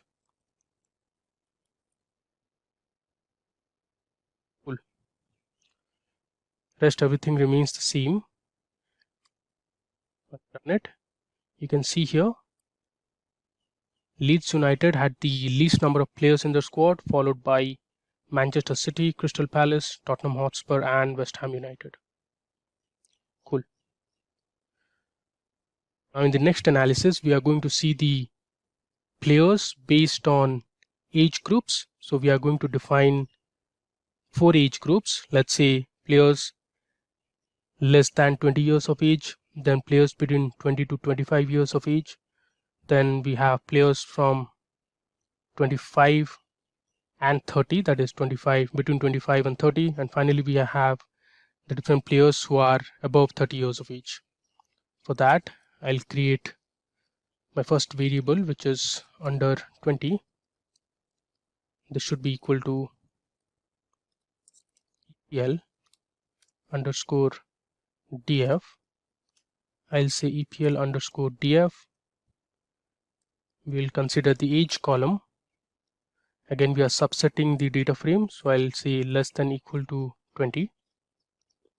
Then we'll have age between 20 underscore 25 equal to EPL underscore df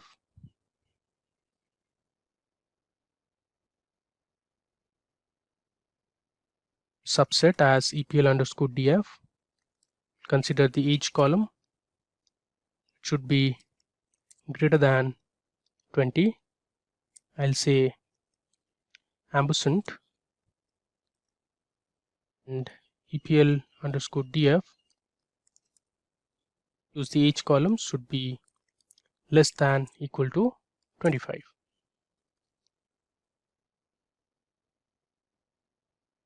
Just copy this. Next, we are going to see for age between 25 and 30. So I'll edit my variable name 25 underscore 30. Here, this should be greater than 25 and less than equal to 30. Cool.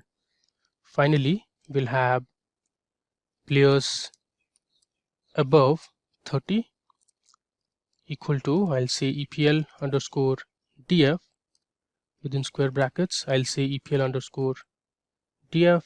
We'll consider the age column should be greater than 30. Cool. Let me run it. And now in the next cell, which is already filled, this is to create the pie chart for the above age groups that we created to see the players based on different age groups. So this is very similar to creating a pie chart again. So first of all, I'm creating an numpy array for all these 4 variables, and we are going to consider only the name. Then I'm setting my labels as less than equal to 20, greater than equal to 20 and less than equal to 25, greater than equal to 25 and less than equal to 30, and then above 30. I have the title as total players with age groups, let's see. The font size as 20. Cool. Let's run it. And you can see we have our pie chart.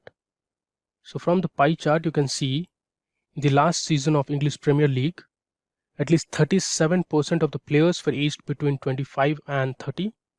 And then we have 35% of players who were between 20 and 25.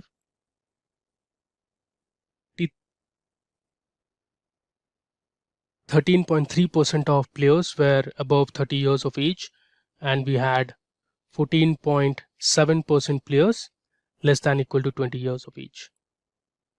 Now, if you were to check the total under 20 players in each club, so for that, I'll say players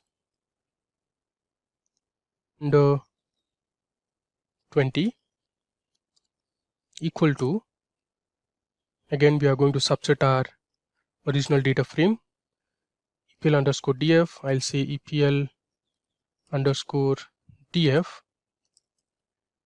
Age should be less than 20. Next, we'll say players underscore under 20.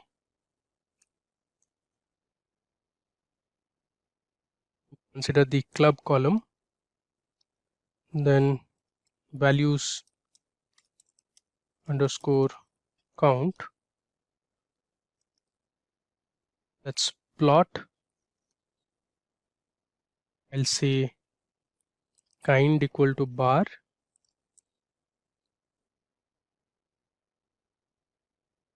Again, we are going to choose the color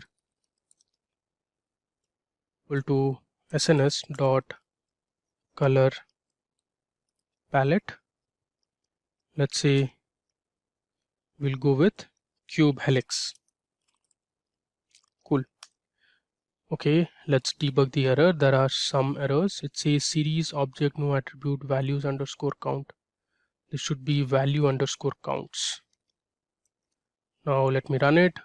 Cool. You can see there are 7 players, or there were total 7 players in the Manchester United club who were less than 20 years of age, followed by 5 players in Wolverhampton Wanderers, then Sheffield United, and the rest of the other clubs you can see. Now let's find out all the players who were aged less than 20 in Manchester United. Well, let me just scroll down. Cool. So here I'll see players under 20. Again, we're going to say players under 20 to subset based on club equal to I'll give the value as Manchester United. Run it, and you can see the 7 players that we saw above. Here you could see we had 7 players in Manchester United that were aged below 20, and the names are Mason Greenwood, we have Brandon Williams, Ahmad Diallo, Anthony Alanga, we also have William Thomas Fish. Cool. And you can see that ages here 18, 19, all of them are less than 20 years of age. And similarly, you can also check for other club. Let's say you want to see the under 20 players in Chelsea. We just need to replace or subset our club for Chelsea. There are only 2 players who were aged less than 20, Callum Hudson-Odoi and Billy Gilmore. Cool. We're going to create a plot to see the average age of players in each club. So for that, I'll say plt.figure.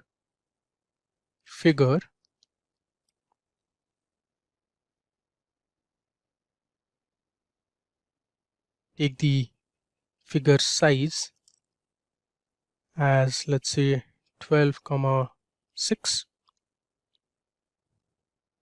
Then we're going to use the Seaborn library and the box plot this time.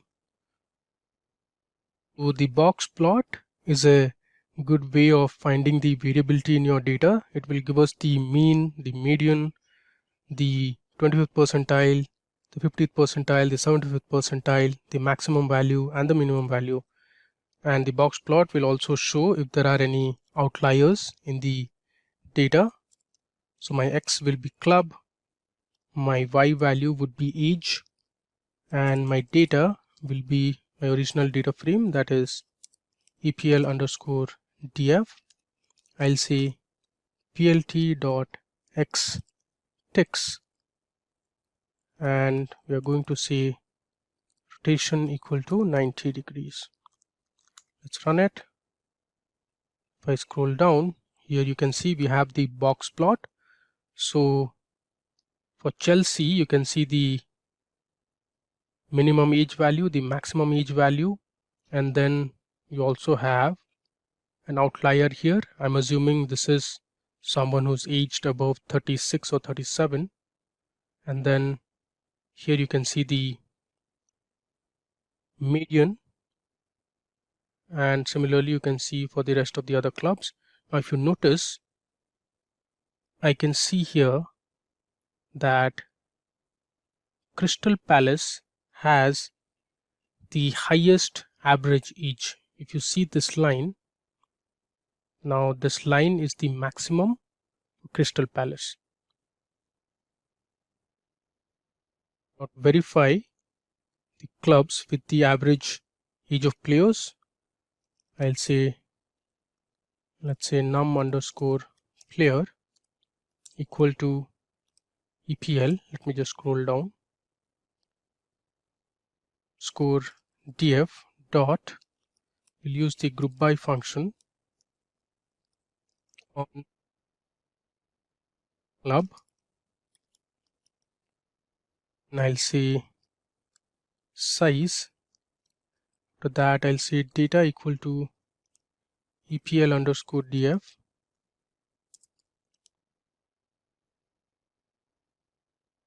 dot,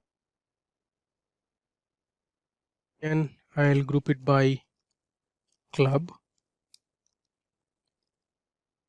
Say age dot sum, and we are going to divide it by the variable that we created above, that is num underscore player. Finally, I'll say data dot sort underscore values ascending equal to false.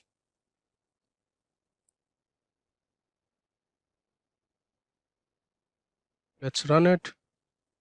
Okay, it has thrown an error. It says sort underscore values got an unexpected keyword argument ascending. Okay, there's a spelling mistake. This should be ascending. There you go. So as we saw above in the box plot, now here you can see Crystal Palace has the highest average age in that team, which is 28.3 years. Then we have West Ham United, followed by Burnley. Now if I scroll down, Manchester United had the least average age of players. That means they had a very young team that played in the 2020-2021 season. After that, there were West Ham, Aston Villa and other clubs. Great. Now in this cell, we are going to find the total assists from each club. For that, I'm going to group by club, and we are going to find the sum over the assists column. After that, I'm going to create a bar plot. In the x-axis, we'll have the club names. On the y-axis, we have the total number of assists. Then I'm setting the palette, the color palette, to set to. We have an X label, we have a Y label, we have the font size for the labels. I'm going to rotate the x-axis labels by 75 degrees. We have the figure size set and the title as plot of clubs versus the total. This should be assists. Let me run it, and you can see here we have the total number of assists for each of the clubs. As you can see, Manchester City had the highest number of assists, which were above 50 or around 55. Cool. Let's see the players who gave the most assists in the last season of EPL. So for that, I'll create a variable called top 10 assists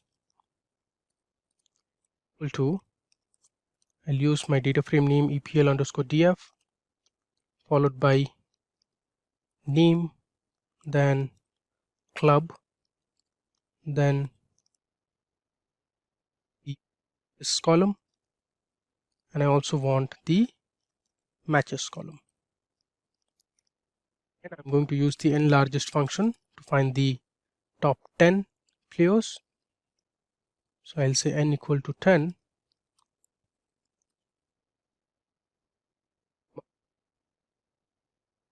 columns equal to assists.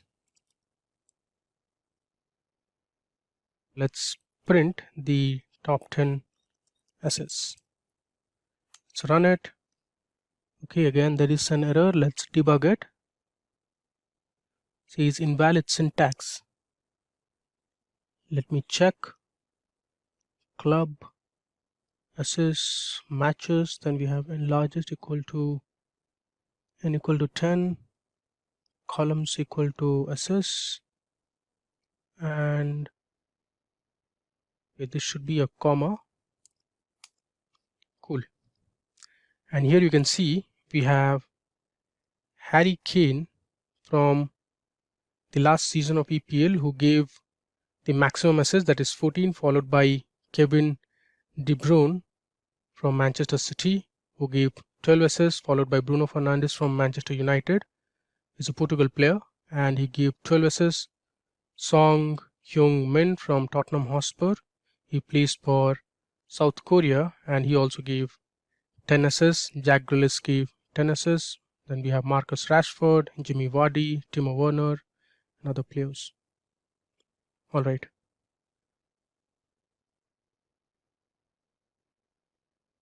Now in the current cell, which is already filled, we are going to find the total goals from each club. Earlier we saw the total assists from each club. Now this will show us the total goals from each club. If I run it, now you can check.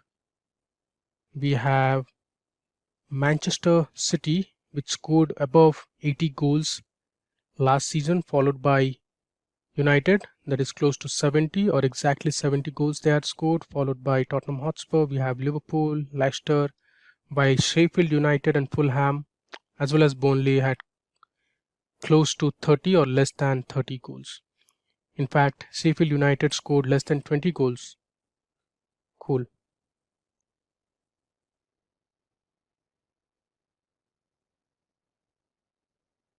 Next, we are going to check the most goals by players. So I'll say top underscore 10 underscore goals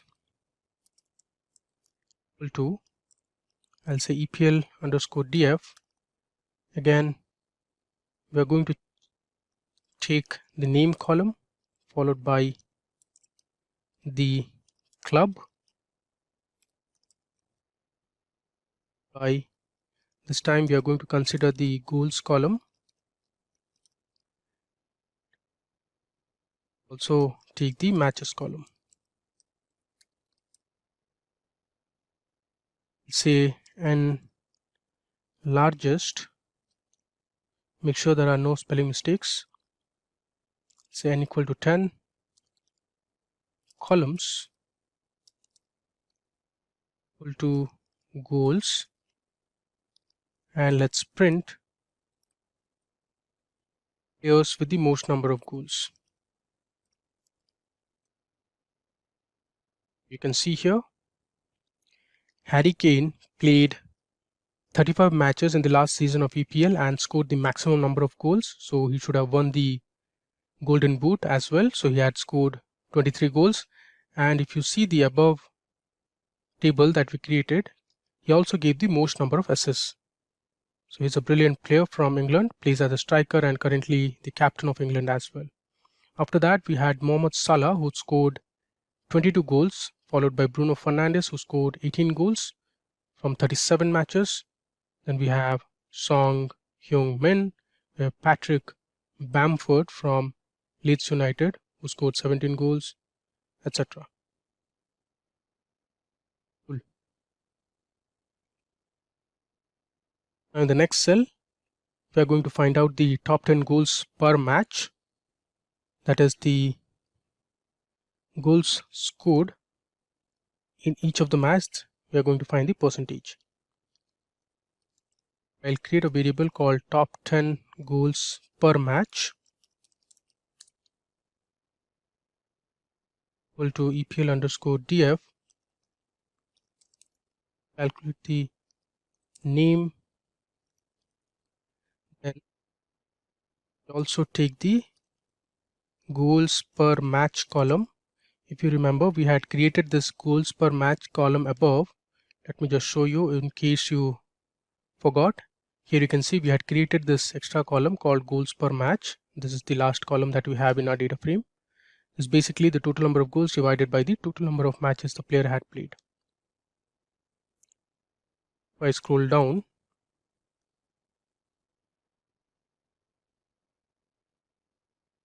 we are going to take the name column, the goals per match. Next, we'll consider the matches column, and then we'll also take the goals column. Dot, I'll use the n largest function and say n equal to 10, comma, columns equal to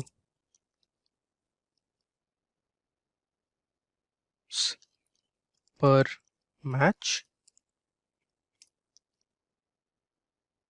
Finally, let's print the top 10 goals per match.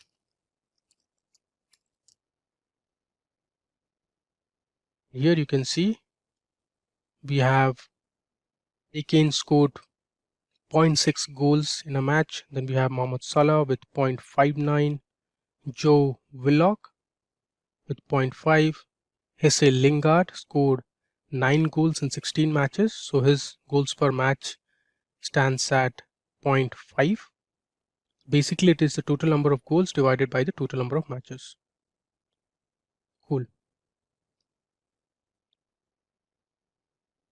In the next cell, we're going to create a pie chart that will show us the goals with SS and without SS. So I'll start with my pie chart as plt.figure. We'll set the figure size to 14,7. Create a variable called SS equal to, we're going to find the total number of SS. So I'll subset my SS column and I'm going to use the sum function over it. Then I'll see data equal to, we're going to take the total goals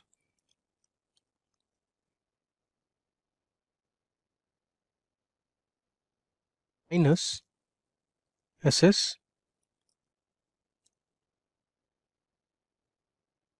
comma, and then we'll have SS. Let's set the labels as well. I'll say labels equal to goals without SS, and next label will be goals with SS.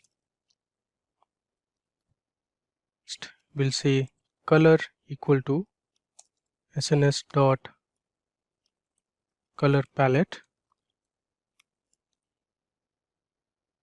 Say I'll take set 1, and finally we are going to use the plt dot pie function, give my data and labels equal to labels, colors equal to the color that we just set above. We'll again use the auto PCT parameter to give the percentage values. I'll say within quotations percentage dot 0 f percentage. Display, I'll say plt dot show. Everything is fine. Let me just recheck it and we'll run it. It says pie got an unexpected error color. This should be colors equal to color. Is not defined. Again, this should be plt dot show. There you go. So you see we have our pie chart, and in the pie chart you can see at least 69% of the goals were scored with SS, and the rest of the 31% goals in the last season of English Premier League were scored without SS. Coming to the final plot in our live demo session on English Premier League data analysis. We are going to see the top 10 players with the most yellow cards. So basically the players who commit the most number of fouls in a game are given a yellow card or a red card.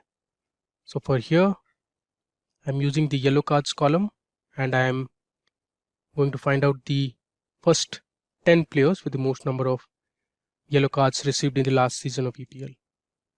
Let's run it.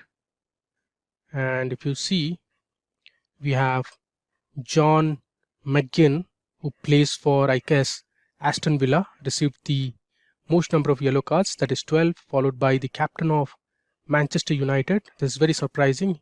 Harry Maguire got 11 yellow cards last season, followed by Conor Gallagher.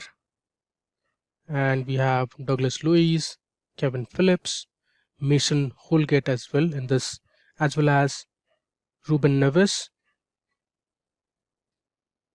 Okay, so that brings us to our live demo session on football data analysis using the English Premier League 2020-2021 dataset. You understood how to load the dataset, and then we explored different functions that are available in NumPy and Pandas. After that, you saw how to create pie charts, bar graphs, and then you also created a box plot. We saw the total number of goals scored by each club, the total number of assists, the players with the highest number of goals, the players with the highest number of assists, then the goals that were scored in penalties and without penalties. All right. Live video session on EPL 2020-2021 data analysis project by Simplilearn.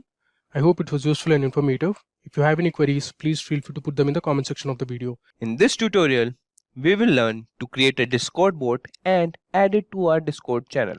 And here, we will learn how to get the following responses from the bot.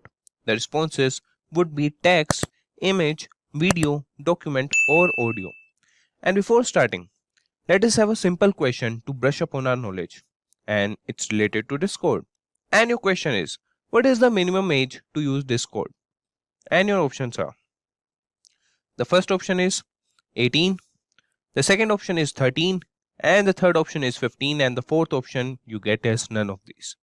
So please answer in the comment section below, pause the video, give it a thought, and answer in the comment section.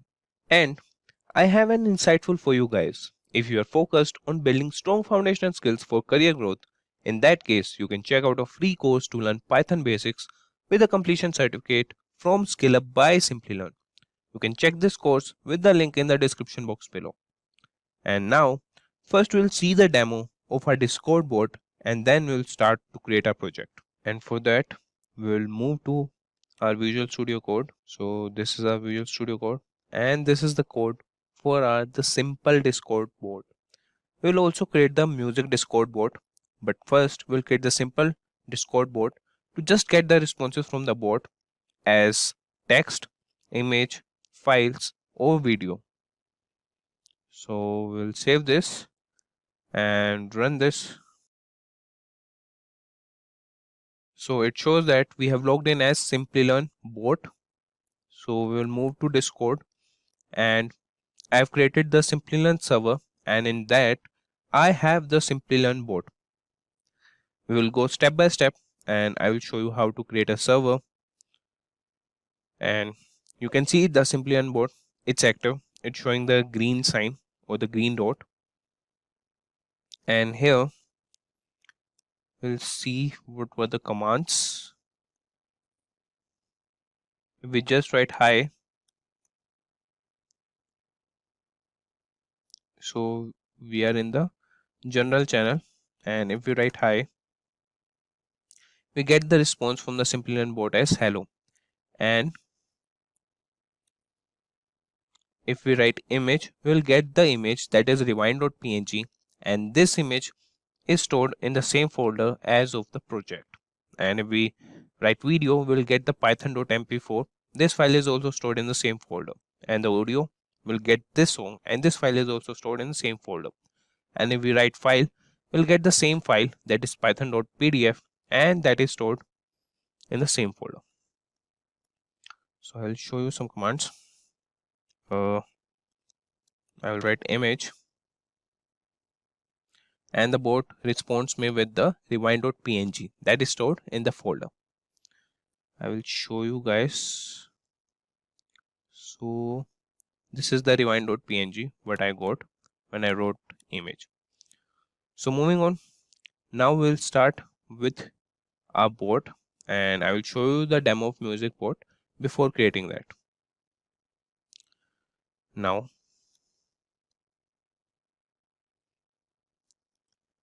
the first thing we will do is create a new folder for our project, and we'll create a folder and name it as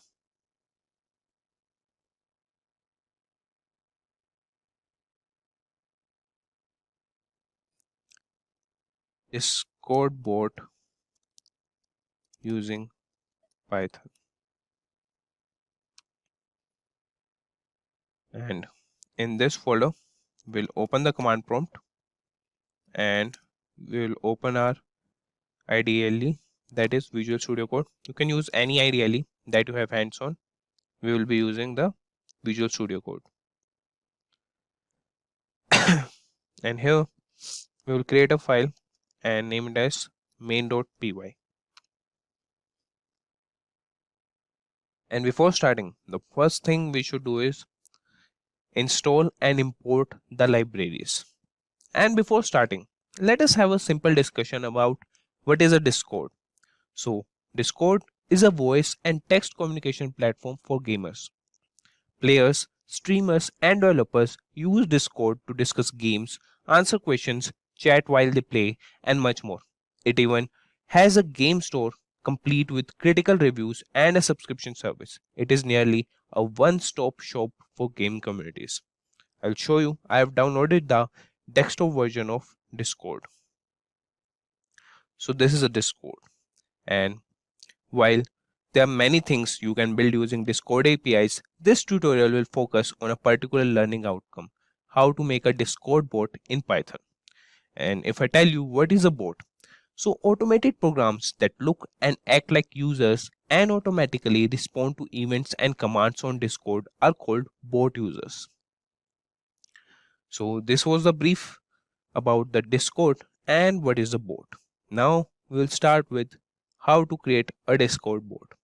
So first, you should have an account on Discord. For that, you could simply go to the Discord website and register for that.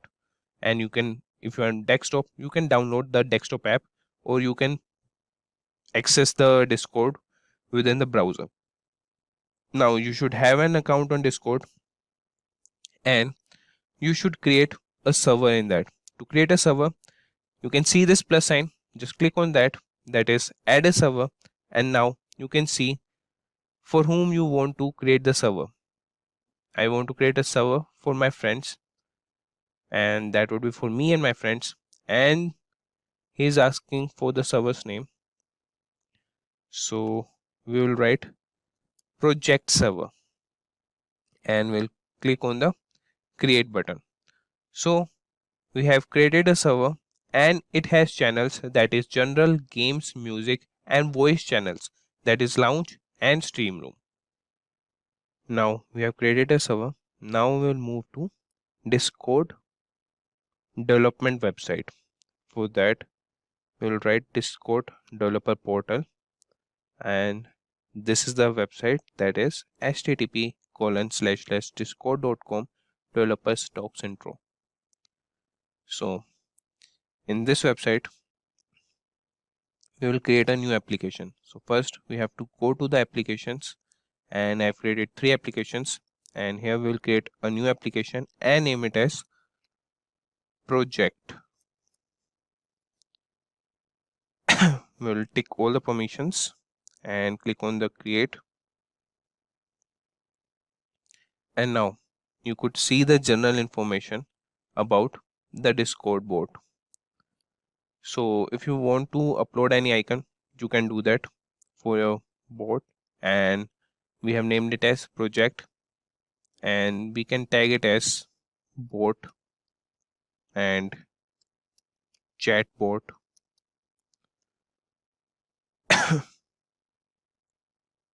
And moving on, now we'll go to the bot. Okay, so first we will save the changes.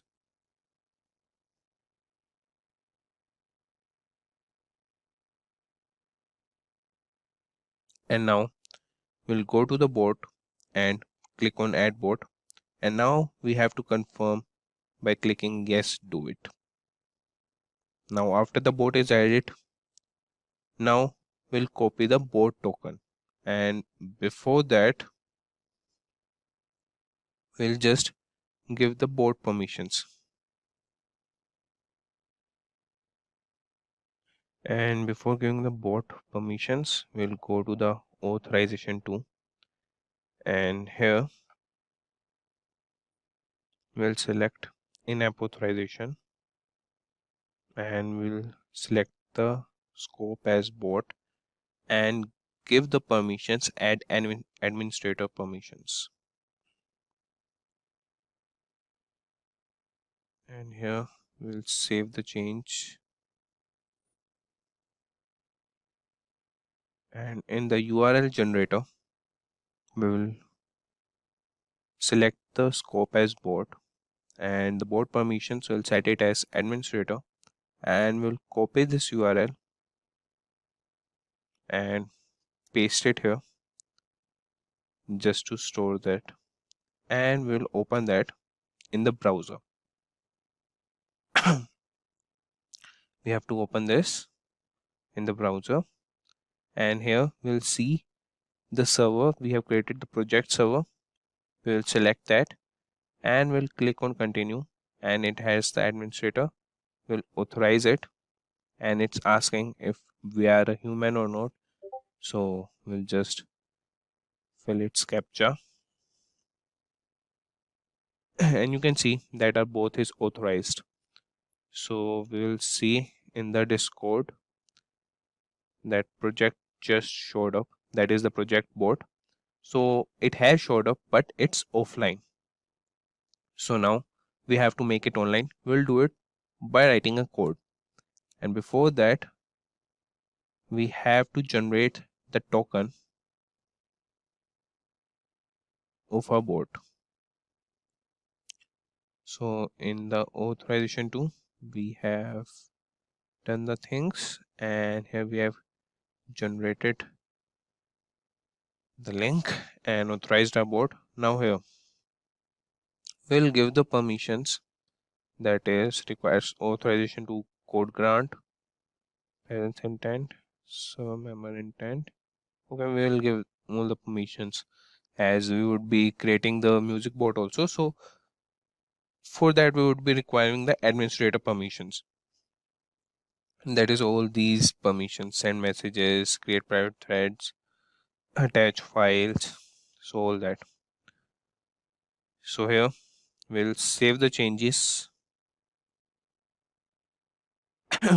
and to get the token of our Discord bot, we'll click on the reset token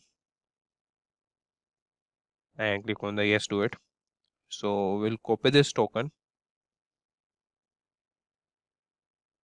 and paste it here. So it's our token, and this was the URL to authorize a Discord bot. So we would be using this token in our code to activate our bot and to get it online. And if you get your token mishandled or you have given to someone, you can just reset it. So after this project I will reset this token, so you guys can't use my token. So moving on, now we will install some libraries. That would be Discord library, and to install that I will show you the simple commands that is present in the browser. You just have to write install Discord Python library. Okay, and this is the official website. You just have to copy the command, move to your command prompt or the terminal of your IDE, and just paste this command and press enter. You can see that the requirement is already satisfied as I have already installed the Discord library. So here I don't have to install it again, and you can do it just by writing the command in the command prompt or in the terminal, and here we are using pip to install the command. Now moving on, after installing the libraries and authorizing our Discord bot, now we'll write code to get our bot online and get some responses from him. So first we'll import the Discord library, and for that we'll write the command import Discord. So here we have imported the Discord, and now first we'll get our bot online, and for that first we'll set the intents, that is Discord dot intents dot all, and after that we will create a variable client, and in that we will call discord dot client, and inside we'll write command prefix. So if you want to give any command, so if it has the prefix that will enter, so a bot would understand that would be exclamation mark, and we'll set the intents, that is intents equal to intents. We have created a variable and set the intents. Now we will create a event that would be client dot event. You could visit the Discord official website and see the documentation of how to install it. That is, if you want to use the pip command, you can use that in Linux, and you could see the voice port by NACL. We will install it for our music board, and you can see this is the quick example to see how we can use the Discord library. So we have set the intents, and now we're gonna make a bot active. So you could just visit the documentation, read it once, and you would understand how this library is functioning and what classes and functions it possesses. So we'll move back to our IDLE, and here we'll create the event.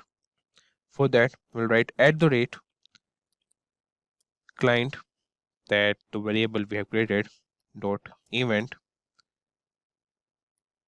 and inside it we'll use async and create a function that is on underscore ready, and here we will print that we have logged in, as if a bot has logged in, it should get printed. We have logged in as the name of the user or our bot. Okay, and we'll write dot format, and inside we'll pass client. Now we'll create another event, that is @ client dot event, and inside we will create another function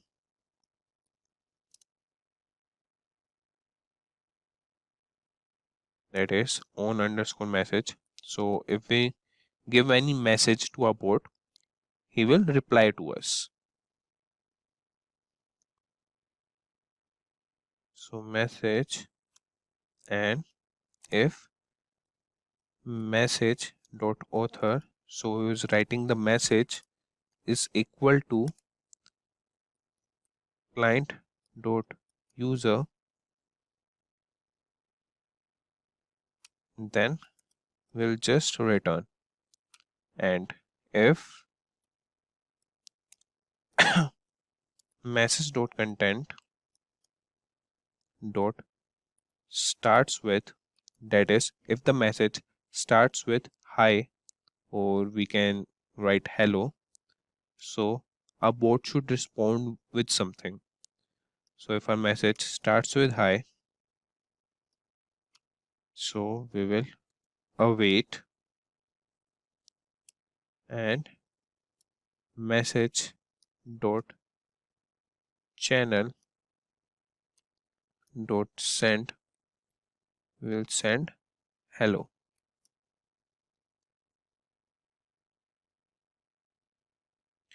And now, to make a bot active, the last thing we have to do is we have to run a token, run a bot with the help of token. So we have copied the token, and that we have copied here. So I'll copy this and paste it in client.run. So we'll save this and run it.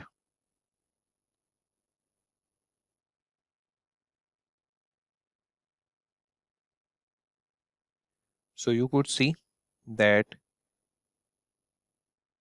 it has shared logging in using static token, and it has shared the session ID that the bot has been logged in, and what we have printed is that we have logged in as project hashtag 7634.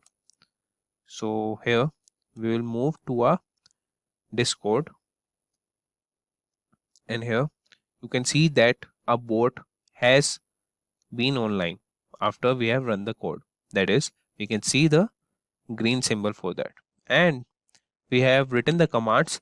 If we write hi to a bot, or the message which starts with hi, it would respond to us. So you could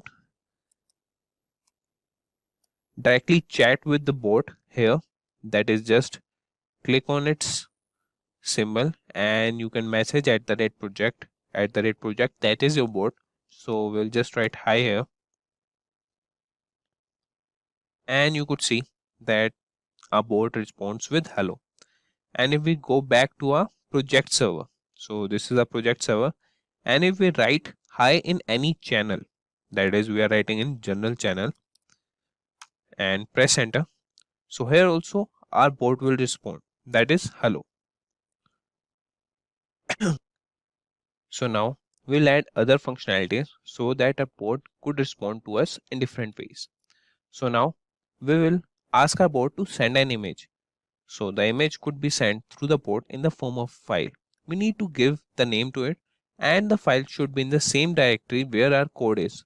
It could be done by running the code that I will just show you. So here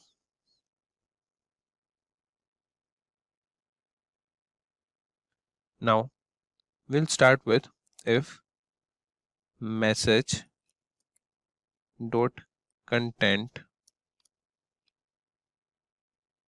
dot starts with image, that is if we have image, oh sorry, that would be here only, that is own message we are writing in the function, that is own message. And if the message dot content starts with image, if the message has image in it, so what we will do is we will write a command, that is await message dot channel, in which channel we have got the command as image from the author. We will write the or send the file, that is the bot will send the file in the same channel, that is message.channel.send, and here we will write the file name. And for that, first we'll see which files. So I have some files that I have used formerly, so that I've stored in new folder. So so these are the files that will ask our bot to return us back. That is the image rewind.png, Python PDF, and the Python MP4 file, and the MP3 file beautiful mistakes. So we will copy all these and paste in our directory, in the same directory that we are coding, that we are writing a code. Now we'll move back to our Visual Studio Code, and here we'll write the file name, that is file equal to discord dot file, discord dot file, and now the name of the file, that was rewind.png.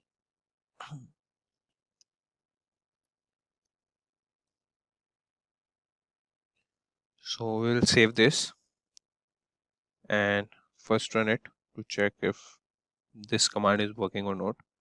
So first we'll kill our terminal, save it, and run it, and we can see that it has given the session ID and we have logged in as project bot. We will move to our Discord, and here we'll write image in the channel and you can see that our bot responded with the rewind.png image. So our command is working fine. Now after running this code, that is the type image in the channel, now the bot will respond with the image that we have given in the file, and we have seen that now we'll get the video, audio, and a PDF file through the bot. Now to get these, first we must share the file name in the file section for the file that we need to share through the bot in order to acquire the video, audio, or the file. Now we need to keep that file in the same directory where our code is there. As we have seen that we have kept that in the same folder. Now we will write the commands for video, audio, and the PDF file. Now first we'll write the command for video, and that is if message.content dot start with, that is video,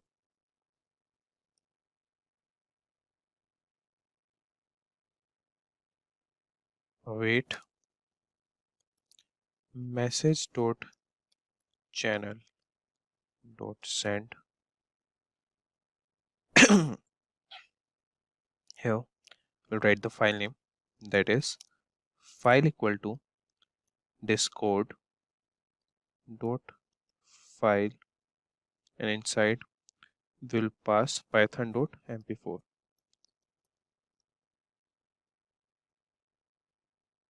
and that would be in the inverted commas.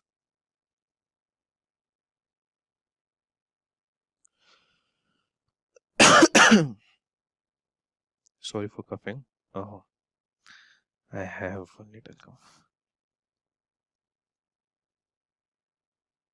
Now we have set for the video. Now we'll set for the audio file, and for that we'll write the command, that is the same command, and we won't waste any time. We'll just copy it.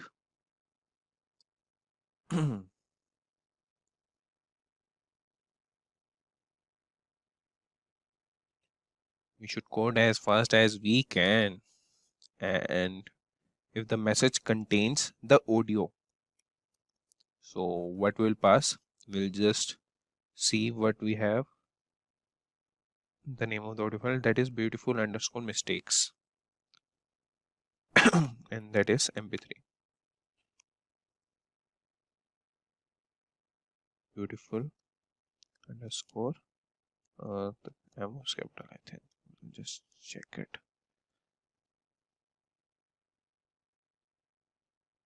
That is, yeah, M is capital. So now we have written for the audio file. Now we'll write for the simple file, that is our PDF. So if our command, that is the command we will give to our board, if it contains the name file, then it will give us python.pdf. Okay. And we'll check the name. Okay, the P is capital for Python. And after that we have client.run. That's it. So we'll save this and first we'll kill our terminal and click on the run button.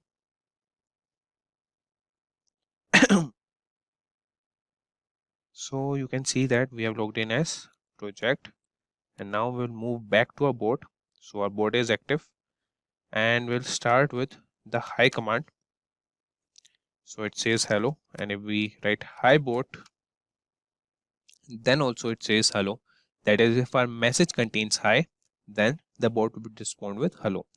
And if we ask him the image, he'll respond us with the image. And if we ask him with the video,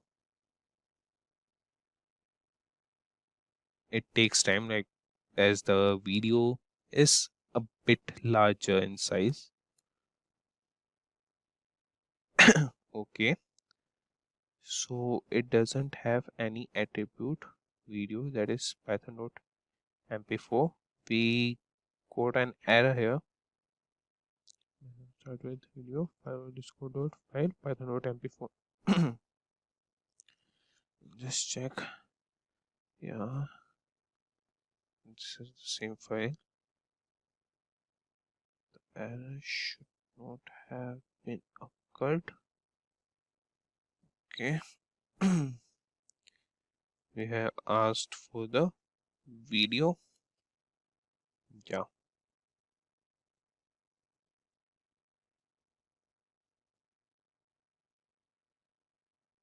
Okay, the error is we have written start with. It starts with. That's why I responded for image but not for video, audio, and the file. Now we'll save this and first we'll kill the terminal and run the code again. We can see the session ID and it has logged in. Now we'll move back to our project and now we'll ask the bot for video. Now we'll see what it responds. Yeah, you can see that it has responded with the video.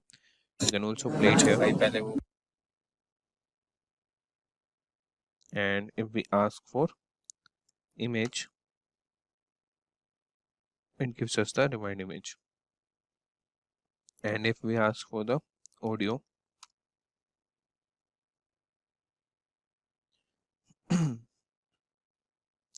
it has shared the audio, that is beautiful underscore mistakes. And we ask for the file please.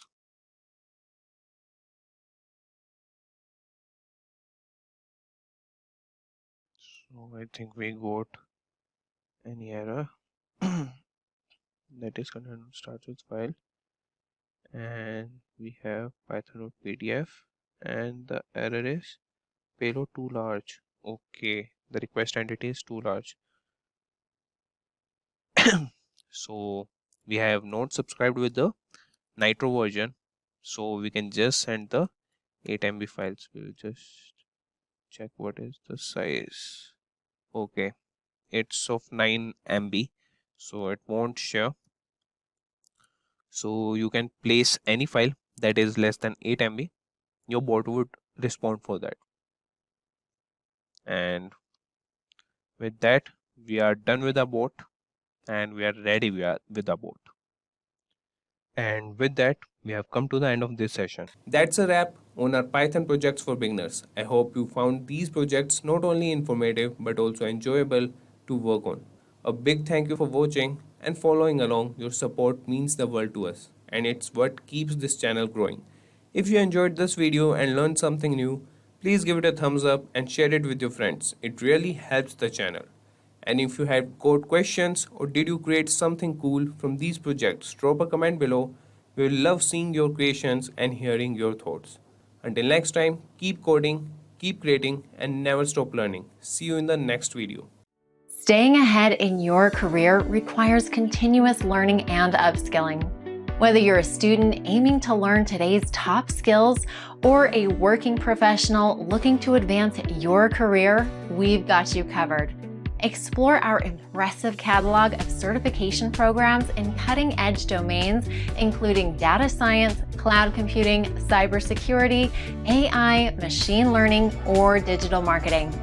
Designed in collaboration with leading universities and top corporations, and delivered by industry experts, choose any of our programs and set yourself on the path to career success.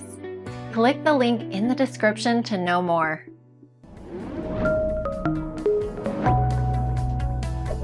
Hi there, if you like this video, subscribe to the Simplilearn YouTube channel and click here to watch similar videos. To nerd up and get certified, click here.